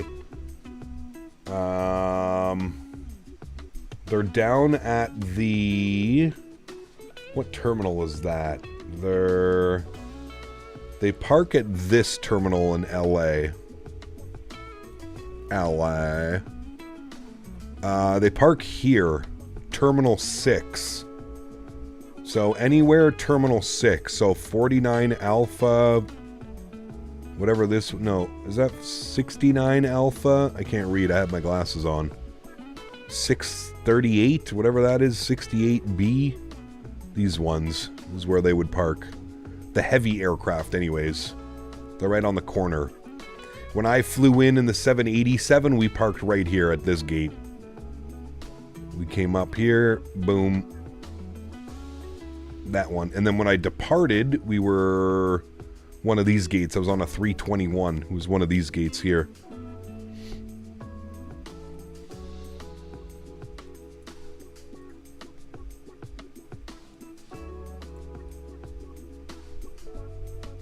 I'm Delta? Oh. Delta parks on the other side. Delta's up here, Terminal 3. So you'll be any one of these gates. Terminal 3 is for Delta. Delta. I'm Terminal 6, you're Terminal 3 for Delta.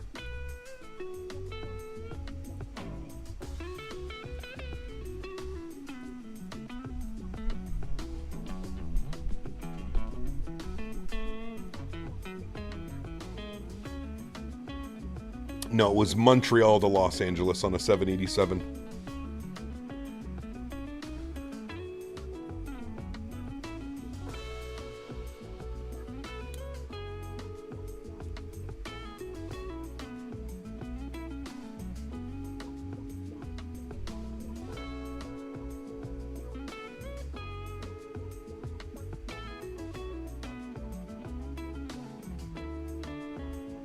Yeah, I flew on a Q400 from Ottawa to Montreal, and then Montreal to LA in a 787-8.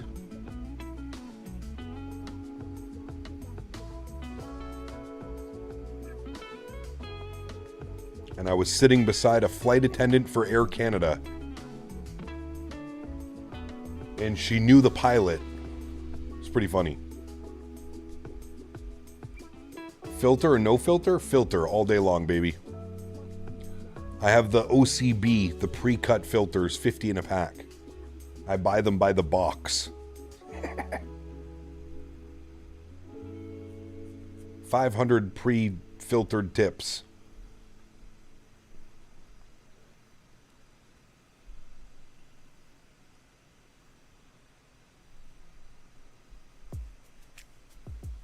Did you get her number? I have a fiance, sir. No, did not get her number. She was very nice, though. She got a little bit drunk. So I was in premium economy, so it was 232 instead of 242. And they were flying. She was flying with her girlfriend, who was also a flight attendant for Air Canada, and 2 other guys that they worked with at Air Canada. And they were flying to LA, and they were going across. They were going over to. They were going to Asia somewhere. They were going over to Asia, so LA was just a stopover for them. But she was very nice, as you would expect from a flight attendant.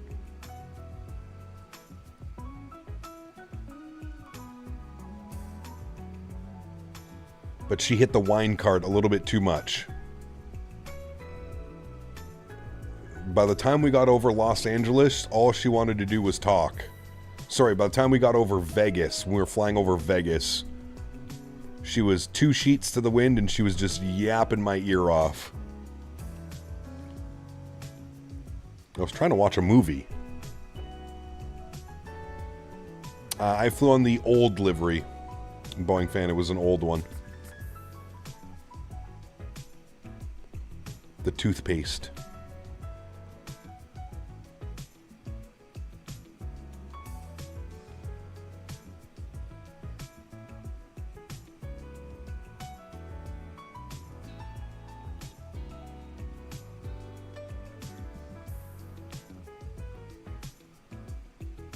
She was trying to talk? Oh yeah, dude, she didn't shut up.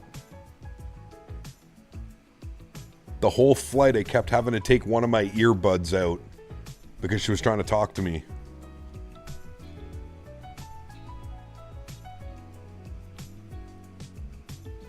Hey Cap, sorry I missed the stream today, just got back from the doctors. Had a bit of a cancer scare over the holidays, but it's all good now. Can't stop me from simming that easy. My man, Cam, I hope you're feeling better, my man. Sorry to hear you got to go through that BS.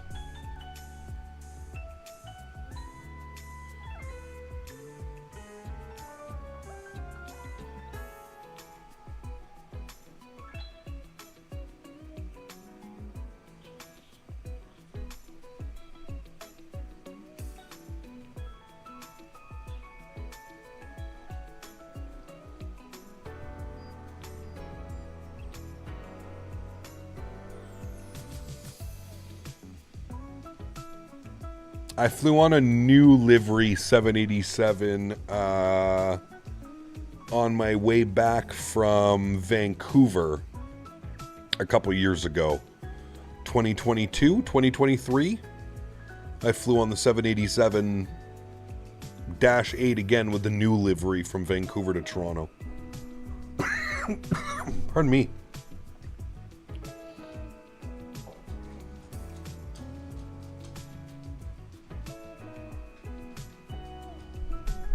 Hi, Henry.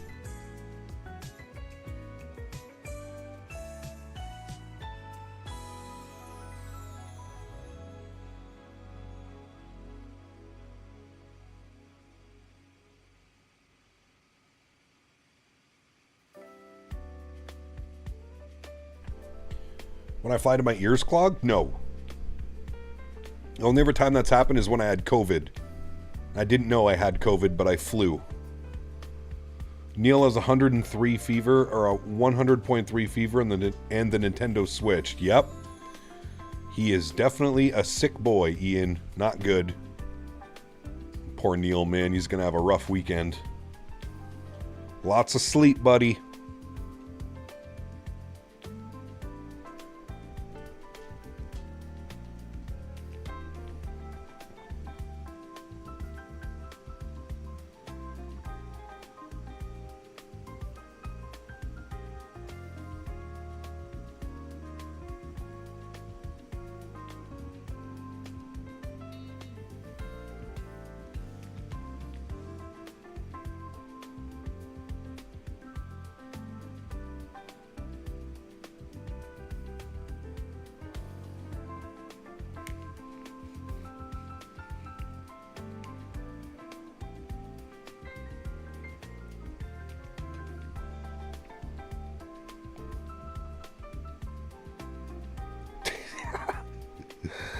Nice, Davis. Where are we going tomorrow? We're doing KLM ops, Montreal to Amsterdam.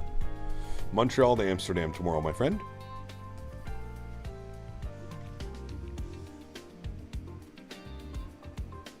He gave a weak little thanks, Captain Cannon, and a thumbs up. Looks like Jello, tea, and Gatorade. My man. Stay hydrated. What is it? Feed a fever, starve a cold? Or is it the other way around? Starve a fever, feed a cold. I can never remember, but I grew up with that. My mom always used to say that to me. I think it was feed a fever, starve a cold.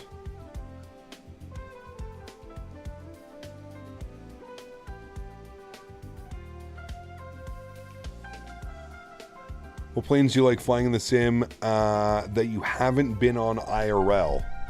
Good question.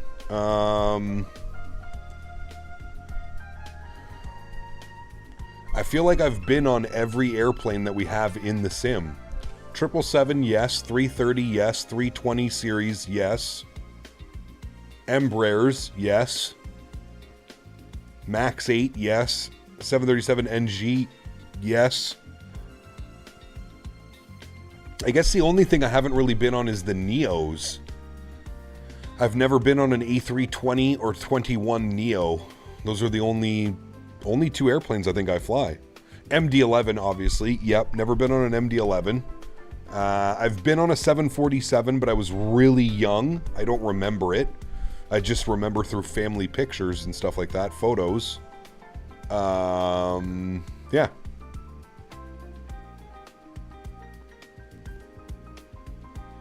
I haven't been on an A300, but I have flown on an A310, which I consider kind of to be the same, but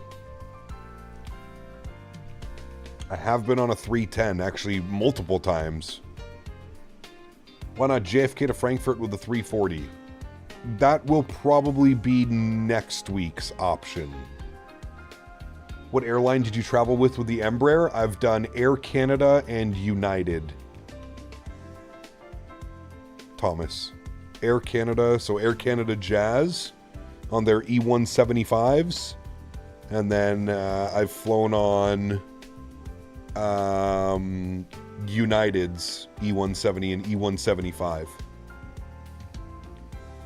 Was it a classic 7.4? It had to have been Boeing fan because I was like 3 years old, so it would have been in like 1990. So it's definitely probably like a 747-200. Probably along those lines.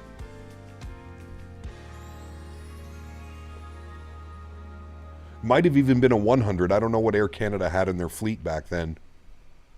But it was an Air Canada 747. I have the family pictures.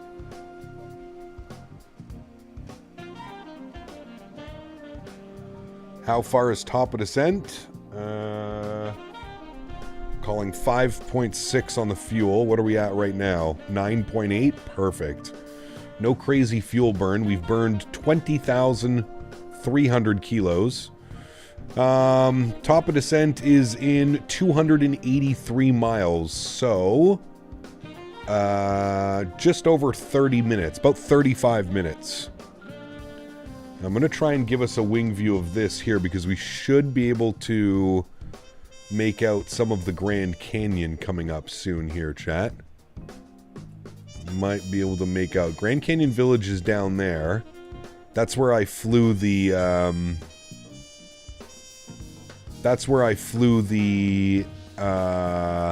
Vision Jet. When Microsoft took us up in the Vision Jet, we departed out of Grand Canyon National Park. I lie. We departed out of... Where the hell did we stay? No, it's... Yeah, it was. It was right here. Yeah.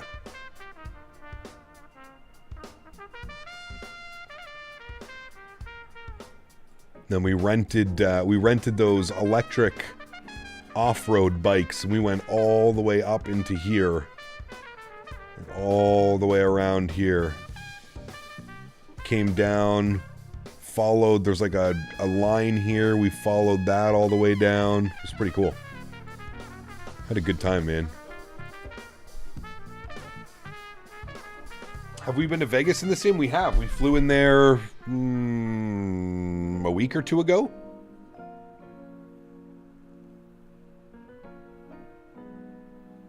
Ah, there you go. So it was on the original 7.4.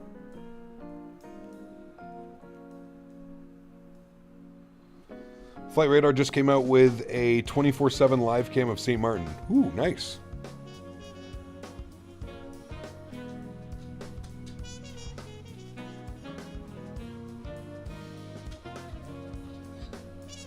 Hi, buddy. What are you doing? Chad Henry says hi. He asked if we've almost landed because he wants to go for a WALK. Hi, buddy. Oh, shit. I swear he's smart. He understood what I just spelt. Hi, come here. Come here. Come. Wait. Go boy. Okay. I need you to chill for like 1 more hour, and then I will take you on the longest. I promise. I'll take you on the longest one. Yeah. But I just need you to chill for like 1 more hour. Think you can do that? Think you can chill 1 more hour? Yeah. That'd be a good boy. Thank you. Thank you. Nice boy. Nice boy. Okay, can you get down? Get down. Good boy. Good boy.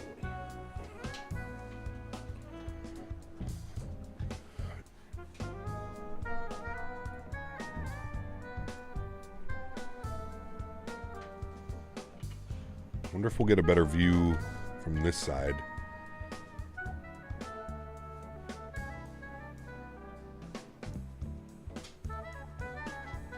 It's been a while since you flew to the Middle East. It has been, yeah. We're going to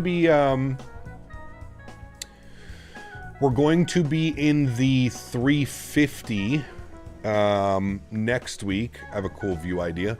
We're going to be in the 350 next week. So we will probably get some 350 ops in the Middle East next week, my friend. We will be in the 350 next week. Alright, that should be a pretty cool view, chat. I'm trying to get it as centered as I can so my OCD doesn't go wild. This is what I love about Chase Plane, being able to do these cool views, man. -7 today with a -12 wind chill. Another day in paradise. It's actually pretty warm here today, Cam. It got up to like +7 this afternoon. I think it's already starting to cool off. Let's see what it says now. Nope, 5 degrees, partly cloudy. It's actually warming up, believe it or not. It's going to be 8 degrees by 7 p.m. And then overnight it cools off pretty quickly. And then tomorrow, is that tomorrow night or Sunday? Yeah, tomorrow night we get blasted by a bunch of snow. We're supposed to get 10 to 15 centimeters of snow tomorrow night. And then more snow on Sunday. And then... what does it say?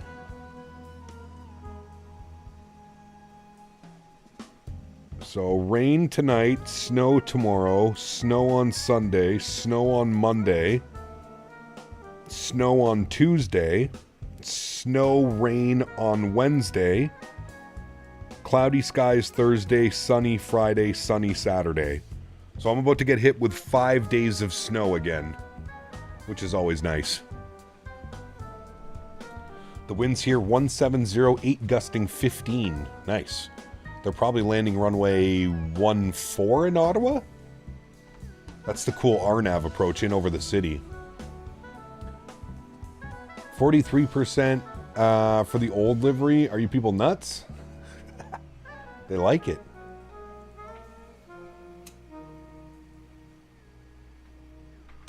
They like it, man.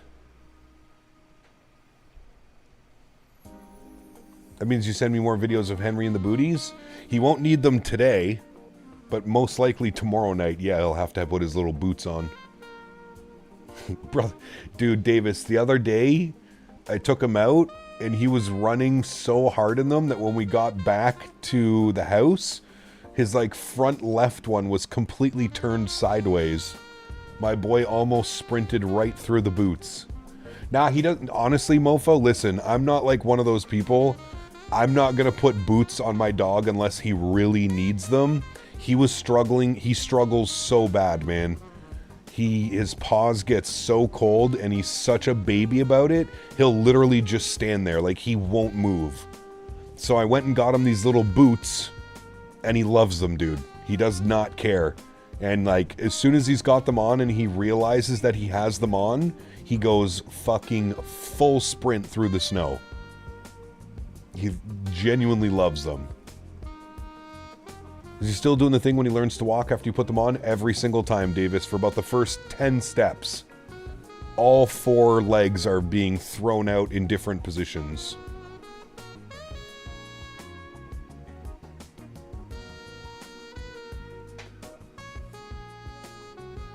-10 and salt on the road, bad on pause. Yeah, correct. It's brutal. It's absolutely brutal. And they don't mess around here. Where I live, they put salt and rocks down on the roads and sidewalks.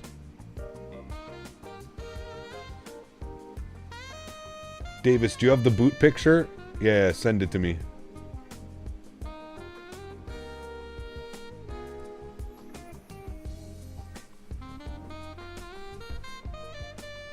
Ours does the same. First 20 steps like Bambi on ice. Correct. And then loves it. Once he realizes they're on, he's like, oh shit, game on.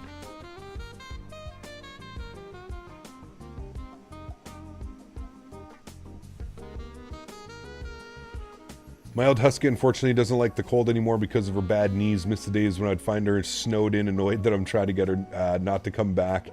Part of the snow? Yes, correct. Davis will send you the pic of him wearing the booties and nothing else. Correct.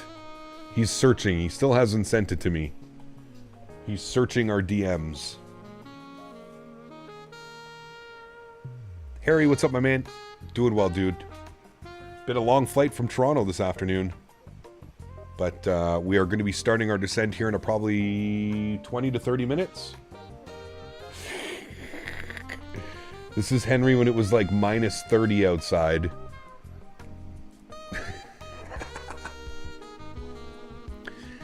He's got his jacket on.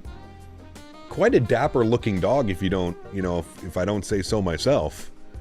He's got his jacket on. He's got his little boots on. He's standing on like the paw pad. The little Henry. Nah, dude, he loves it, man. He loves it, dude. That's out at the farm. Just needs a little bow tie. I know, he's got his little suit on. Look at him.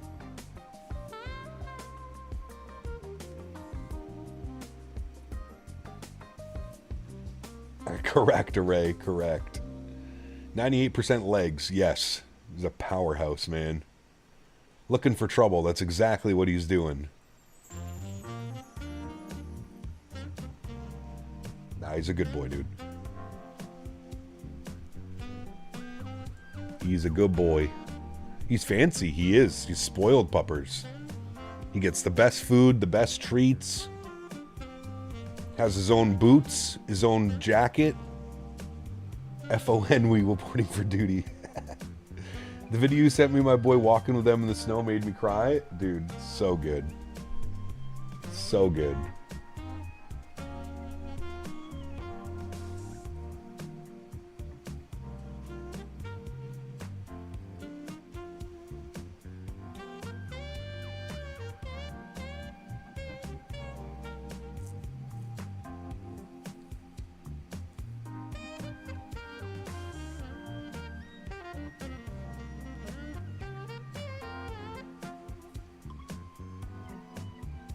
Where can you find that? What, that picture?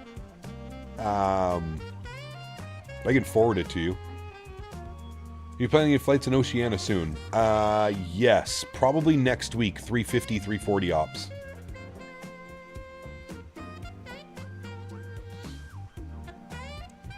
Damn, look at the winds in Toronto now. 260, 29, gusting 43.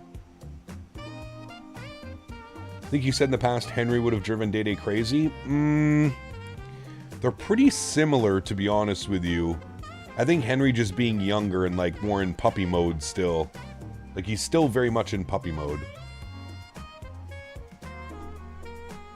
A 330 just went around? Damn.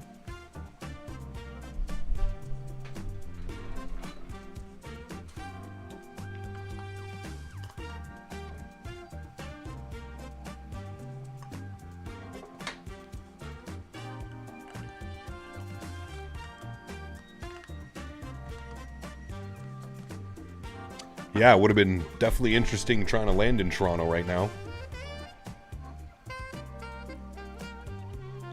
It's funny, Aiden, because I thought about doing that.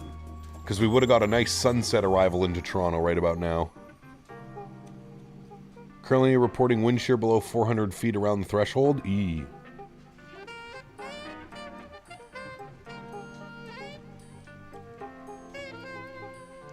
I foresee lots of go-arounds and maybe even diversions. Yeah, true. It would have been... Yeah, especially as we got up, like, into Nebraska and stuff, for sure. Puppy mode can take 5 to 7 years. Yes, it can, Keith. I feel like Daisy was puppy mode till she was, like, 4 or 5. I feel like Henry's going to be puppy mode till, yeah, probably around there. 4 to 6 years old, 4 to 7 years old, something like that.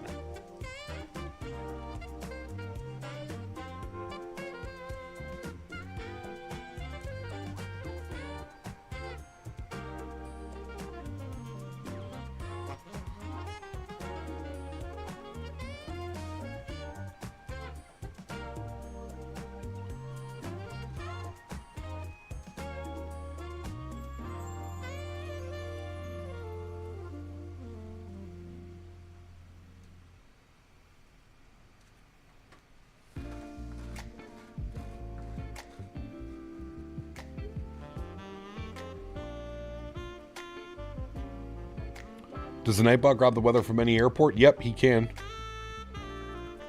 Doing career mode, seems like the 7.3 Max isn't much of a climber. And a literal brick. That's not good.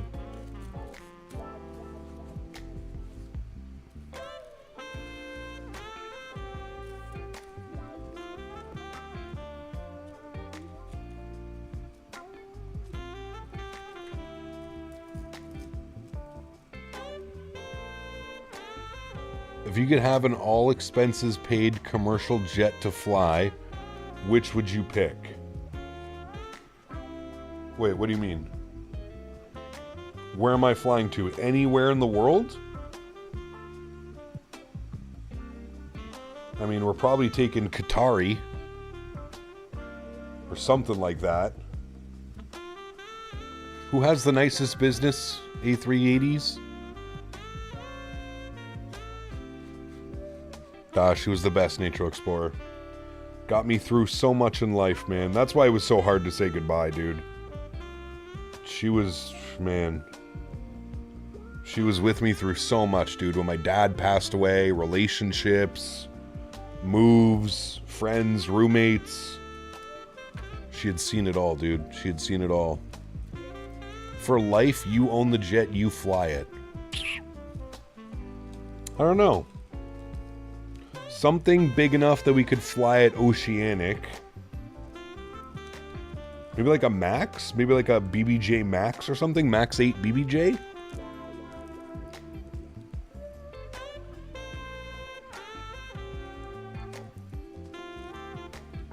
Something like that? Maybe a Gulfstream? I don't know.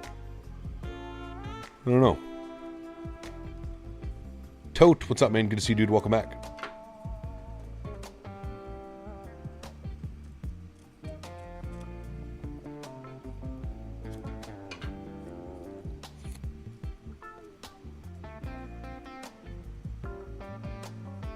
A220 BBJ would be cool. Yeah. Is that even a thing, though? I mean, with enough money, I'm pretty sure you can make it a thing, but...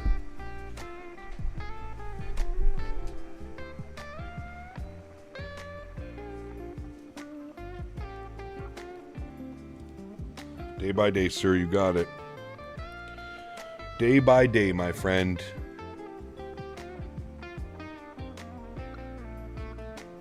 There's a good quote, it never gets easier, it just gets, you just get used to them not being around, right? There's not a day go by that it gets easier, but you can, you know, you just get used to the fact of them not being around. Hey Gab, how you find the 330? They're going to get in the 340 from iniBuilds next week when they finally launch it in the iniBuilds store after the marketplace exclusivity.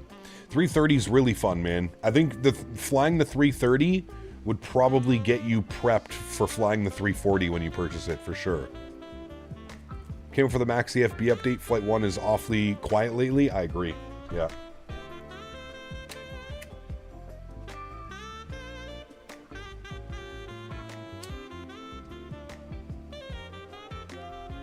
I also think a lot of devs were off for the holidays and Christmas break and stuff, Johan.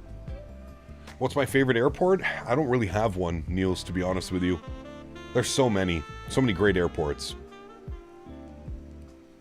Hey Gab, do you have your A330 custom camera configs file on the Discord? I do not, Pilot Gab. I use Chase Plane now.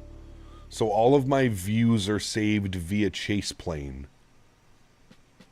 Do you expect the Flight FX E-Jets to be miles better than the FSS? Yes, I do. Yeah. Like I was saying with FSS, like I feel like at some point they're going to eventually get it, but I think it's just not enough and it's too late, man.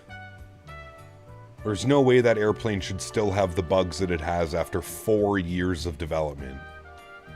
There's just no way. When do you think the E-Jets are coming out? I have no clue, Janky.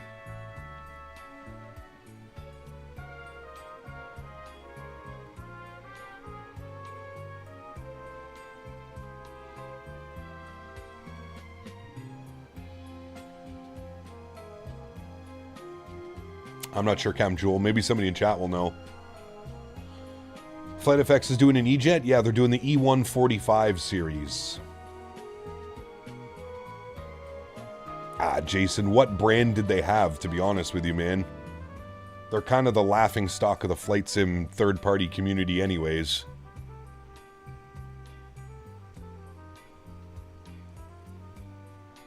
I don't even really think they had much of a reputation to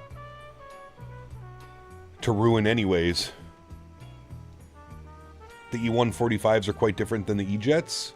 I mean, Still kind of the same. Same principle. Smaller, for sure.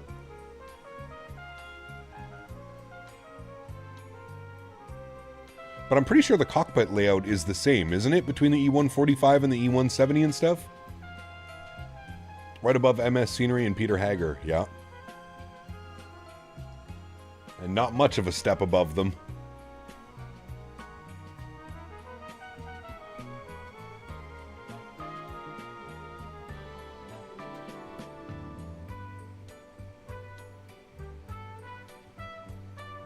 Thank God you didn't arrive and depart YYZ right now. Just landed. The winds are 26029, gusting 43. Yeah, correct.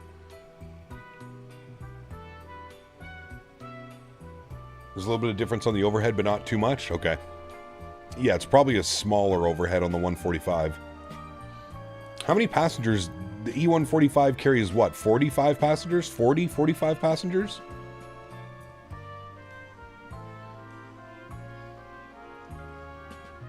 It's like a glorified biz jet.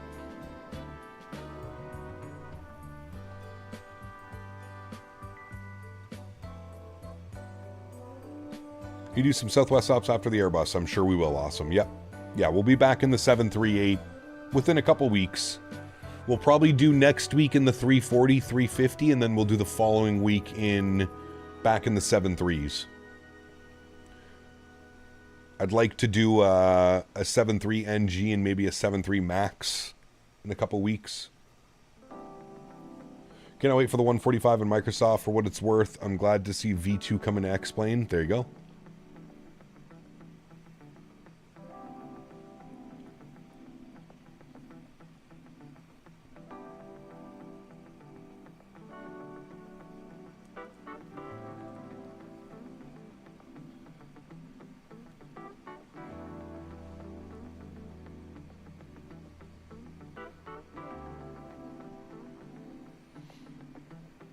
Boris Pack should be here soon for the NGs. Wasn't V1 live streaming at them?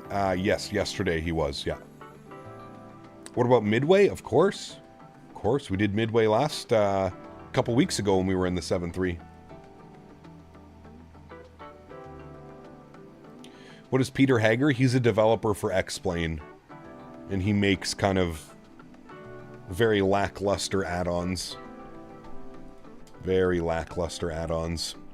All right, chat, top of descent. Oh, we still have 114 miles? Oh, shit, okay. Well, don't mind me then. Let me go back to this view. Hold on, can we do... Nose cinematic? No.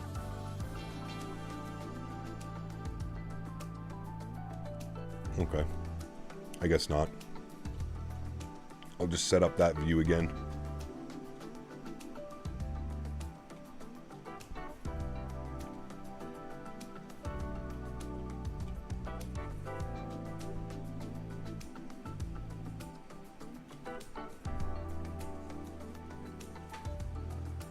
Southwest 1 out of Louisiana.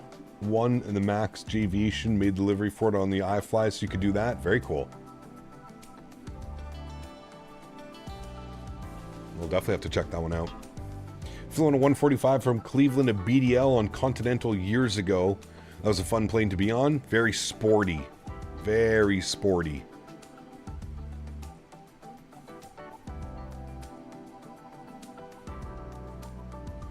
Definitely know M Scenery as the worst aircraft add-ons in Microsoft. Yeah, I don't know. I really haven't paid too much attention at all to them. I don't know much about them.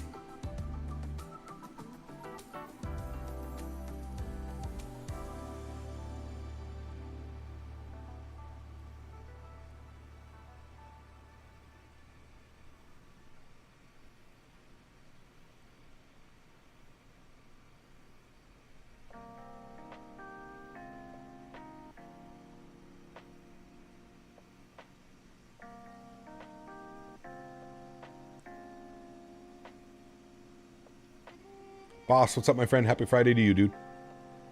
Watch the video from Xcraft for the upcoming V2 of VRJ series, and the Make-Do is just like a Citation X, at least for me. There you go. Somebody dreams of building a home cockpit. Don't go for the Zibo X-Plane 12 version. Most of the data refs and commands are not communicating with the sim. Instead, use the X-Plane 11 version. Well, there you go. Guessing you know Latin VFR, Captain Scam, and Breedoc? Yeah, those would be the ones that I would consider not the most ideal to buy or give money to.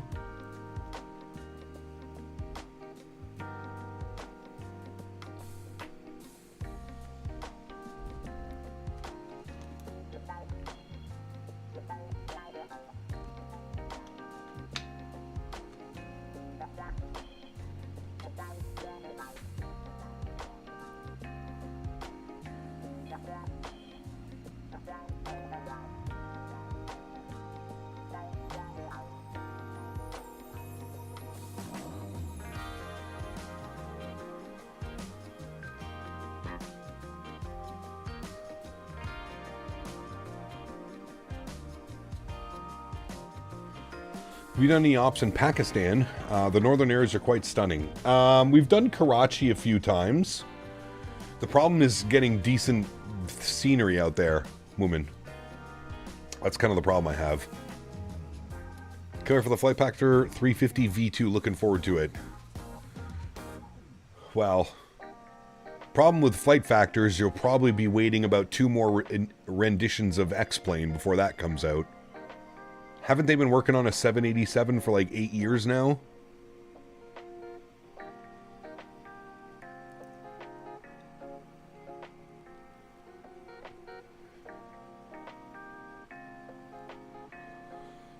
M Scenery is way, way worse than all 3 of those other developers. Are they really? How do they get their products sold on the marketplace then? I thought Microsoft was like doing reviews of products and shit. Maybe not so much.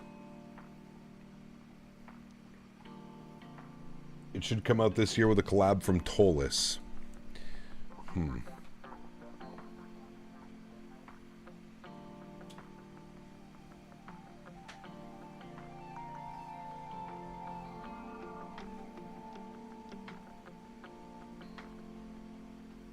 Microsoft, they really make 30%? You think that's what their margin is?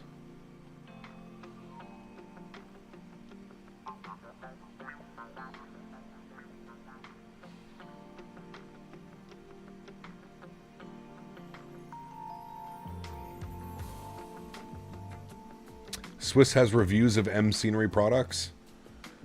Yeah, I mean, his audience base would be the people I would associate with M Scenery and Breedoc and stuff, so that makes sense.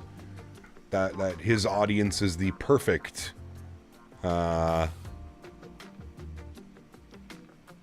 advertisement for those airplanes.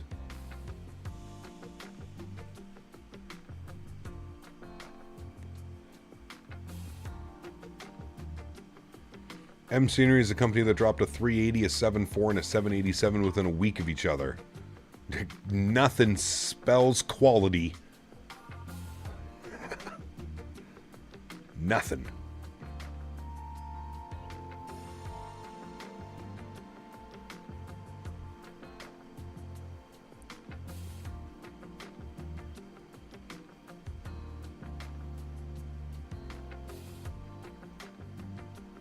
Whoa. That was pretty cool. Y'all see that? Are we talking about MS or M Scenery? Yes.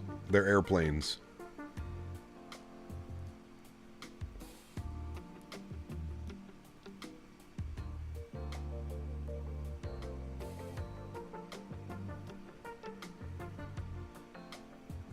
Someone here said they remember Owls saying that he loved the Captain Sim 777 a while ago. We'll have to have a conversation with Mr. Owls when he gets back. That's Prime Microsoft add-ons. Hell yeah.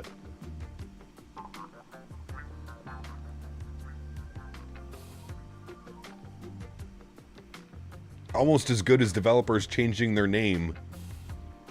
That's got to be another good one. This whole Wing debacle too, like that's got to be a nightmare, dude. They have to completely rebrand everything. These are things I feel like should be taken care of first before trying to go to market.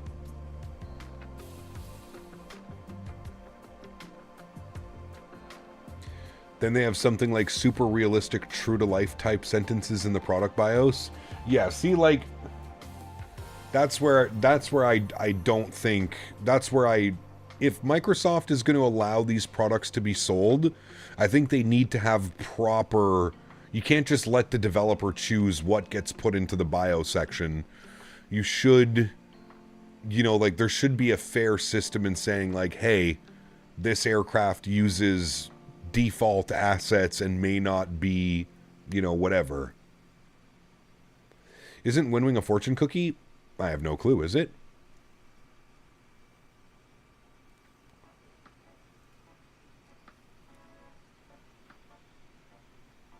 You fly the Captain Sim 717, but it's due to desperation on wanting a 717.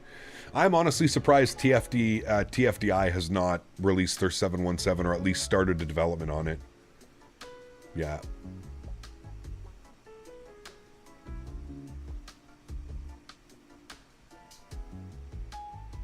Winwing also had a lot of goodwill built up with their name. Everyone loves them, yet they still feel a need to mess it up. Well, it wasn't... Winwing didn't just change their name, you know. They got sued. Or they got threatened to be sued. Because there's already a company in the US called Winwing. That's why they had to change their name. So... I'm wondering if it's only known as Wind Control in North America, or if they actually changed their entire brand. But that's why they had to change, at least Winwing here in North America, that's why they had to make it Wind Control, or whatever the hell they changed their name to. Control Wing. Wing Control? I don't even know. I think they changed their name because of copyright issues in the US. Yes, correct. Yeah, they've been around for a while. I agree with you, Andy. That's why I was like, this all seems kind of odd. Like, Winwing's been making products forever.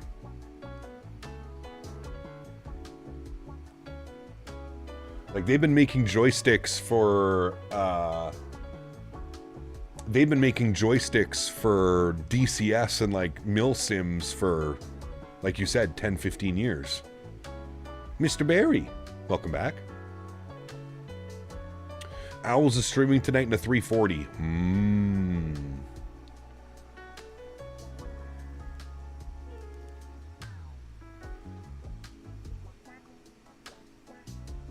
Wind control sounds awkward. Yes, very. I'm not a big fan of it, to be honest with you. What's going on, man? Just found this channel. Love it. I'm loving Flight Sim, but I need to get a PC. What's your favorite aircraft to fly? Ooh.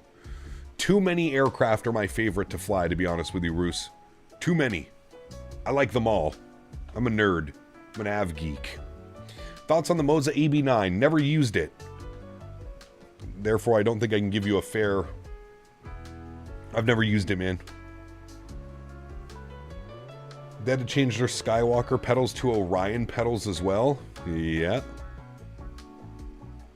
See, in China, there would be no problem with that. Right, Keith? No problem. They don't give a shit over there. But over here, in the land of the free, I'll sue your ass to death. Don't you dare call it Winwing or whatever, Skywalker.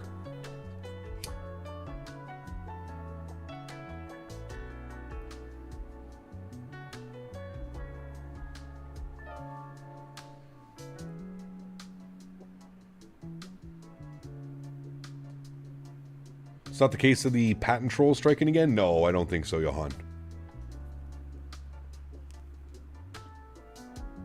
I mean, it very well may be, but I don't think so. Not this time around. All right, top of descent, 26 miles, friends. Let's throw some weather in here, shall we? LA weather. Winds 240 at 7, 30, 16 degrees. 240 at 7. Good. 30 on the altimeter, and we said 16 degrees. Absolutely beautiful down in LA right now. Barrel minimums in the ILS 25 left will be 304 on the barrel mins. 304. Good. All right. And just confirm those numbers are correct. 240 at 7, 30, 16 degrees. Perfect. -2 on the dew point. It's got a chance to be a little bit chilly. Good. Pardon me. 19 miles, chat. One of the biggest things we deal with at work, IP appropriation risks by foreign governments. It's something to behold. Jesus. That flew right over my head, Ian. I'm glad I don't have to do that.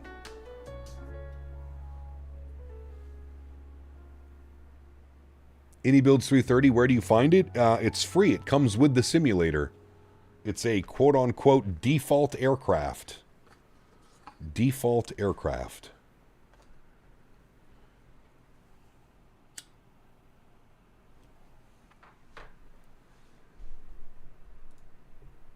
I think that playlist ended. It's okay, I got another one here ready to go for backup.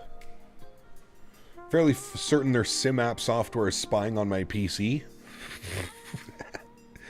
I mean, are we surprised?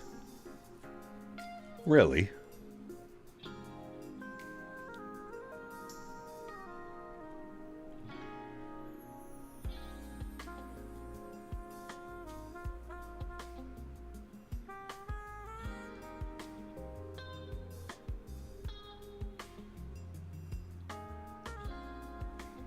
Yeah, Owls is a bad boy. Naughty boy, Mr. Owls. Alright, 7 miles till top of descent. What are we? Circus for what? Circus...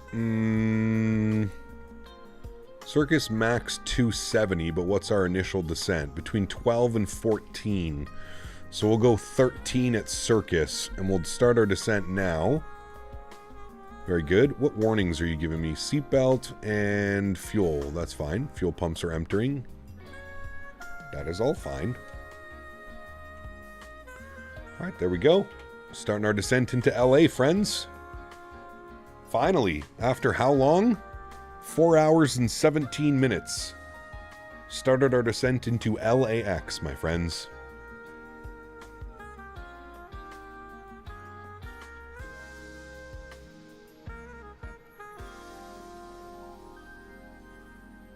What do you think the Sens need to do to win a cup? Get proper goaltending. Consistent goaltending. If you look around the NHL, every single team is at least getting consistent goaltending.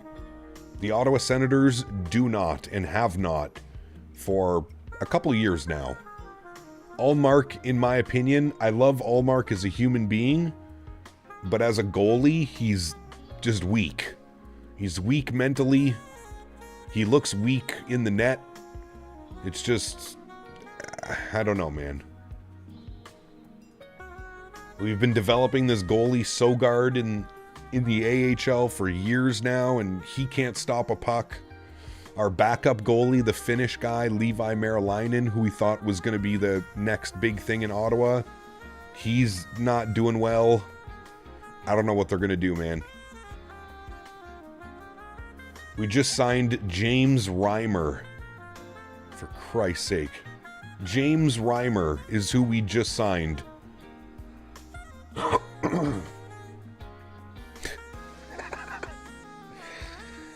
Oh boy. It's just a comedy over here, man. Being an Ottawa Senators fan is, it's pure comedy, man. It's pure comedy, dude. There's just... My buddy and I were talking about it last night. We were born into this. Both of our parents were huge Sens fans. We're born into it. We don't have another option. I mean, we do, but we don't. This is what we were born on. This is what we were raised on. It's just... I remember going to, like, one of the first games after the Sens were back in the league. It's just wild, man.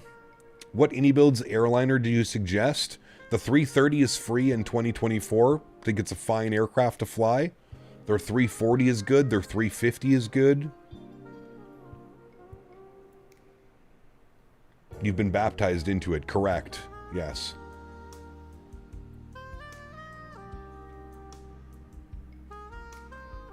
Baptized into failure. We were talking about it earlier, mofo, and it's one of those unfortunate things, and I think just right now, with the Ottawa Senators, we're just in this losing culture. We had a GM and an owner for the last 15 years that didn't give a shit about the city, didn't give a shit about the team, didn't give a shit about the product that was being put on the ice. We got lucky in 2017 when we made that run with Carlson and Anderson and Stone and all those other guys. We got lucky on that run. But the team is just, they're designed around mediocrity, man. You know? We definitely do have the right owner right now, mofo, but what I'm saying and what I'm suggesting is I truly think the Ottawa Senators need to go through a proper rebuild. I think they keep like Tim, they keep Sanderson, they keep some of like the young core guys, and the rest get shipped out, man. Trade them all. Trade all marks. See if somebody will take his contract. Get out. The defense, Shabbat, trade him at the deadline. Somebody will pay. Somebody will pick him up. Get him out. Just, you got to start somewhere, man, because right now, the core that's there, like I said, dude, they've been bred into mediocrity, and it's contagious. It really is. LA Center's on. Okay, it's all right, man. He'll give me a call when he wants me to contact him. When we go to Amsterdam, do you think that I can pay my red light district bills with DDR5 RAM? Most certainly. Let's not go crazy. Allmark is on vacation. Can't stop a beach ball. You're right. You're right, mofo. Like I said, man, if we have proper goaltending and we're not going down 2-3-0 every single game in the first 10 minutes, I agree with you. They were saying, look at every other team in the NHL, man. Somewhat competent goaltending. You got Hildeby in Toronto right now, carrying them through wins. You got goalies in every city. Even backup goalies that are playing better than our starting goalies. It's crazy, man. 340, 350 study level. I don't like the term study level. I prefer high fidelity. And yes, both of them are very high fidelity.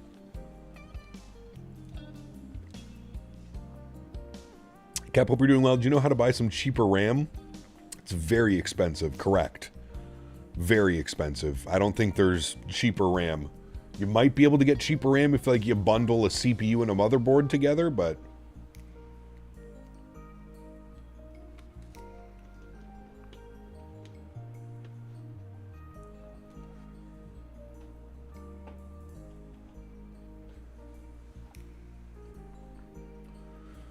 I didn't answer you. Yeah, I did. I said they would accept DDR5.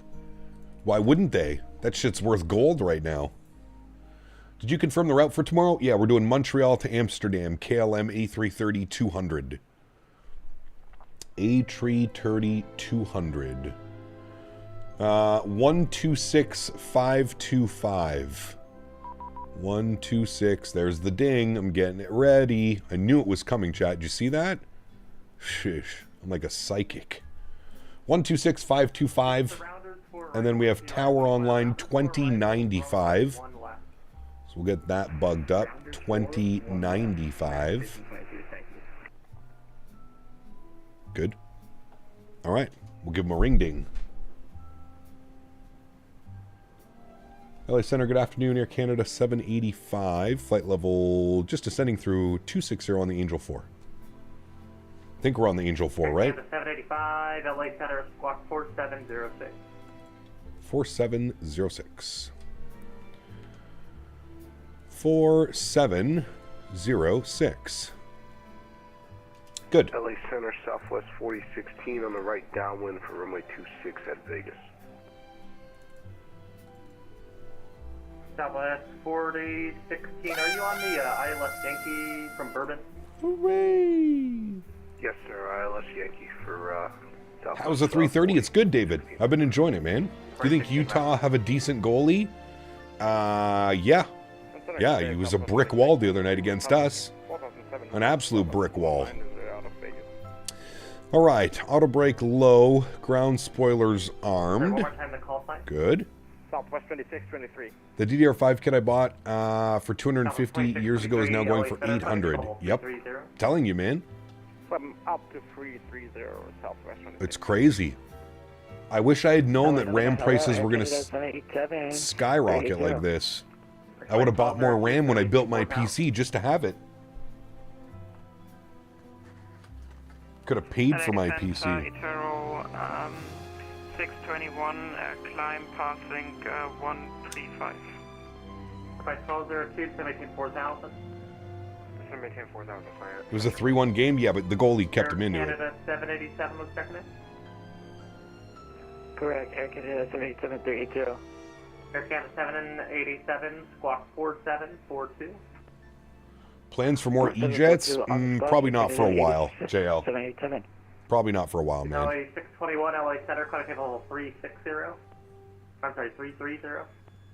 Climb 330, Eternal 621. LA Center, Delta 2533, passing through 11,000. Bought 96 gigs when I built mine last year. Boy, I got lucky with the timing. So glad I went overboard. Yeah, no kidding. 3028, advising you have ATIS Tango on board for Los Angeles. You can play the 25 left. All right, we've got ATIS Tango on board, and we'll expect ILS 25 left, Air Canada 785. Delta 2533, climate capable level 3. Recap, why do you only have TA on, not TARA? So TA stands for Traffic Advisory, which means that if somebody flies in front of my airplane, like it happens quite a bit on VATSIM, just randomly trolls being trolls, that my aircraft, if I had it on TARA, my aircraft would descend or climb to avoid people. So I just keep it on TA only. That way my airplane doesn't climb or descend if a troll decides to fly in front of my airplane or something like that.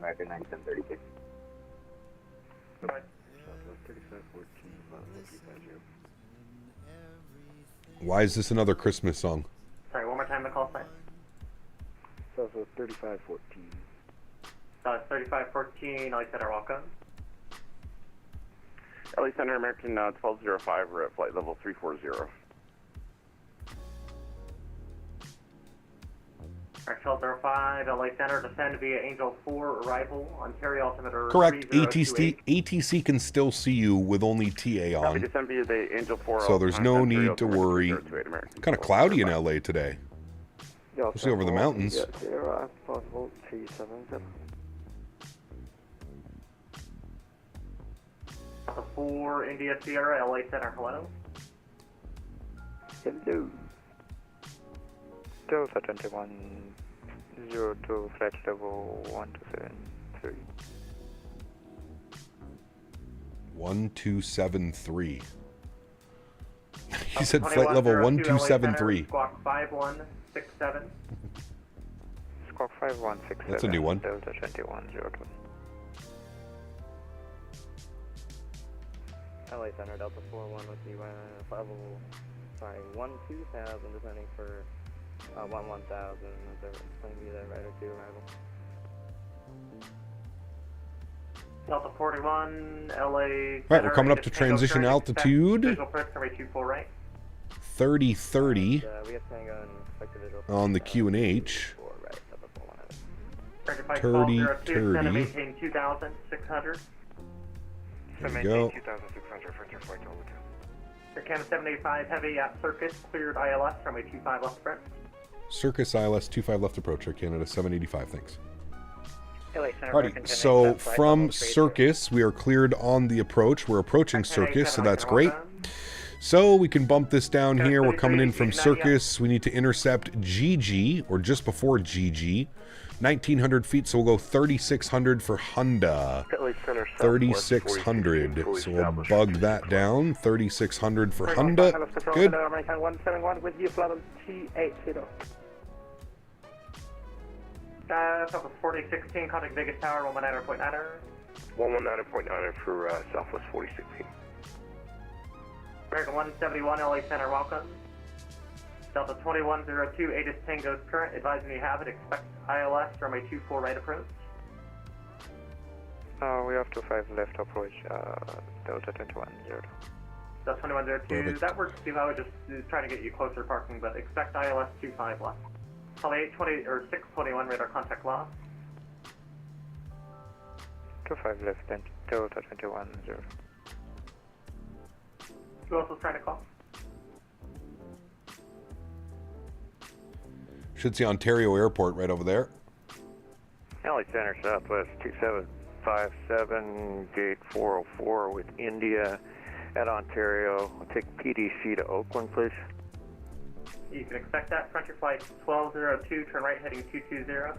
Magnus, let's keep this flight sim related, please. One and only warning, my man. We're here for flight sim, brother. Thank you much.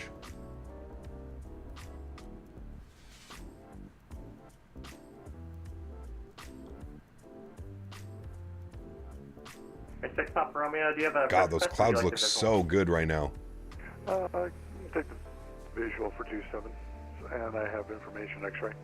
You can expect that. Flight 1202 on the 220 heading, join the runway 25 left, or sorry, 24 right localizer, report the airport in sight. All right, let's pause the music. Okay, we'll join at 24 right localizer. Let's get our sim sounds up. 2102 at circuit, cleared ILS, runway 25 on approach. Where's Ontario? I think we just passed it, or it's coming up right here under us.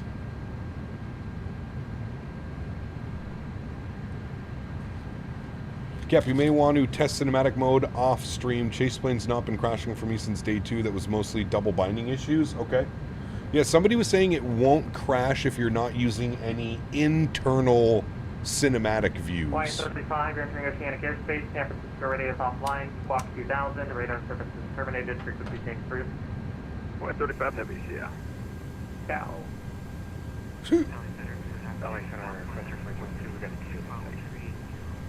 Start descent for Istanbul, going to be a fun one. Nice, enjoy simmersing. Are the clouds clearing on up for our descent in? Beauty. Delta for India, Sierra. Stretch. Stretch it out. Delta 4372, LA Center, welcome. Delta 4, India Sierra, go ahead. Can we want to see anything on Delta 4, India Sierra, sure. Salt Lake City Center's offline, frequency change approved, good. Frequency change is approved, one of the untold citizens, and I thank you for the lovely APC, have an AlexSiu.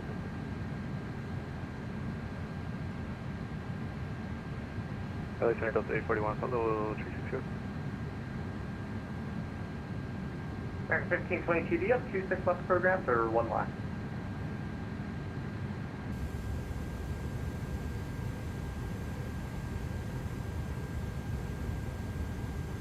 LA Center, hello.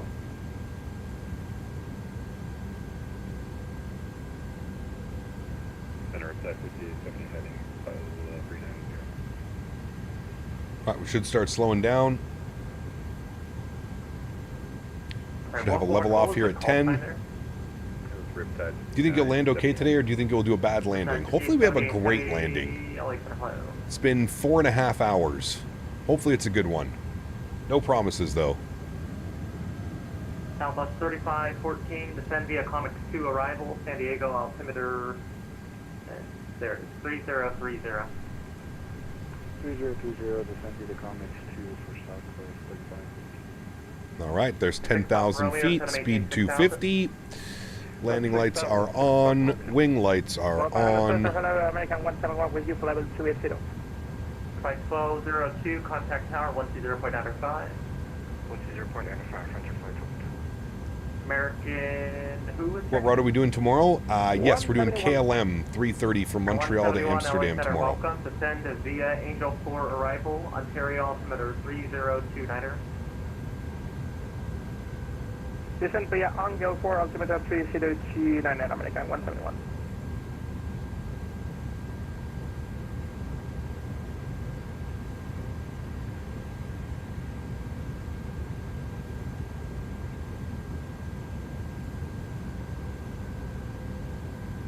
American 1522, what's your next waypoint? Next waypoint is Cognos, Charlie Oscar, Delta November Oscar. Okay, American 1522, let's do this. Start getting busy, chat.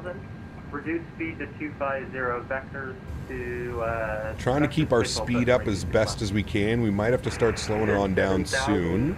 Speed 250, vectors We're about 30 miles from the runway. 22 flight heading 080 and its vectors visual approach runway 26 left. 080, vectors visual approach for 08 left, American 1522. Yes, lots of chaos in Amsterdam because of the snow.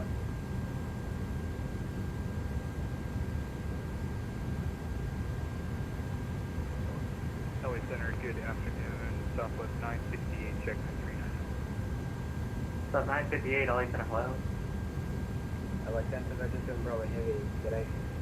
Do you consider the 330 iniBuilds study level? Well, I think it's high enough fidelity. I do think it's high enough fidelity. All right, let's arm our localizer. Yep, 289, descend via Lucky 1. There's Lokestar capture, beautiful. We'll arm our approach now as well. We should capture glide slope, very good. I'm going to start slowing us down. I'm going to go 220 on the speed. We're 25 miles out now.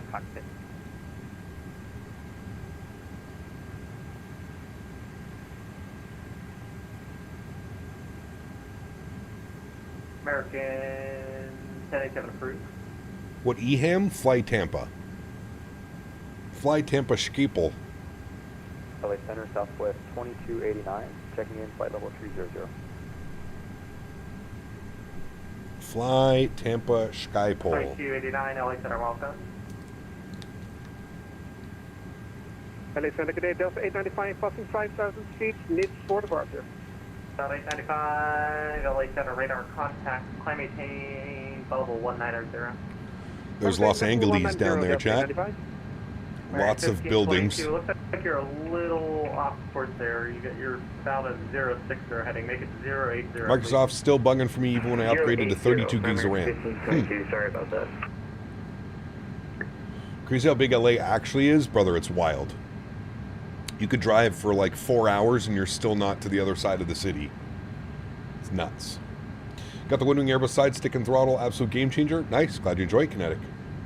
When ATC says descend to altitude QNHs means that you have to set that QNH even if you are higher than the transition level.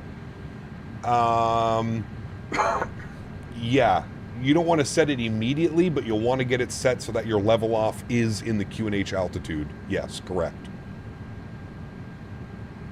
LA County has more population than the entire state. Delta 41 heavy, just trying to maintain 2,600.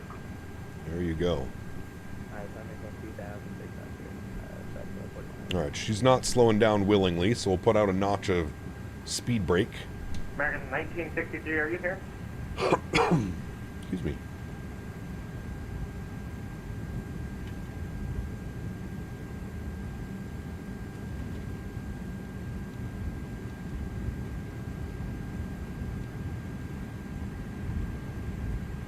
Windwing / Verpal rudders. I'm using the Thrustmaster TPR rudder. All right, speed check, flaps 1. 15 miles out. Make sure that our approach phase is activated. Papa Romeo, very good. 270, descend to maintain 5,000. And we'll bug up 190 on the speed. IN 521 seconds. He should hand us over to tower sooner than later. 521, radar contact. Climb maintain, level 350, turn left direct to Clipper. Here's the LA River. Anybody want to go swimming? 350. LA Center, November 3646 until 0600 at Oceanside, Bob Knoxville Memorial, looking for IFR to Flagstaff. 1522, turn left heading 350. 350, American 1522. Cam 785, contact tower. Contact tower at Kennedy 785 C. 3646 Hotel 2095 for us. Speed brakes can go in. And armed. Very good. Jet A1, 41 months. Appreciate you, brother. Huge no floaties to you, man. Thank you, thank you, thank you. Very kind, my friend. Thanks for 41 months, dude.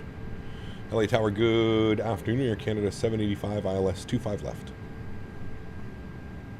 Why is he using DLSS? No. LA Tower, wind 1706, runway 25 left, clear to land. 25 left, cleared to land. Air Canada 785, thanks.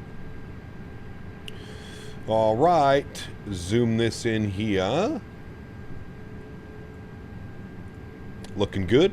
There's 2,500 feet, gear down, speed check, flaps 2. We'll go final approach speed now. Again, keeping our speed up for the people behind us. We'll switch over to our control cam. Sounds will go up for landing. I forgot how big of a piggy this thing can be slowing down. I'll help it a little bit. Make sure all of our lights are on. Very good. And speed check, flaps 3. 33 Charlie, contact LA Center 126.5 CO. 2652 through Charlie.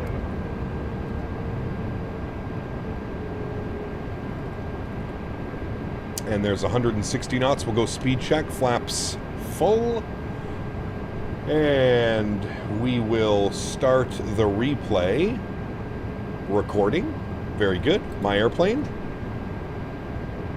1,000 feet. Very good, chat. Enjoy. Catch you down on the ground.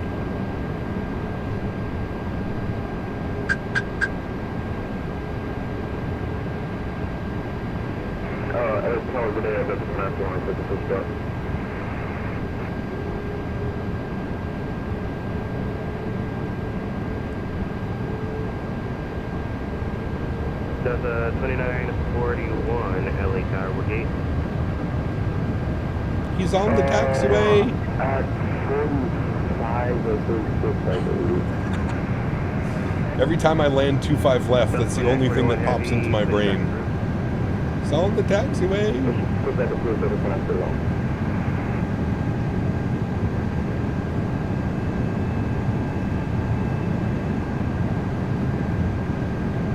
500.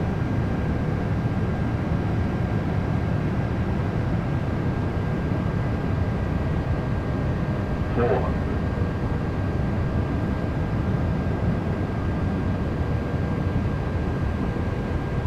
300. 100 above.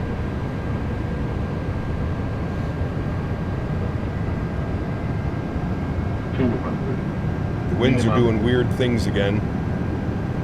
Continue. 100. 50. 40. 30. 20. 10. Hold it off. Hold it off. Let those swirling winds stop. There we go. Nose down gently. Reversers are out. Decelerating.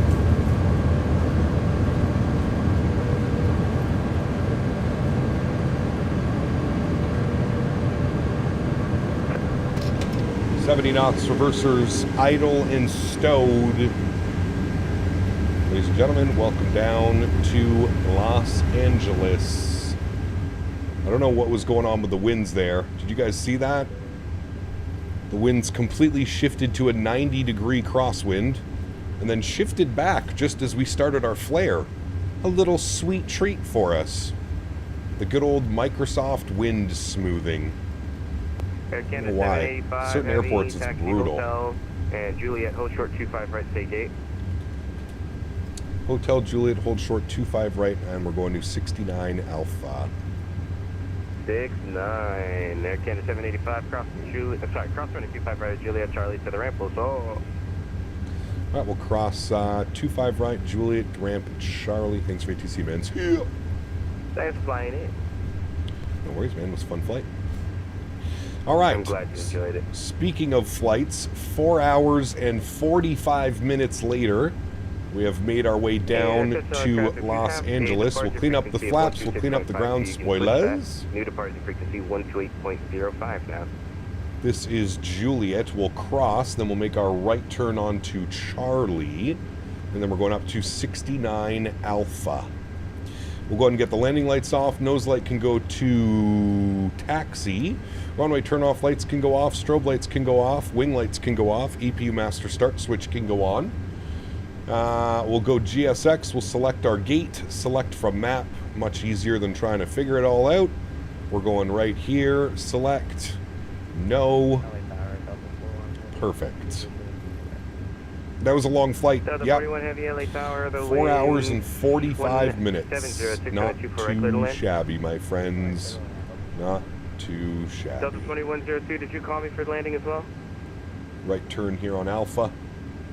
Catch you tomorrow, Cap. Thanks for a great stream as always. You and Henry have a great rest of your evening. See you. Take care, man. Thanks for hanging out. Delta. Appreciate you, Eden. All right, let's spool up the EPU. Get that up and ready to go.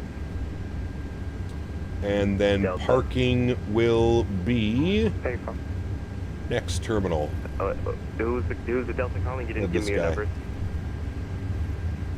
Delta 187. Return flight? Nah, not today, my good sir. We have a long haul tomorrow planned as well, so we'll be doing that tomorrow. Beautiful airport scenery. Of course, done by the team over at iniBuilds. Beautiful, beautiful, beautiful. I think someone's parked at our gate, so we're going to disconnect from VATSIM a little bit early. Go into that one.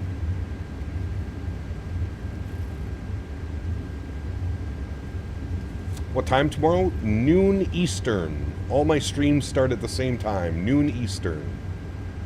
For us tomorrow. All right, coming up to the ramp. Nose lights can go off.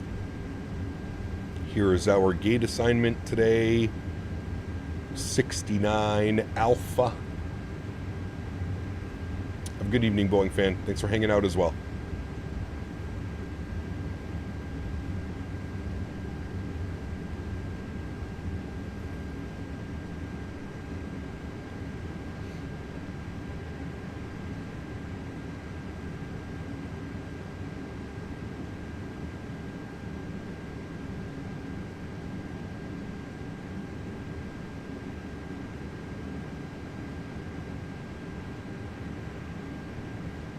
When are we going to stop?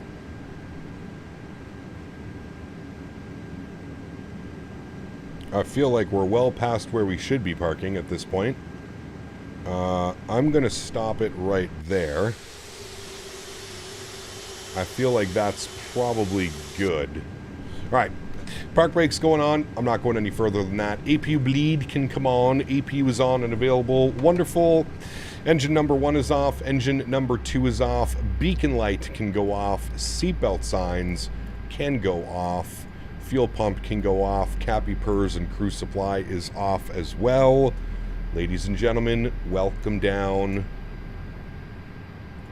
to Los Angeles. Let's go ahead and pop that open. Let's go to spot view. We're going to move this bad boy because right now we're in the terminal. We'll go like so. We'll turn that down a little bit. There is our beautiful looking A330, chat. Gorgeous. Good looking airplane. Parked up at the stand. Beautiful flight.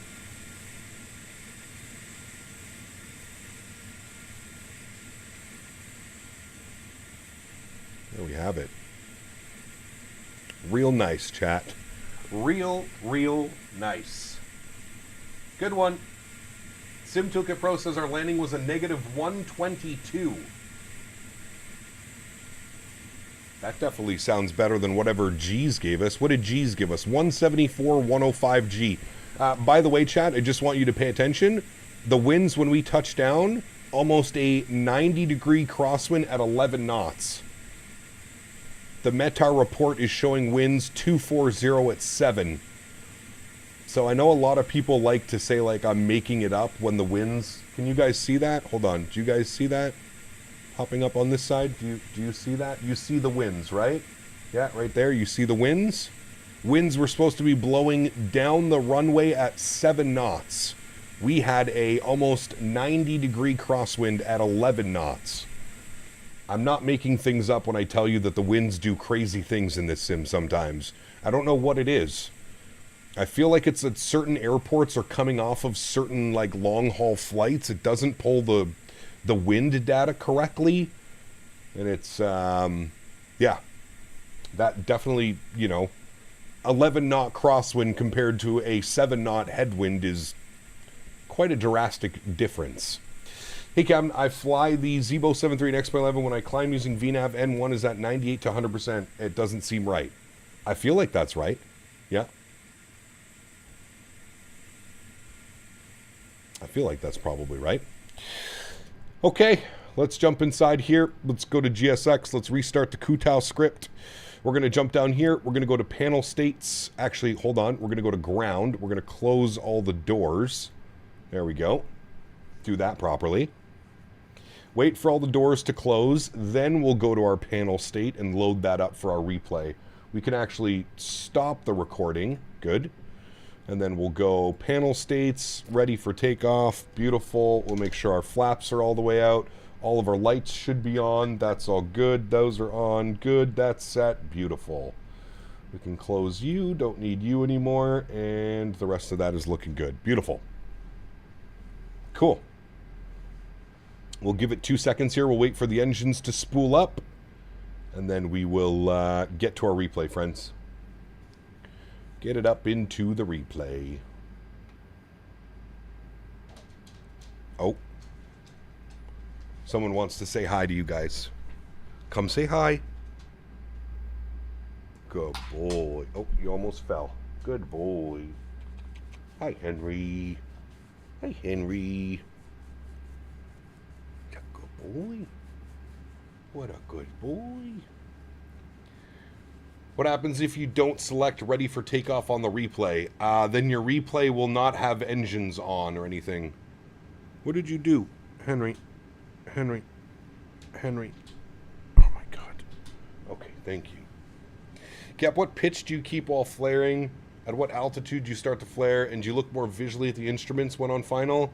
Out the window at about 100 feet. You're just looking out the window.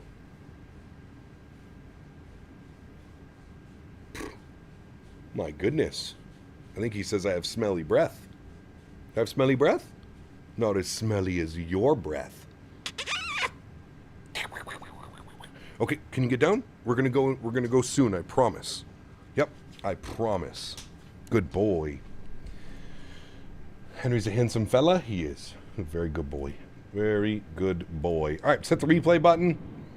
Beautiful. We'll pause it. We'll bring it all the way in. We'll go from like right about there. Start here. Yes. Resume. Beautiful.